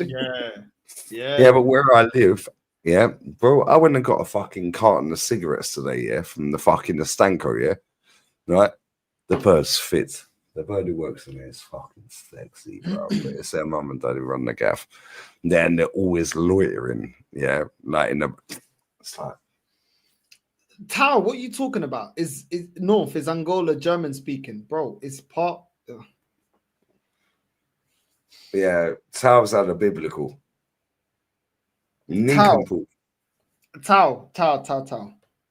The African countries that were colonized. I know everybody talks about Brazil. Angola. Angola, speak Portuguese. Cape Verde, Santo Tomé, Mozambique. Yep, Guinea-Bissau. There's 5. Guinea-Bissau, Santo Tomé, Mozambique, Angola, and I forgot the last one. But not German, bro. What are we doing? What are we doing, bro? Come on, I told you this how many times? Man said Namibia. Man said Namibia, bruv. No. Come on. How are you drunk, bruv? Nah, come on, man. Come on. I told you this, bro. Big up my boy Beasley, yeah. Jolien. No, if you heard him on the phone, yeah. But we're not going to say the whole conversation. But do you remember when I phoned him up, yeah? Because I was like, yo, you need to actually speak to this guy. Yeah. And he was back in the UK. And he went, when I get back to Sevilla, I'm Boom, boom, boom. I said, Joe, I'm not even going to talk you out of this shit because I already know by the sound of your voice you made your mind up. Yeah, Rashid fucked up in the calf. He was like, I want no part of this. Yeah, and guess what? Yeah, you see what you're doing with your... Yeah. Unfortunately for him, he ain't had an offer yet. Yeah, and it's all gone a little bit. Now other people are... Nah, forget all that. Forget all yeah, that. so he's like, yo, what the fuck are we doing here, bruv? We had an arrangement. I'm gone by XYZ. Bruv. Yeah, I fucking love my besties, bruv. Yeah, Tao is on one. Yeah, Tao, right, apparently black men can't swim, yeah, but Tao can swim. Tal's talk about Africa. He didn't even know about Africa like that. You don't know, like, no. Namibia Germans, so I thought Angola was taken by the Germans. Racist. That's racist, Tao. Racist.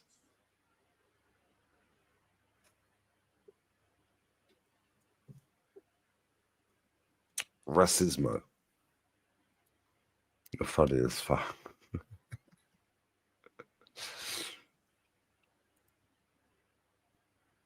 But that's like my sweetie Rach. I don't think Pep was playing along. I think he was sarcastic, taking a subtle swipe. Yep. More than you believe, guys. Mikel Arteta never celebrated a goal, guys. Oh, you go and have a look at the documentary on All for Nothing, guys. He never celebrated a goal. His heart, guys. His heart is always Arsenal, guys. Bruv, what? Well, Spanish players are, bro. More than you fucking believe. Big up Glasgow. Collabo Carnage. Carnage is a G, bro. I know. What do you think of this? Namibia, German. So I thought Angola was taken by the Germans. Good job you ain't paid to think, mate.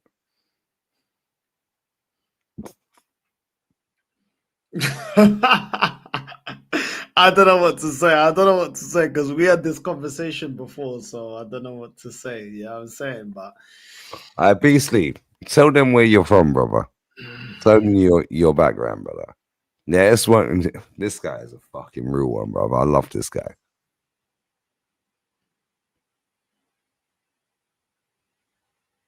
Tell them, brother. Tell them. Tell them, brother. Tell them. Look at this comment here. Lee, you prefer Spanish things or Latin things in Spain? I'll let you reply to that before I reply to that. Because I'm telling you right now. You get a Spanish thing pregnant and never lose the fat. I'll be real, yeah? There's enough buff Spanish things out here. However, I've never done a Venezuelan. And they're fucking sexy, bro. The Venezuelan thing from Madrid.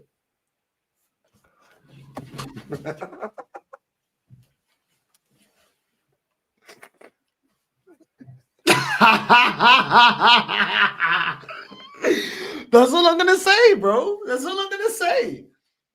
Let me keep it real right now. Let me keep it real 100 right now. Spanish things ain't got nothing on Latin things.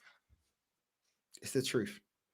Latin women, in comparison to Spanish things, and I'm just gonna keep it real right now. Yeah, they don't. I had to recompose, guys. I had to compose myself, guys. It doesn't mean that it ain't pretty Spanish girls, because that would be an absolute lie.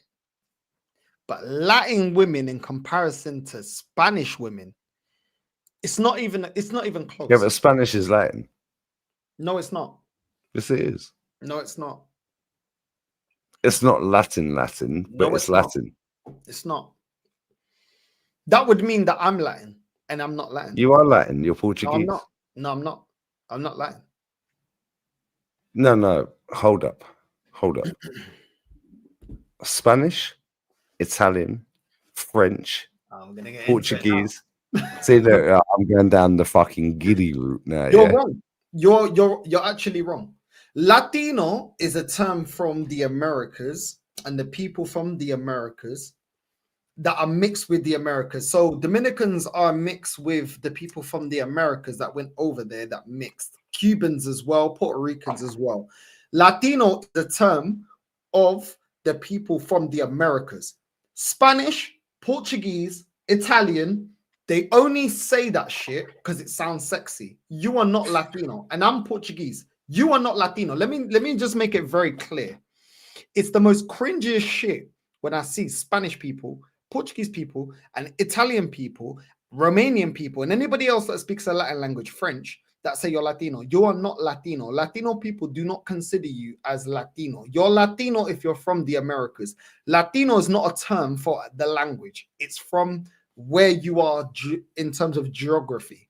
We are not from the Americas. We are not Latinos. We speak a Latin language, yes, but we are not Latinos. When I grew up when I grew up in general, you don't go to Portugal and you're Portuguese, and I can say, because I am Portuguese, we do not call ourselves Latinos. Portuguese people come over here, the same as Spanish people, the same as French people, and say, oh, we're Latinos. No, you're not. In your country, you don't call yourselves Latinos. Latinos are from the Americas. You're not Latino. You speak a Latin language. There's two different, it's a completely different thing.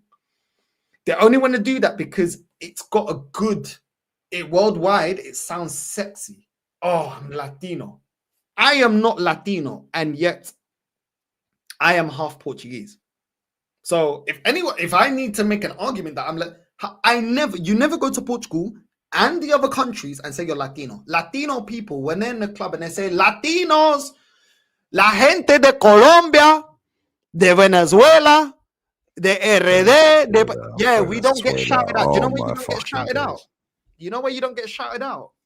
Because we're not Latinos. You don't get shouted out. No, please go back to what you said before you went off camera. Yeah, Venezuela. We're not Latinos, bro. Venezuela. No, Venezuela, yeah. But I'm not Venezuela. No, but say what you said before you walked off camera. What did I can't even remember what I said. Do you remember in Madrid? Venezuela, yeah. Or the Americas. American people do not qualify as Latinos. And they're within that kind of, but they don't qualify as Latinos, bro. You have to be from there and speak yes, so Latinos. Brazilian and Latin is two different things. Latinos. As an example, Brazilians are it's two different things. Brazilians are Latinos, but they're not Hispanic speakers. But they are Latinos based on the geography. But they are Latinos. Even though they call themselves, oh, we're not Latinos, we're Brazilian. But they are Latinos. But Portuguese people are not Latinos. Spanish, not Latinos. They're not Latin. They're not Latin. They're not Latinos, bro. That term does not mean because you speak a Latin language. That's not where it comes from. No, and that's the difference. Bro, Venezuela. Wait, Venezuelan birds is fucking sexy. Bro, however, they will fleece your whole bank account. Yeah, but it'll be the best fuck of your life. Yeah, but they will fuck you up. Yeah, but they're buff, bruv. And if you can find a giga, yeah, ginger, redhead, Venezuela. I know you know. I said Portugal's not a Latin country. Portugal is a Latin-speaking country. They're not Latinos, bro. There's two different things. Just because the language is Latino. Yeah, I'm Palop. Exactly. I'm Palop. And if you don't know the term, look it up on Google what Palop means, and you'll understand what Palop means. I'm part of Palop. I'm not Latino.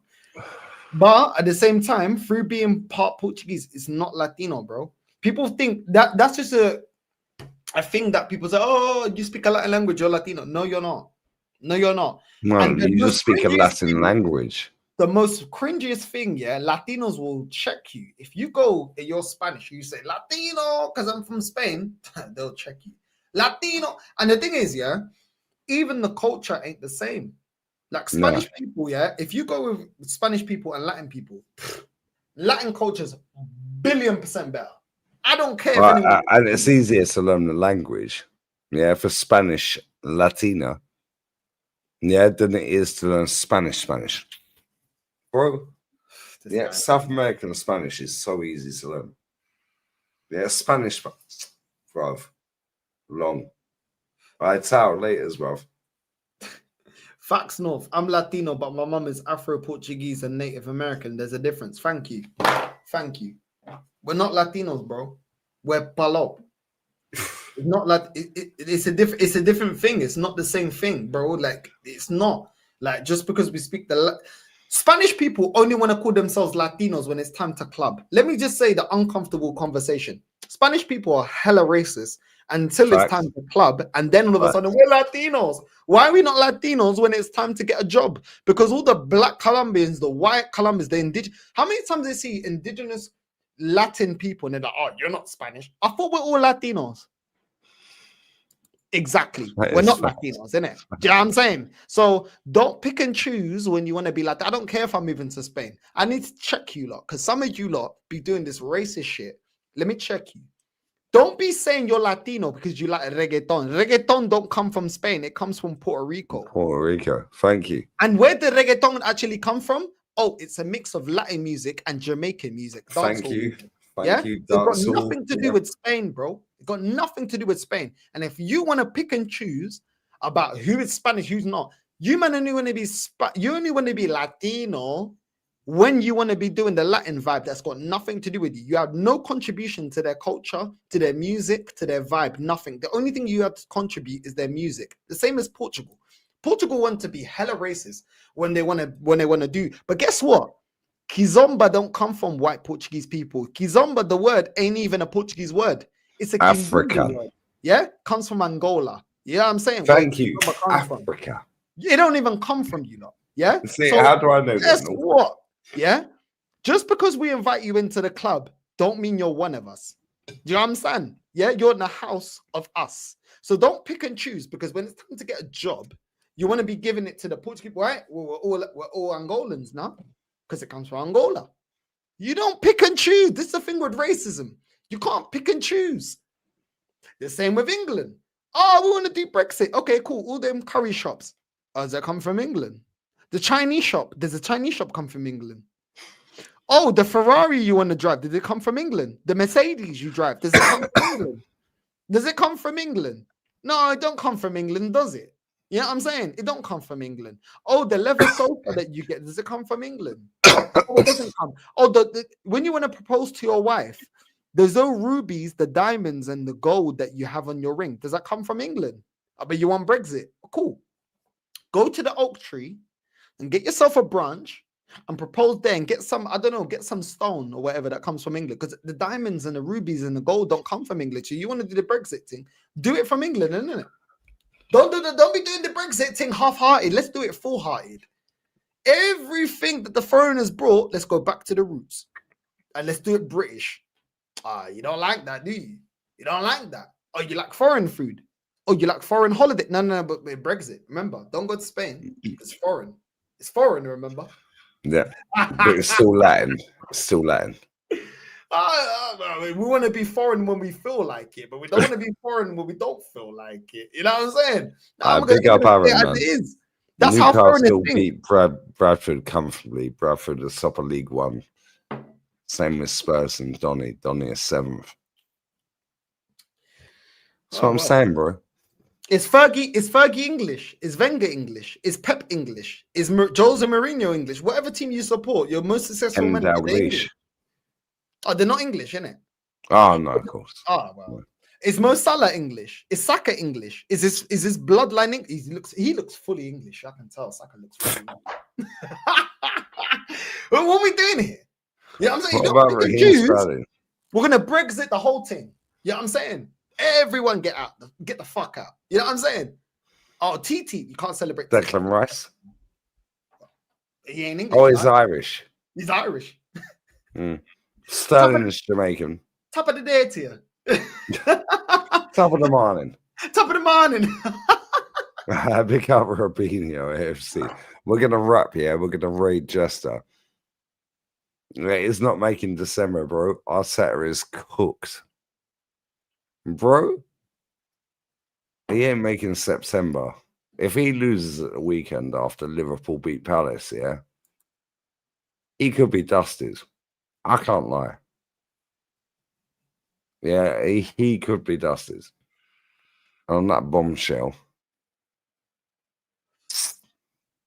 North. All I'm saying is we got to get rid of the Androids and the iPhones and the iMac. It's not English. We got to get rid of it. Racismo, no? Racismo. Yeah, get racism. It's not Kick English. it out. Kick it out. Kick it out. You know what I'm saying? All the cigarettes as well. Are your cigarettes English? Oh, we got to get it out. We got to get the cigarettes out. What about the alcohol? Because most of the alcohol in English. Belgium and French. So we got to get rid of the cigarettes, the alcohol, all the flipping. Where's this beer from? You know what? I don't even know. What we're going to be left This is Belgian. Bro, I swear down, this beer is Belgian. Yeah, this is Mercadona's own brand of beer. Yeah, €3.60 for 12. It is brewed in Belgium. Oh my god! I just looked. It's brewed in Belgium, bro. Yeah, we got to get that out, man. All the designer clothes as well, like Versace, Gucci, Louis Vuitton. We got to get rid of that. It's not English. Get rid of that. Everything out. Zara, get out. Out. Not English. Out. Get out. Disgusting. Disgusting behavior. What about the vodka? It's crazy when you start kicking out everything foreign, isn't it? It's mad. What we left with? Don't worry, though. We'll go for a ruby. Oh, shit. That's Indian. Oh, sorry, mother. Oh, but it's not. It might be Bangladesh. Spam and chips. Oh, wait, hold on. The potato comes from Peru. So we've got to get rid of that. Because or Ireland. We're imported from Peru. So actually, it's not English. So we've got to get... Fish and chips don't exist anymore because that's Peruvian. Potato is from Peru. We've got to get rid of that. That's not English enough. What are we going to do? Cottage pie?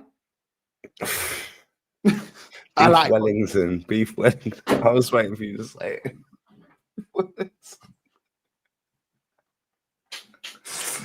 Beef Wellington, mate. We need to make a list. You know what I'm saying? We need to make a list, bro. You know what I'm saying? Just a fish butty and SpaghettiOs.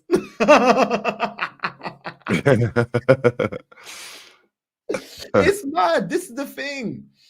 Man, people don't understand, yeah, how much things that foreign people bring. Like the same as Portugal, the spices that when they made their little routes and like, bro, this is what I'm saying. Listen, everyone, let's just calm down. You know what I'm saying? Let's just calm down. Facts. Let's just calm down. Let's everybody be calm. Portuguese, everyone be calm. From China, we know, bro. The Portuguese, they can't even chat, bro. You know what I'm saying? They definitely can't chat. They definitely can't chat. You know what I'm saying? The Portuguese, they got to sit back down. You know what I'm saying? They can't chat. But you know, we do what we can, innit? Chicken tikka masala. Bacon sarnie. I like bacon sarnie. I can't lie, I do like bacon sarnie. But you have to have fucking brown sauce. HP sauce. If it's daddy's sauce, yeah, you're a fraud. Yeah, bacon sarnie, mate. Oh my god, I do like bacon sarnie. I can't lie. I can't actually diss bacon sarnie because I like bacon sarnie. I do fucking love you. We're gonna raid Jester because my old man's probably gonna get up in about an hour, and it's gonna stink of cigarettes in here. So I need to fumigate the whole gaff. Bangers and mash.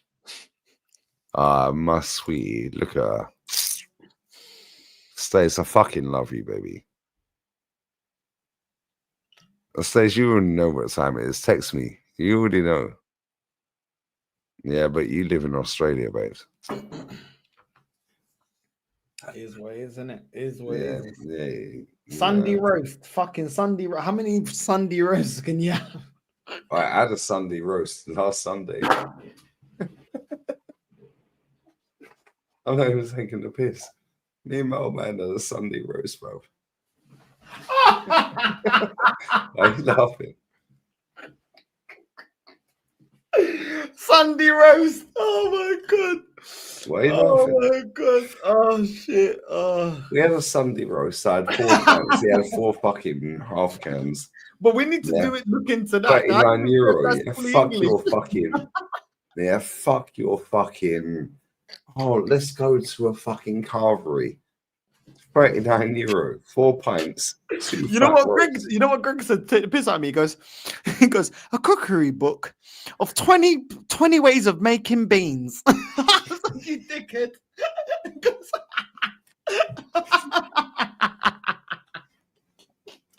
That fucking is a YouTube channel. I can't lie, North. Yeah,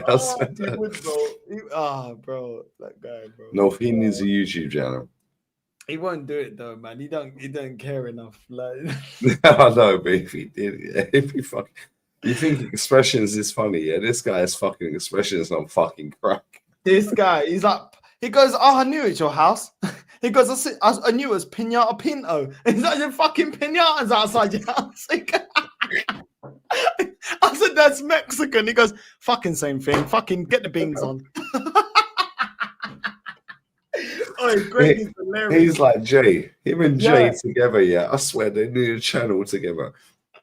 You know, Jay. Oh, get the fucking pinata out. Bless up everyone locked in. We're gonna raid Chester. I need to go to bed, bro. Big up everyone who's locked in, man. Get them on a live. Greg's hilarious. Yeah, Jay's hilarious. I try phoning Jay multiple times. He don't answer. I guarantee I'll phone his dad right now, yeah? He'll pick the phone up. And I'll go, what you make of that tonight, John? He'll go, well, that was a fucking load of fucking shit, wasn't it? In fact, should we call him? Yeah, fuck it. 4:30 UK, yeah. Fuck it. Call him. I'll see if I can call Greg. Yeah, let's call him. Yeah, he's a Hackney carriage driver, black cab driver. English breakfast muffin is my fave. I'd love your muffin, babes. Like, you just need to get from Australia to here ASAP. Let's phone John. Yeah? Yeah, let's phone John. Jay's old man, yeah? Yeah, he's a Hackney carriage driver, black cab driver. The black taxis in England, yeah? 56 years this fucker's been going. First time he's ever split the ticket with Jay. Do you know what? He goes, I can't be fucking arsed, yeah? He goes, this club. Since I've been single, yeah, I've made the most money I've made on YouTube ever before. Surprising. Funny that, North. Funny that, isn't it? Yeah, it's almost like they drag you down, isn't it? It's almost like they drag you down. All right, let's phone John. Let's phone John. Oh my god!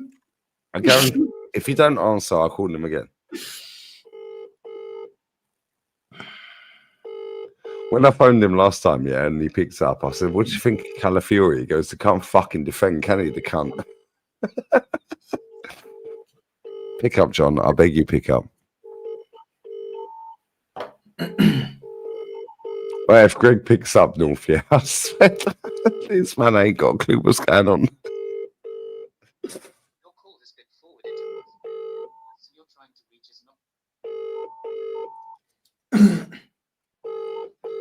Come on, John. Poor work rate. Fuck you.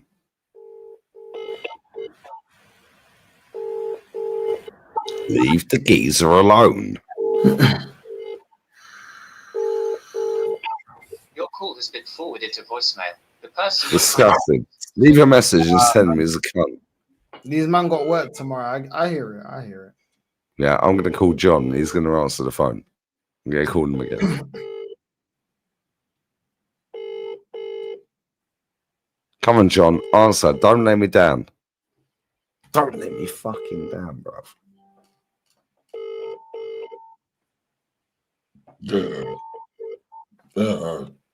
Pardon me.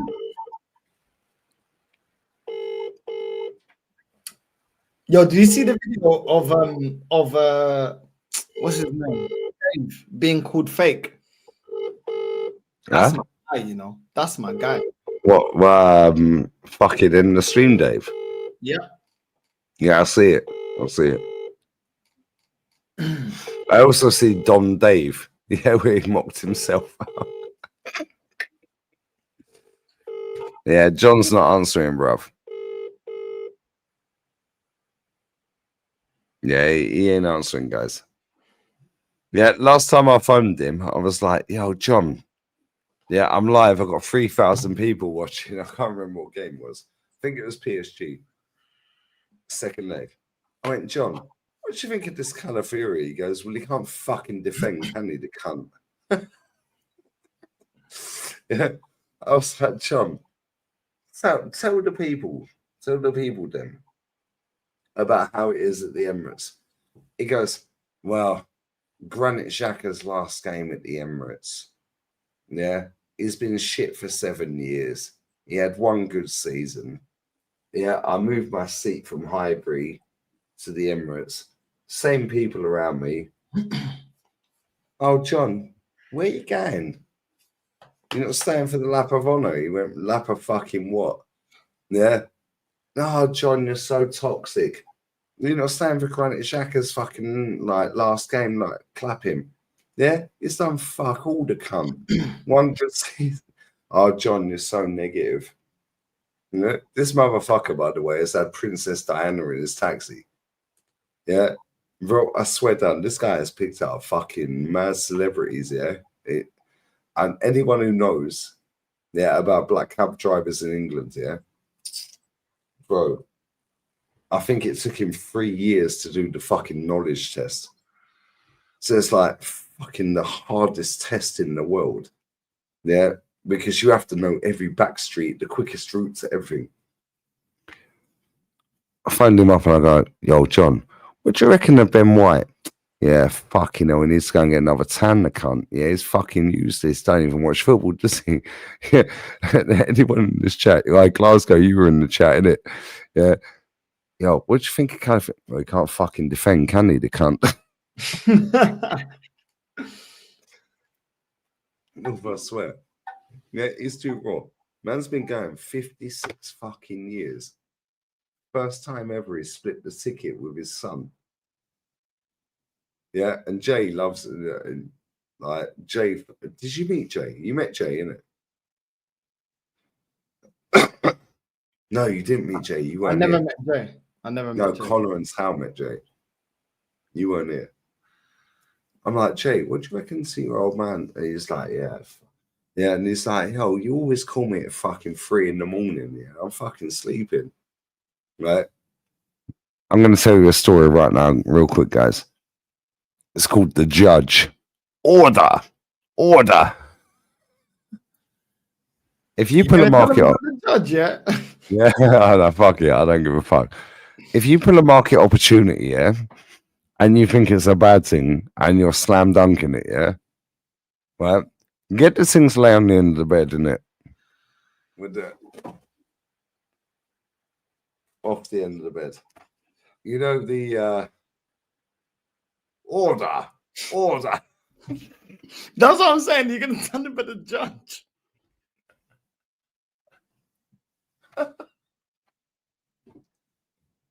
Oh my god. Order. If it's a bad thing, it's order in the court, you know what I'm saying? Hey, Jay's fucking hilarious. Yeah, Jay's fucking funny. I went to spring break with this motherfucker 10 years ago. No, I swear to God, yeah, we did 2 weeks in spring break, yeah. I don't think I could last fucking 2 nights in spring break, bro. Yeah. Order.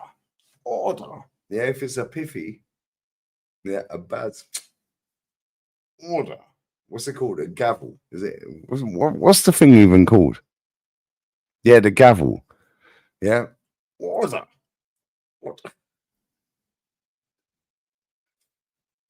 My boy Jay's fucking.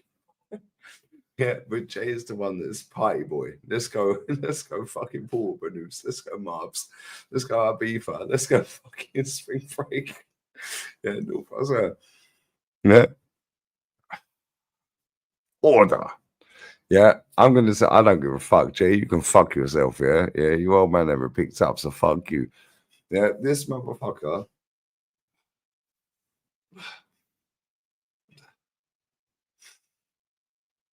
Yeah. Maybe what does he?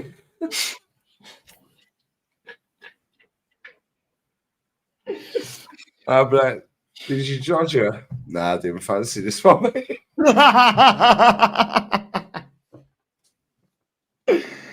Oh my Didn't days. fancy this one, mate. Oh my days. If he goes, yeah, I did, I'm like, I'll send a picture. That's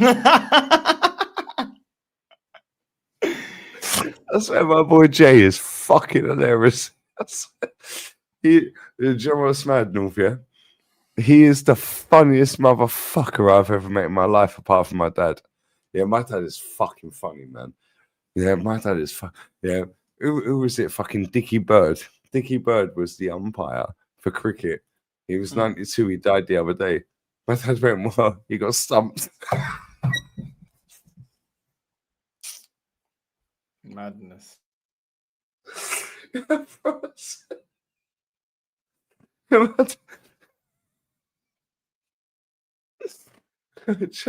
Jay's saying that. But if you know. Yeah, I'm like, did you judge it? No, I didn't fancy this one. This is the one, chat. You already know it. This is the one who's got a mate who loves the fat things. Yeah, and he shows the videos of the fat things that he's pounding, bruv. And when I say pounding, bro, he is fucking destroying them. Yeah, he looks like Mr. Bean, bruv. Yeah, and he is fucking just going at 100 mile an hour, bruv. I said, why do you like the fat things? He goes, bruv. Yeah, he goes, they appreciate him more. They've never been fucked like that. Yeah, and it's like, I'm like, why are you recording it? He goes, because they fucking love getting recorded. Yeah, he goes, I can fucking say what the fuck I want. They're going to do what I want because they never get fucked like this. He's savage. I can't even remember that guy's name. But my boy says, did you judge it? Order. You wouldn't know, innit? Yeah, the skinny things always beat the fat things, bruv. Yeah, I swear. Bro, this guy has fucking got a fuck ton of videos on his phone of him batting. Like, and then when I say batty, right, bruv, he is destroying these fat things. Yeah, and when I say destroying, bruv, he's like a whippet. Yeah, he's like, brother, he ain't doing the judge, bruv. Like, Jay's got class, innit? Yeah, this guy's just. Jay's got class, you know, after that. No, Jay's got class. It's like, order, respect. Nah, I swear down. Nah, Jay's hilarious, man. No, I didn't fancy that one. Did you judge her? No, I didn't fancy it, mate. But no, the way he says it, did you judge? Didn't fancy that one, mate. She was a right cunt. Moody cunt. Oh yeah, this one could ride like the wind, mate. Yeah, but did you judge it, Jay? Nah, right, moody cunt. Good fuck though, but nah, didn't fancy it, mate. Nah, that's mad. On that bombshell, we're ready to just. Man said Lee Gunner ex Lizzo, fucking get out of here, fucking mank twat. On that bombshell, North, what you got coming up, Pauls? Yeah, tomorrow. Today. 3 more. Well, today. Yeah, today. 3 more shows. We're out. We're active. You know what I'm saying? Clipping up that show. You and Fuad. Oh my god.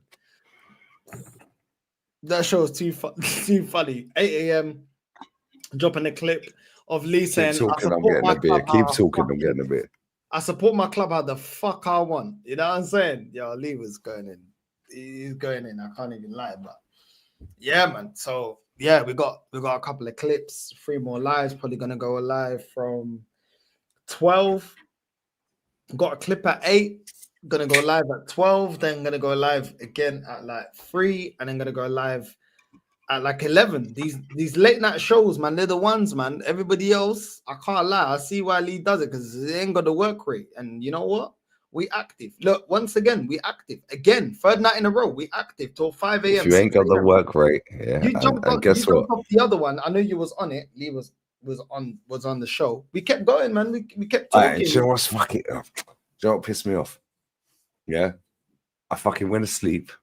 My dad goes fucking walking around, fucking because he's got the bike. But when he gets here, he just wants to walk it for it, brother. He found a can of Victoria Malaga. I said, "Where the fuck did you find that?" He goes, "It was right at the back of the fridge at the bottom." I said, "That would have kept me active for another hour." Yeah, and he was like, "Oh well." Yeah, I'm like, how did I not find that beer? Because I would have stayed, didn't it? Yeah, but I bounced because I had no beer, no fags. Yeah, bro. If I'd had the beer, don't matter about the fags, innit? Yeah. And then he's like, "Oh yeah, I found." I'm like, "You're taking the fucking piss." Yeah. How did you find that beer at the back of the fridge? Yeah, and I swear down, yeah, real talk. This guy on camera right now, yeah, this is the fucking brother I never had. Yeah, I got 2 brothers. One of them's a complete fucking dickhead. Yeah, that's Do you another know? Do you know day. what it? Do you know what it is, Lee? Yeah, and Do the you remember when I youngest said one to you, is deaf and blind, so he's yeah, we forgive him. It's not his fault. It's not his no. fault. The youngest one, is 38 now. Yeah, but bro, you're the brother. You're supposed to be the brother I had.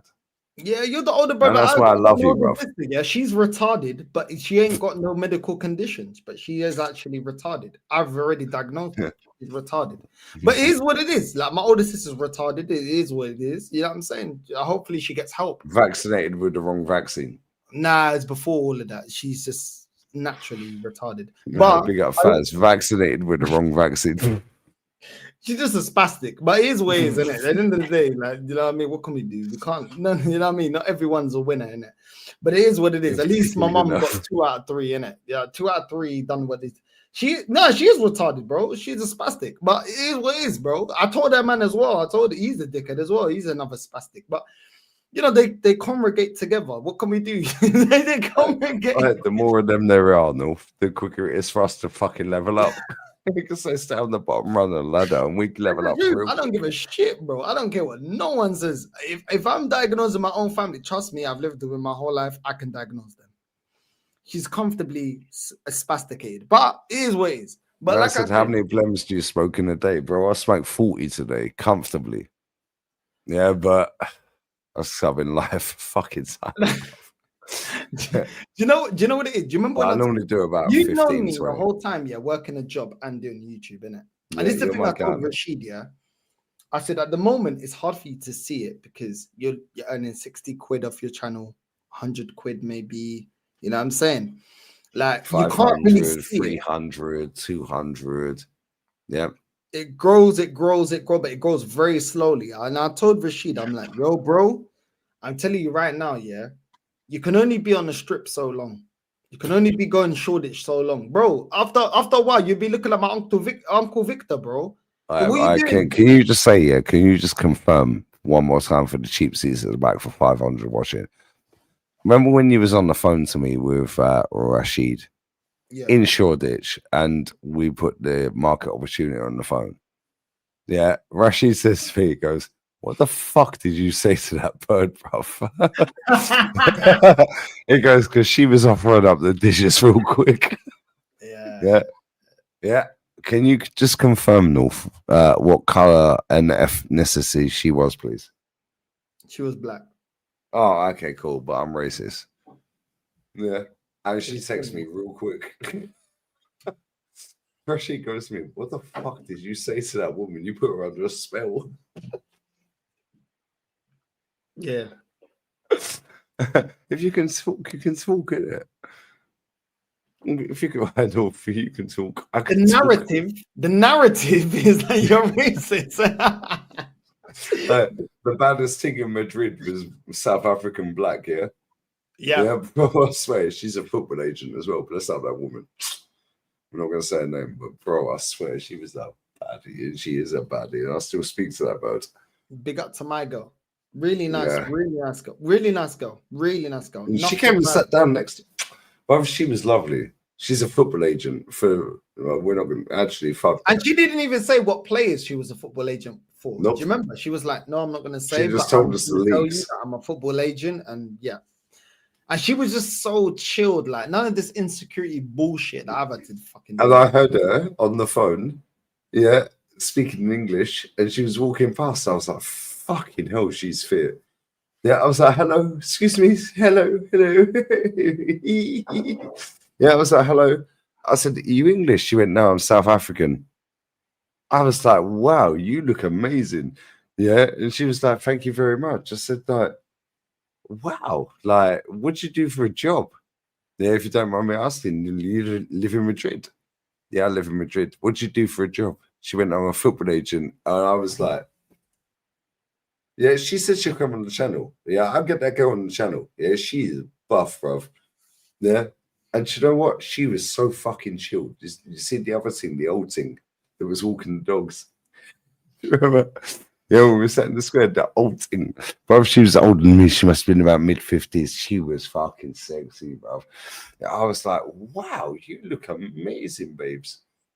Thank you very much. Yeah, I was like, what? Yeah, she started chirping. Bruv, if you can chat, you can chat. Yeah, this is the problem, yeah? Most of fucking society can't chat to people. Just because I think you're hot don't mean I want to fuck you. Yeah, and this is why people feel comfortable, isn't it, North? Yeah, because just because you can chirp someone and go, wow, you look amazing. Bro, Yeah, I have to check this one. She tried to act like, you know, when we went to the Bernabeu, she tried to say, but you were cheating. I said, cheating? Name me one girl in that live, yeah? Because you can go back, rewind, do VAR. Window shopping. Well, not when it comes to this one, because this one's with the thing, yeah, window shopping. You know what she said? Oh, but you were going around. I said, tell me one thing that I got the number from or I approached the chirps. She couldn't say one. I said, so is that cheating? Yo, North, what do you think of the rack on that? To me. I said, no, you've been insecure from like 10 years ago. That got nothing to do with me. Yeah. Why don't you step your game up? Don't tell me about your insecurity. Tell me about the facts. Yeah, I'm saying. Yo, North, what do you think of the batty on that thing? Yo, when North, I communicate with you, look how pretty this thing is. Yeah, she's got nothing to do with it, bro. Yeah, I'm saying it got nothing to do. I said if you see something you like, you're gonna look at it, bro. You see a Lamborghini drive down the road, you're gonna look at it. You're gonna go, fucking hell, how's he got that car?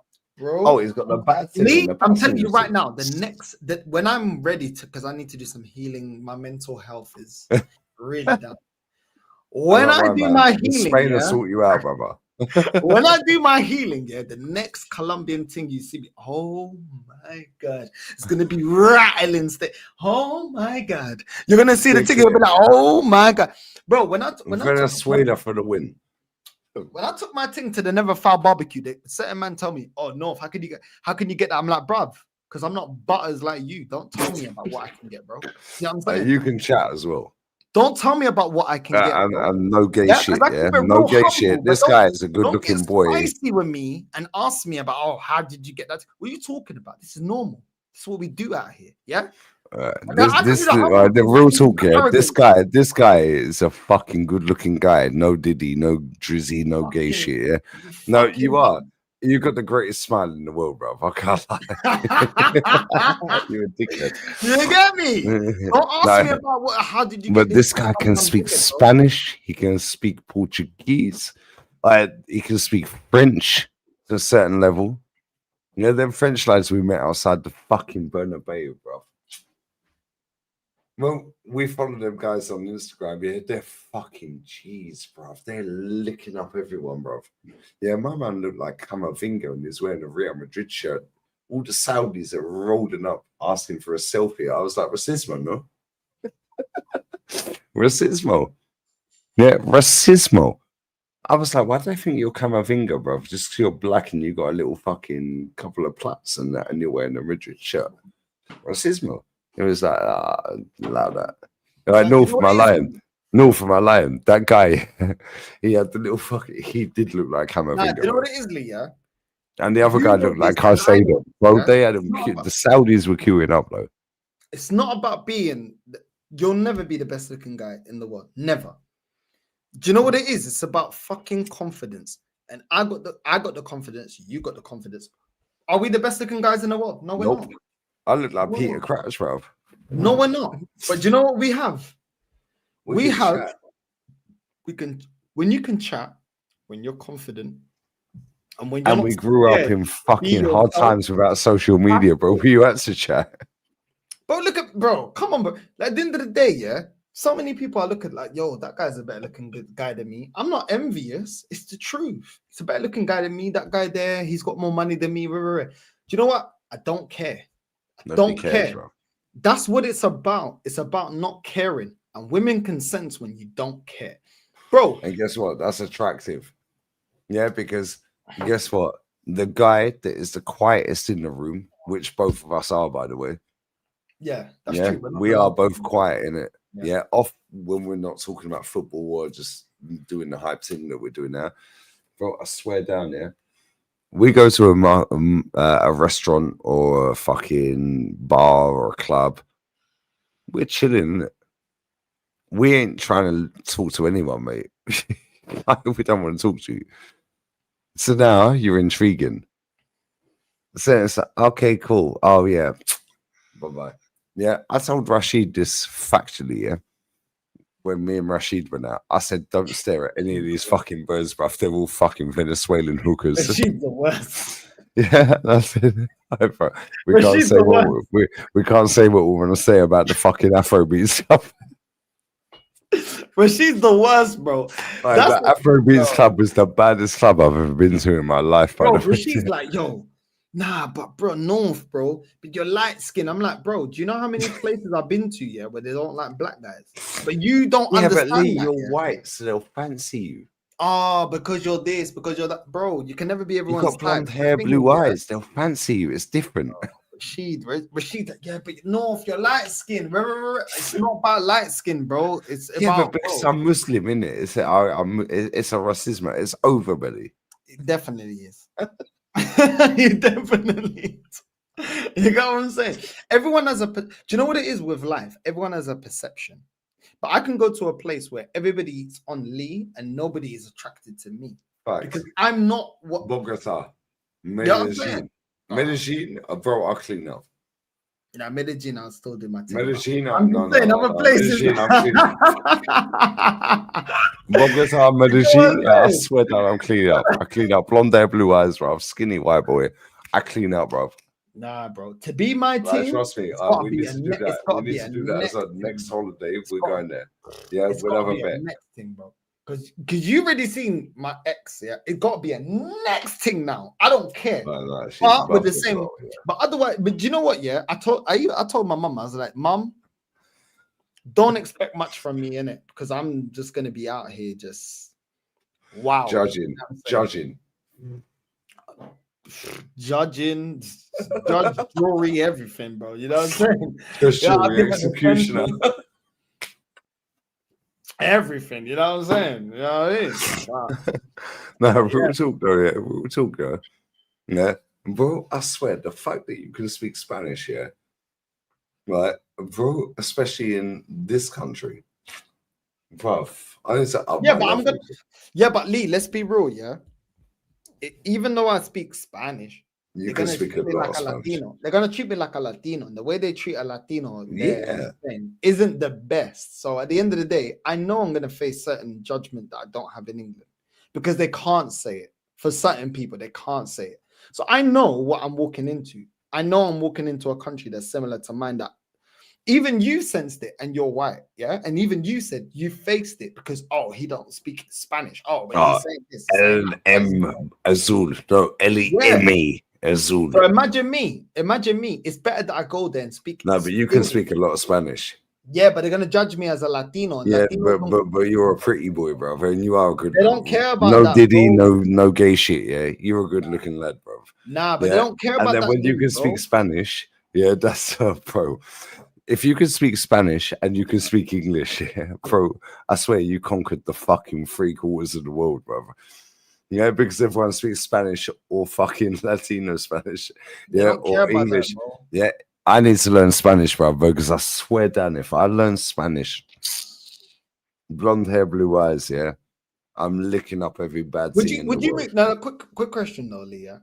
Would you move to Madrid or Barca? Would you move? Because I know you. I've never been to Barca in my life. Yeah, I'd move to Madrid. I would. I like the vibes in Madrid. I did. I liked it, and I've been to Madrid multiple times. I'd move to Sevilla. Okay. Yeah, but the problem is it's too hot in July and August, bro. It's 50 degrees. Yeah, I'd move to like out of town. Yeah, but if I've never lived in a big city north, yeah, even in England. Yeah, but I'd move to Madrid or Sevilla. Yeah, Madrid and Sevilla, two of my favorite cities in the world. Yeah, Sevilla is my favorite city. Yeah, bro. You think Madrid's lit, yeah? Go Sevilla, brother. Yeah, I swear. Been, but I can't say I've been Valencia. I like Valencia, but no, Sevilla. Yeah, I swear to God, bro. Sevilla. You see Madrid? Yeah, it's Madrid on crack. It's Madrid on steroids. Yeah, bro. I swear to God, yeah, Sevilla. And the architect. I love all. I'm old, bro. Yeah, I like going and looking at the old buildings and taking selfies and the fucking all the bullshit. Yeah, culture. Africa. Yeah. No, but Madrid. I'd live in Madrid. I would. What the province? Yeah, not Leganes. That fucking gaff you took me was a shit. Bro, I genuinely felt scared in that place. I can't lie. Yeah, I genuinely felt scared in that gaff. Yeah, first time I ever scared in my life, bro. I actually felt scared in that gaff. Yeah, but Madrid as a province, I would move there. As long as I have a swimming pool. Yeah, I don't care about. I love the beach. Yeah, the beach is like my haven. Yeah, I was at the beach today. It's like, bro, you get the waves crashing, like the market opportunities in the sea bobbing about. You know what I'm saying? Well, we were very nice. Yeah, but yeah, Sevilla is my favorite city that I've ever been to in my life. I've not been to every city, obviously. Sevilla. But bro, it's way too hot in July and August. It's unbearable. You get out of the shower, you need a shower. It's too hot, bro. Yeah, but Sevilla, bruv, North. I swear, yeah. Julian's my guy. And I've been to Sevilla multiple times. Brother.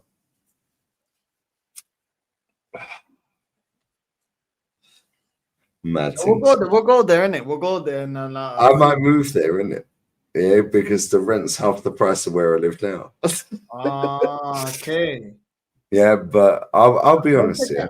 All right, we're gonna do a trip there, innit? Listen, December, the yard is sold in December. So I got 3 months. The yard is sold. We could do a little trip, innit? All right, Sevilla.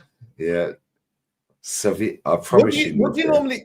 All right, what are you gonna do for Christmas time this year? You gonna stay where you stay, or what are you gonna do? I don't give a fuck about Christmas. Marketing scam, bruv. I know, but it's market opportunity because remember, every Christmas time. Yeah, Merry Christmas. Very nice.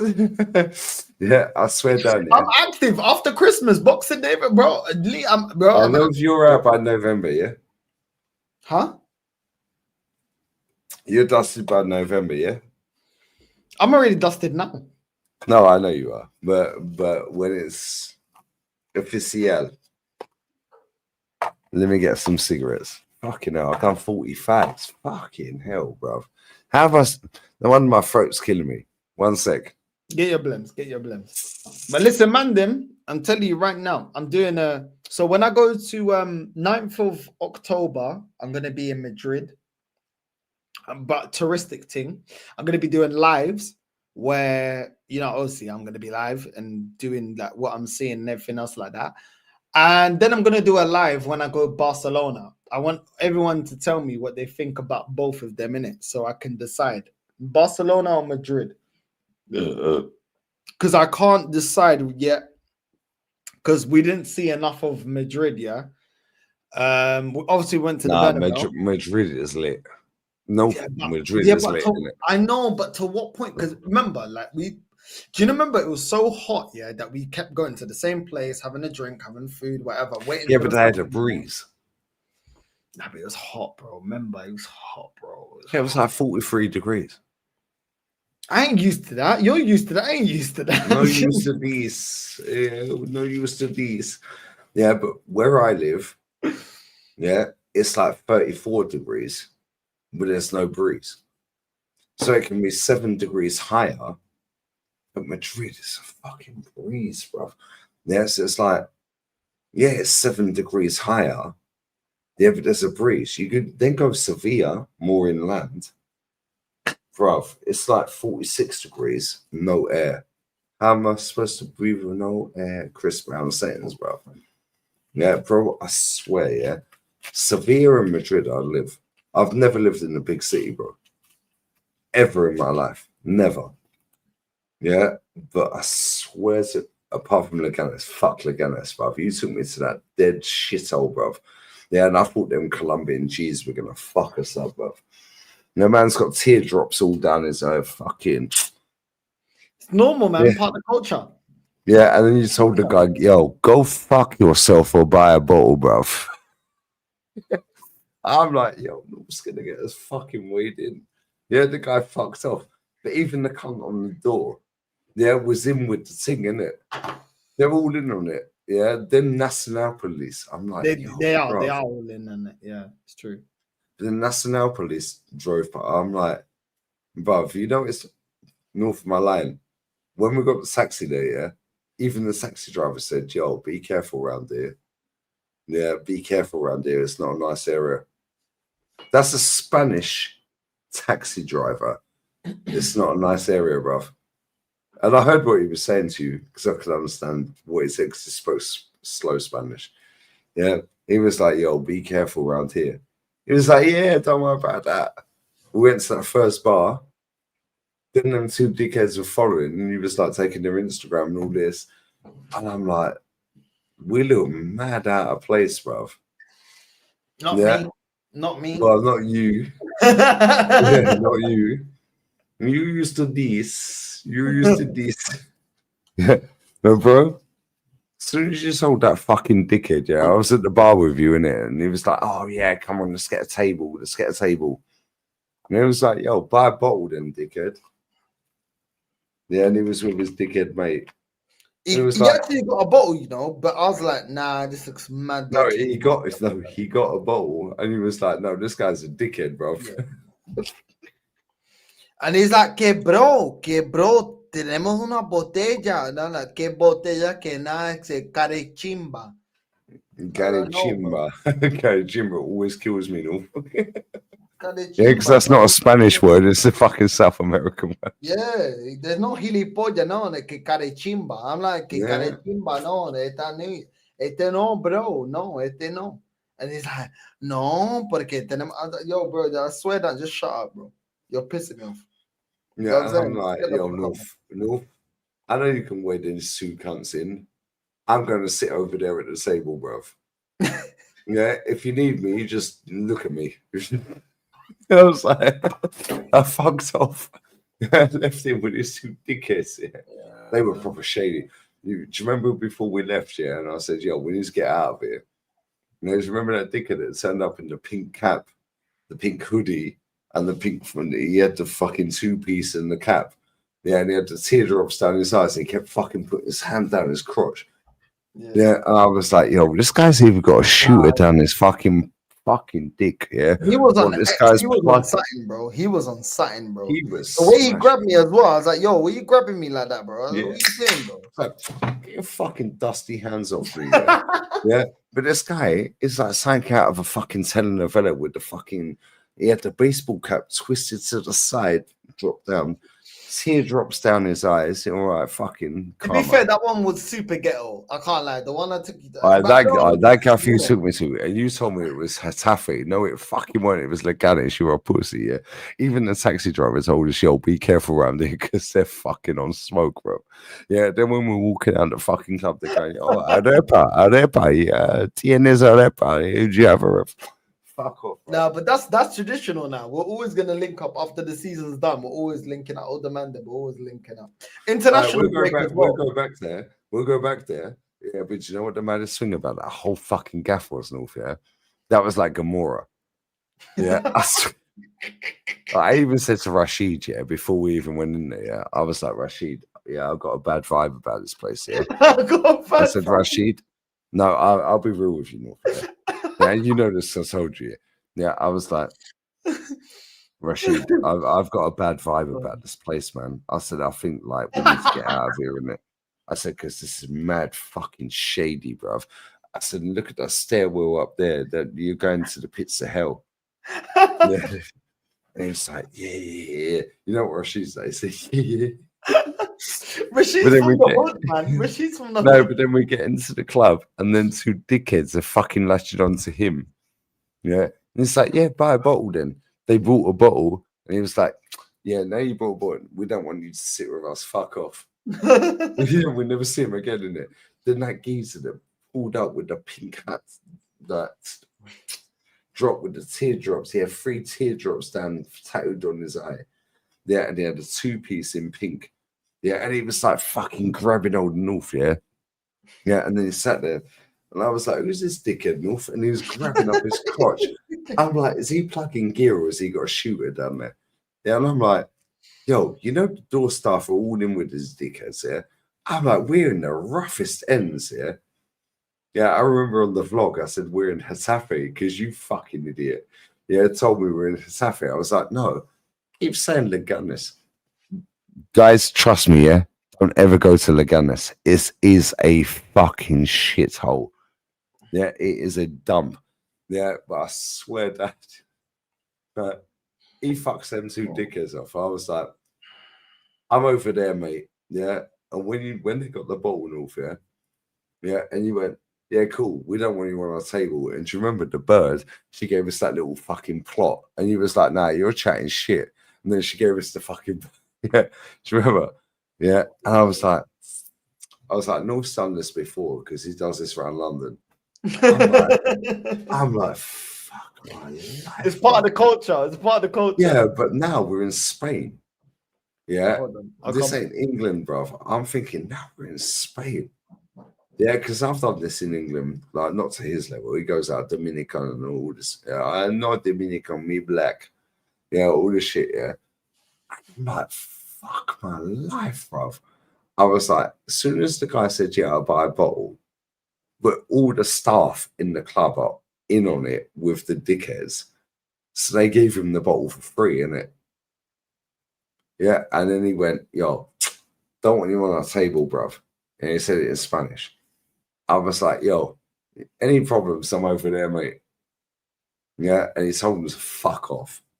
And they was like, oh, why are you being like this? It was like, I don't want to talk to you, bruv. I don't need to talk to you. Yeah, fuck off.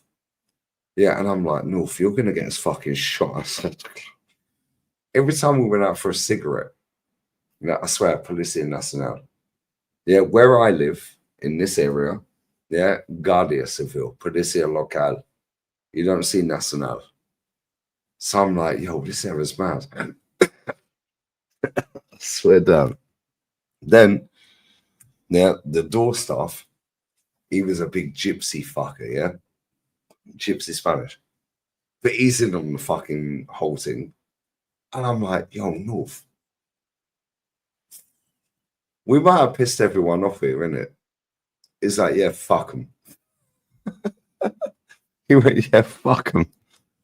And then, yeah, just before we left, yeah, this guy turned up. He had a pink baseball cap on, but he had it twisted. He had a tattoo down the side of his head. Now he's got the cap and dropped down. Now he's got 3 fucking drops on his eyes. Now he's got a 2-piece on in pink, and he was just fuck. I said, yeah, I think it's time to leave. When we walked out the club, yeah, there was about 1 billion people outside selling arepas. Yeah. Anybody who knows South American food, that's their food. Yeah. And I'm like, what the fuck is going on here? Yeah. What the fuck?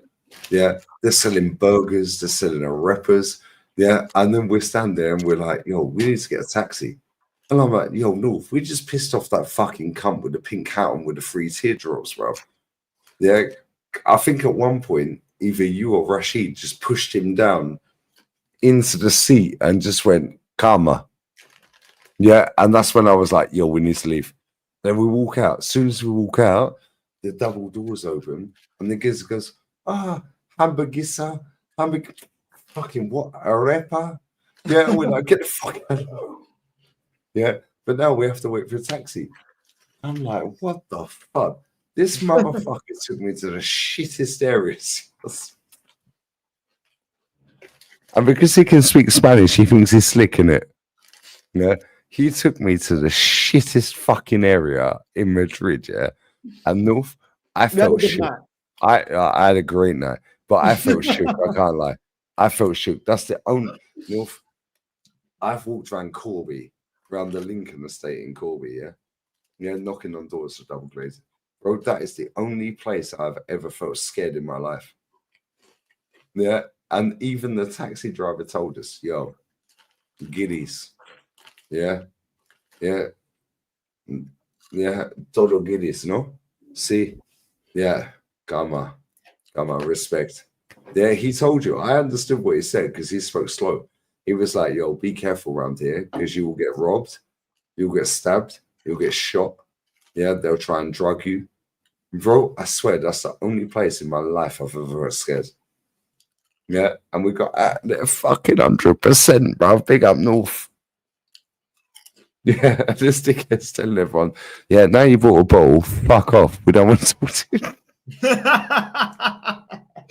I'm like, yo, North, he knows the fucking door stuff. Every time I went out for a cigarette, yeah, that door, he was a gypsy, man, big gypsy cunt, wasn't he? He was a big cunt. Bro, we invested in it, so they'll protect us because we already put the money down. So they're like, yo, paying customers, fuck off. He knew. Let's go. Nah, bro, that area, I was shook. I can't lie. I was shook. Yeah, I know. You looked a little bit unsettled, but it's I told Rashid, yeah. I told Rashid before we went in there when them 2 dickheads followed us from the bar up the road and they followed us. You know, I said to Rashid, I was like, yo, bro, we need to get the fuck out of here because this is mad shady, bro. I said, I don't feel comfortable in it. It was like, yo, it's like what you're saying, guns. I was like, yeah, Rashid, this is fucking shady as fuck. I said, Northside can do the thing all he likes here. I said, but it only goes so far, innit? Bless up North. I can't lie, yeah. Yeah. North does this every fucking weekend in London. The difference is we're in Spain. Man. No, but we're in fucking Leganes, bruv. Normal. The taxi drivers telling us, be careful. Yeah, I'm like, what the fuck? Bro, that's the only place I've ever felt scared. Nah, come on, man. It's normal. No, I was on edge, bro. No, I was on edge. Lead is foreigners, man. It's normal. You just do your thing. I did my thing because the Venezuelan things were tinging, innit? You know what I'm saying? That's what I'm saying. Just go with the flow. Let's go. The Venezuelan things were tinging. Yeah, Venezuela for the win, lads. However, yeah, as soon as that dickhead turned up in the pink with the 3 teardrops, I was like, and he's grabbing his crotch up. I was like, we need to get the fuck out of here, mate. That was like 5 a.m. Yeah, I was like, yo, we need to bounce. Yeah, but you know what? That trip. And then we went live when we got home. That trip was what I needed, man. That trip made me see a lot of things clearly. You know what I'm saying? Made you see a lot of things clearly. Nice. I think that trip was like eye-opening for a lot of us to be like, do you know what? Maybe the situation ain't the best for me. maybe the situation ain't actually going anywhere with me. You know what I'm saying? And life is life, isn't it? Yeah, and sometimes you need a reality check in it, and sometimes you just need to.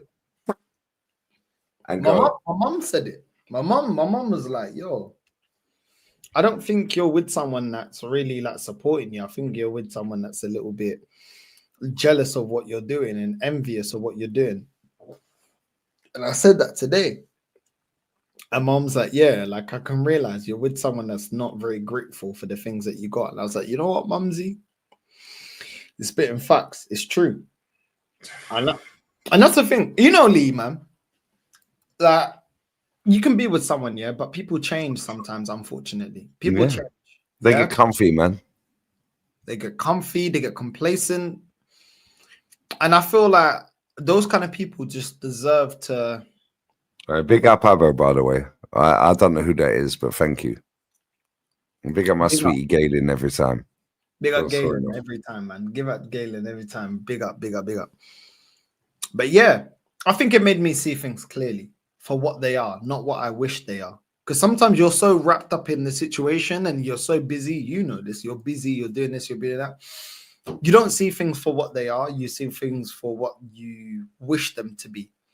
And I think that Madrid thing, that Madrid trip, made me see things for what they are. Certain things that I needed to have an eye opener, and I'm really grateful to that Madrid trip because you know what, that trip was goated, bro. I can't lie. It really made me see, like, you know what, yeah. You wait till we go Sevilla, bro. Nah, definitely. Julian's a market opportunity, bro, and he's gonna have his gaff fighter, and so we could just all crush it. His. That's what I'm saying. That trip there really made me see things clearly, and I think if you're in your 20s or in your 30s, any age, it's never too late to change something that doesn't make you happy. But it made me see that, you know what, just sort yourself out. Just get your shit together. You know what I'm saying?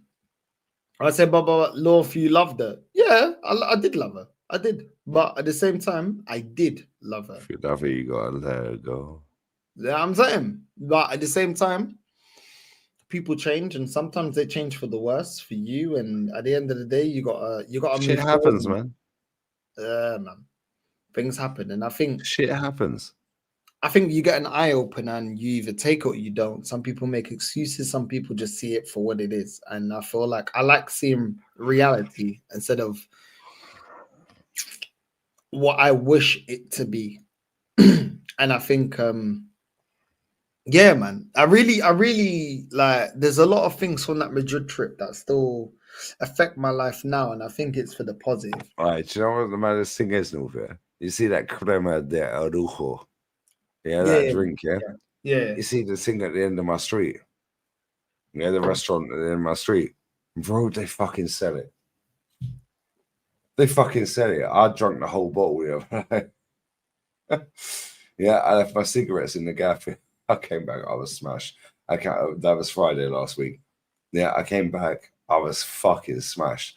Yeah, and I've gone to bed. Yeah, cancelled the streams. Saturday. Yeah, I wake up. Go back down to the gaff. With the current market opportunity. Wow, we were. Very nice. Very nice indeed. Yes, indeed, bro. Yeah. And I said, did I leave my cigarettes here? And the perk goes, yeah, you did.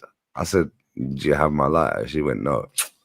Oh, fuck's sake. She gave me the cigarettes, no lighter, bro. But I'll be real, yeah. Still, what the fuck makes you happy, innit? Yeah, and you know what? Life takes you everywhere. Yeah, and you know what? Sometimes, yeah, you'll always look back at things and go, okay, cool. Yeah, and we're both doing the same thing. Yeah, there's certain things. Yeah, and you're like, you really want to fucking mention stuff. You really want to reach out to certain people. But at the same time, you have to fucking go, fuck that. Fuck this. Yeah, and you just have to fucking carry on moving on. Yeah. And it's, well, you heard my boy in Sevilla. And I said to him when he told me what he said, and you know what he said, I said, I'm not even going to talk you out of it, bruv, because the tone of your voice tells me you've made your mind up. Yeah? And guess what? Done. You didn't think I was gonna make that decision, innit? Remember we were talking, you're like, I don't know if North's gonna do it. I don't know. You remember? No, but because the way my man in Sevilla said, authoritarian, bro. He was authoritative. The way he said it, I was like, yo, you've made your mind up, bro. I ain't arguing with you, bro. Yeah? You, him, Tal, you're my three best friends in the whole planet, bro. Yeah, and you're all slightly different in the way you act. Yeah, but at the same time, you're all very similar. And this is why I need all of us to meet each other, bro. Yeah. And it's like, when you said it, I was like, yeah, but Madrid, eye opener, innit? Yeah, and then by the time, yeah, and I did literally miss my fucking train and stayed an extra night and paid for a fucking Airbnb or a hotel. Yeah, then booked the train the next day. Why? Because we went to the Bernabeu. Yeah, and I was like, yo, fuck it, your flight's late. Stay one more night, bruv. Yeah, and I stayed one more night in it. Yeah, I stayed one more night. Yeah. But you need to sleep. You crashed out, innit? Bruv, I swear, do you know what the maddest thing is there? I'm such a spastic, right? So I booked a gaff. Yeah, and the gaff I booked was fucking sick, by the way. 42 euros for the night, yeah. Sick. Yeah, but you know, I'm a retard, bruv. Yeah, so you know you have the underground in England, yeah, in London. But then it have the fucking network rail, all the fucking like the overground, all this bullshit, yeah. Bro, I'm sitting there and I'm like, fucking hell. Madrid train station is literally half a kilometer away. No, it was the link for the fucking metro to get to the fucking. Bro, it was about half an hour away. Yeah, and I flagged down a fucking taxi, white taxi. The other guy had a fucking Tesla. I was like, brother, Michael Schumacher, no? Yeah, I was like, he goes, no. I said, bro, I need to get this train in fucking 29 minutes. He goes, nah, impossible. I was like, no, impossible. Michael Schumacher. Bro, he got me there 12 minutes fucking before the train. Yeah, and then when I got there, this is the racist shit you get as English in Spain, yeah? I get there, yeah, Malaga train station is piece of piss. You walk in, 5 lines, yeah, boom, 1, 2, 3, 4, 5, straight there. I get to Madrid, yeah, and the bird, I'm like, oh, hola, ¿qué tal, princesa? Yeah, yeah, I'm chatting to her. She went like that. I'm like, racismo, no?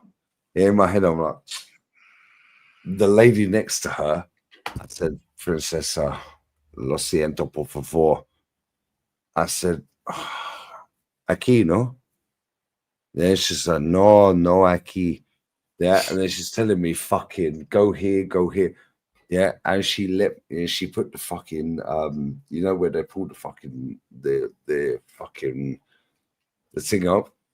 Bro, I jumped the whole fucking queue. Yeah, fucking bless that woman, bro. Yeah, bless that fucking woman, yeah. Right, because I made that fucking train with about 30 seconds before they were closing the fucking doors. Then I sat in the wrong seat.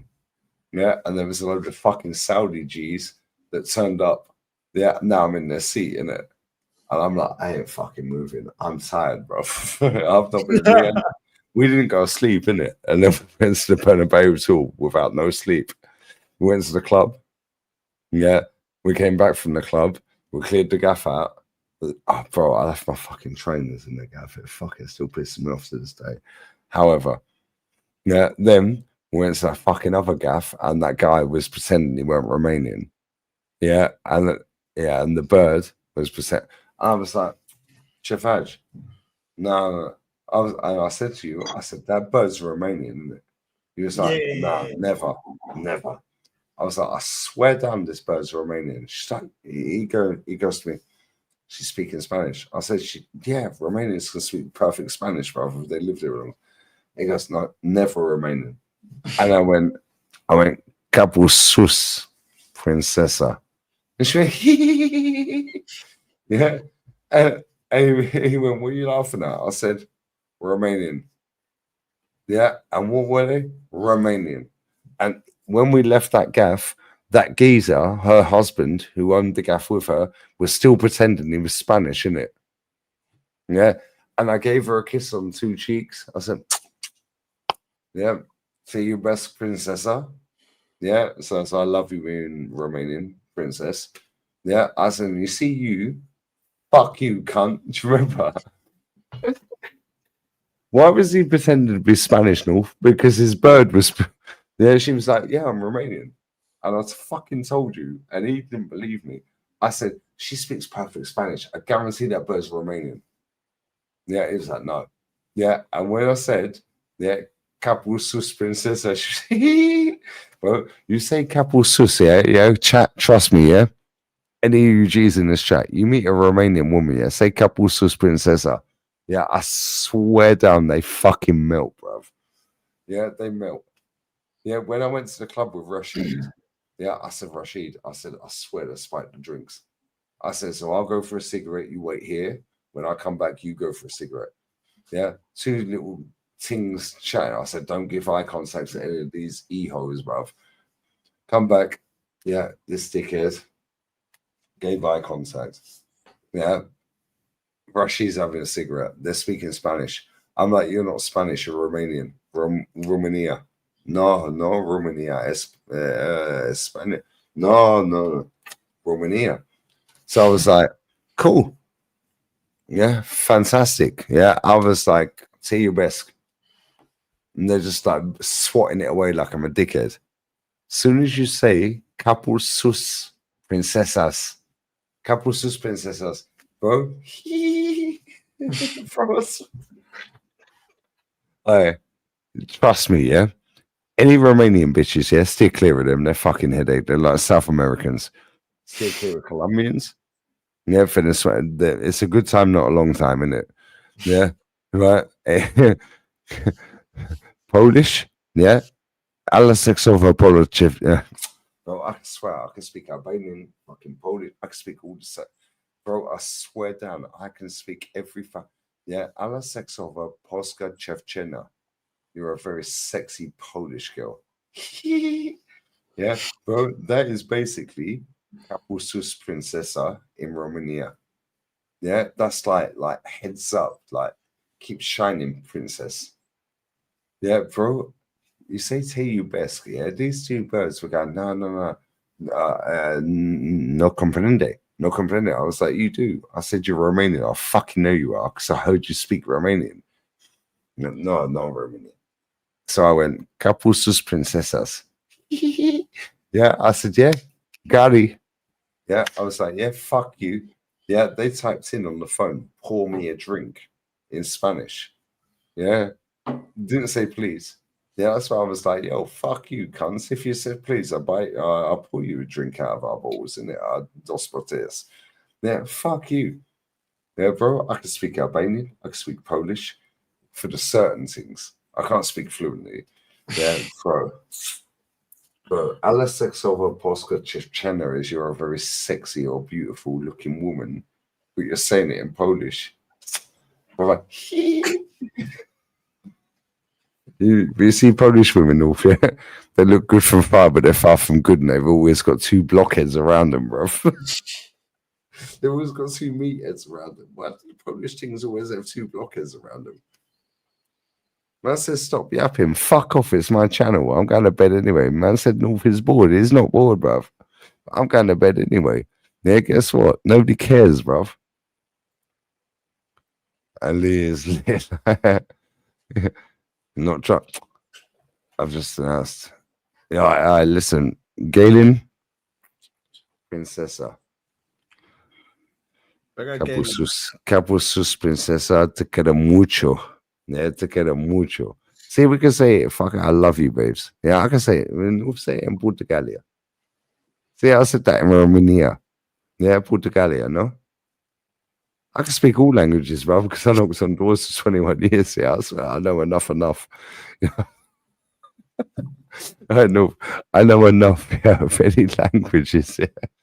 South American, Eastern European, bro. Yeah, you want me to give it Afrikaans? Yeah, that's not good. Afrikaans, bro. Yeah, you know what I'm saying?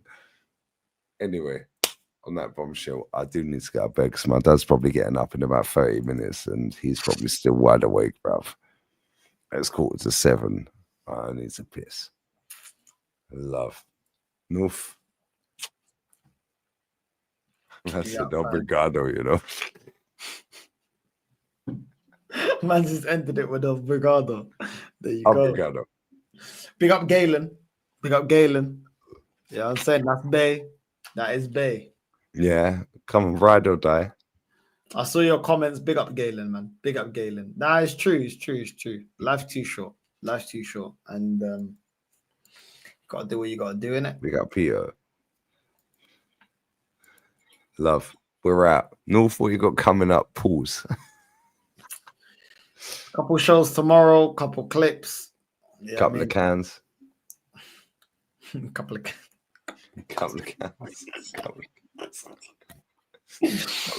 of cans, couple of shows. You already know, man. You already know. I'm on my last beer, couple of cans. You know what I mean? But it is what it is. Big up to everyone that's locked in, man. We're gonna rate Jester if he's still live. Even if he ain't, nobody cares, bruv. Yeah, I'm going for a slash and I'm going to bed. Oh, and I'll be back with rants. 5 p.m. UK. Then I'm going to do Osasuna versus, I think, whoever the fuck they're playing. Don't care. After that, Oviedo versus Real Madrid. No, sorry, I lie. Barcelona. In between that, we're doing Aston Villa. Yeah, in the Europa League. Yes, I am tipsy. No cunt cares, bruv. I'm going to bed. I said you're still on my cold tomorrow. I don't know what happened there, bruv, but however, it happened for a reason. So, life's, bruv. On that bombshell, North, I love you, bruv. North is a fucking ruler, man. I swear down here. Sub to this guy. 20k happens real quick, please. Nah, that's not a disrespect. You know that, innit? Man said RP calls Doritos. Well, yeah. No, that's Rashid's Doritos. They're Rashid's now, bruv. Yeah, he claimed them. I love Abaji, mate. Anyway, on that bombshell, I'm going to bed. Adios, ciao. Raid Jester with fucking Dorito Raid. Dorito Raid.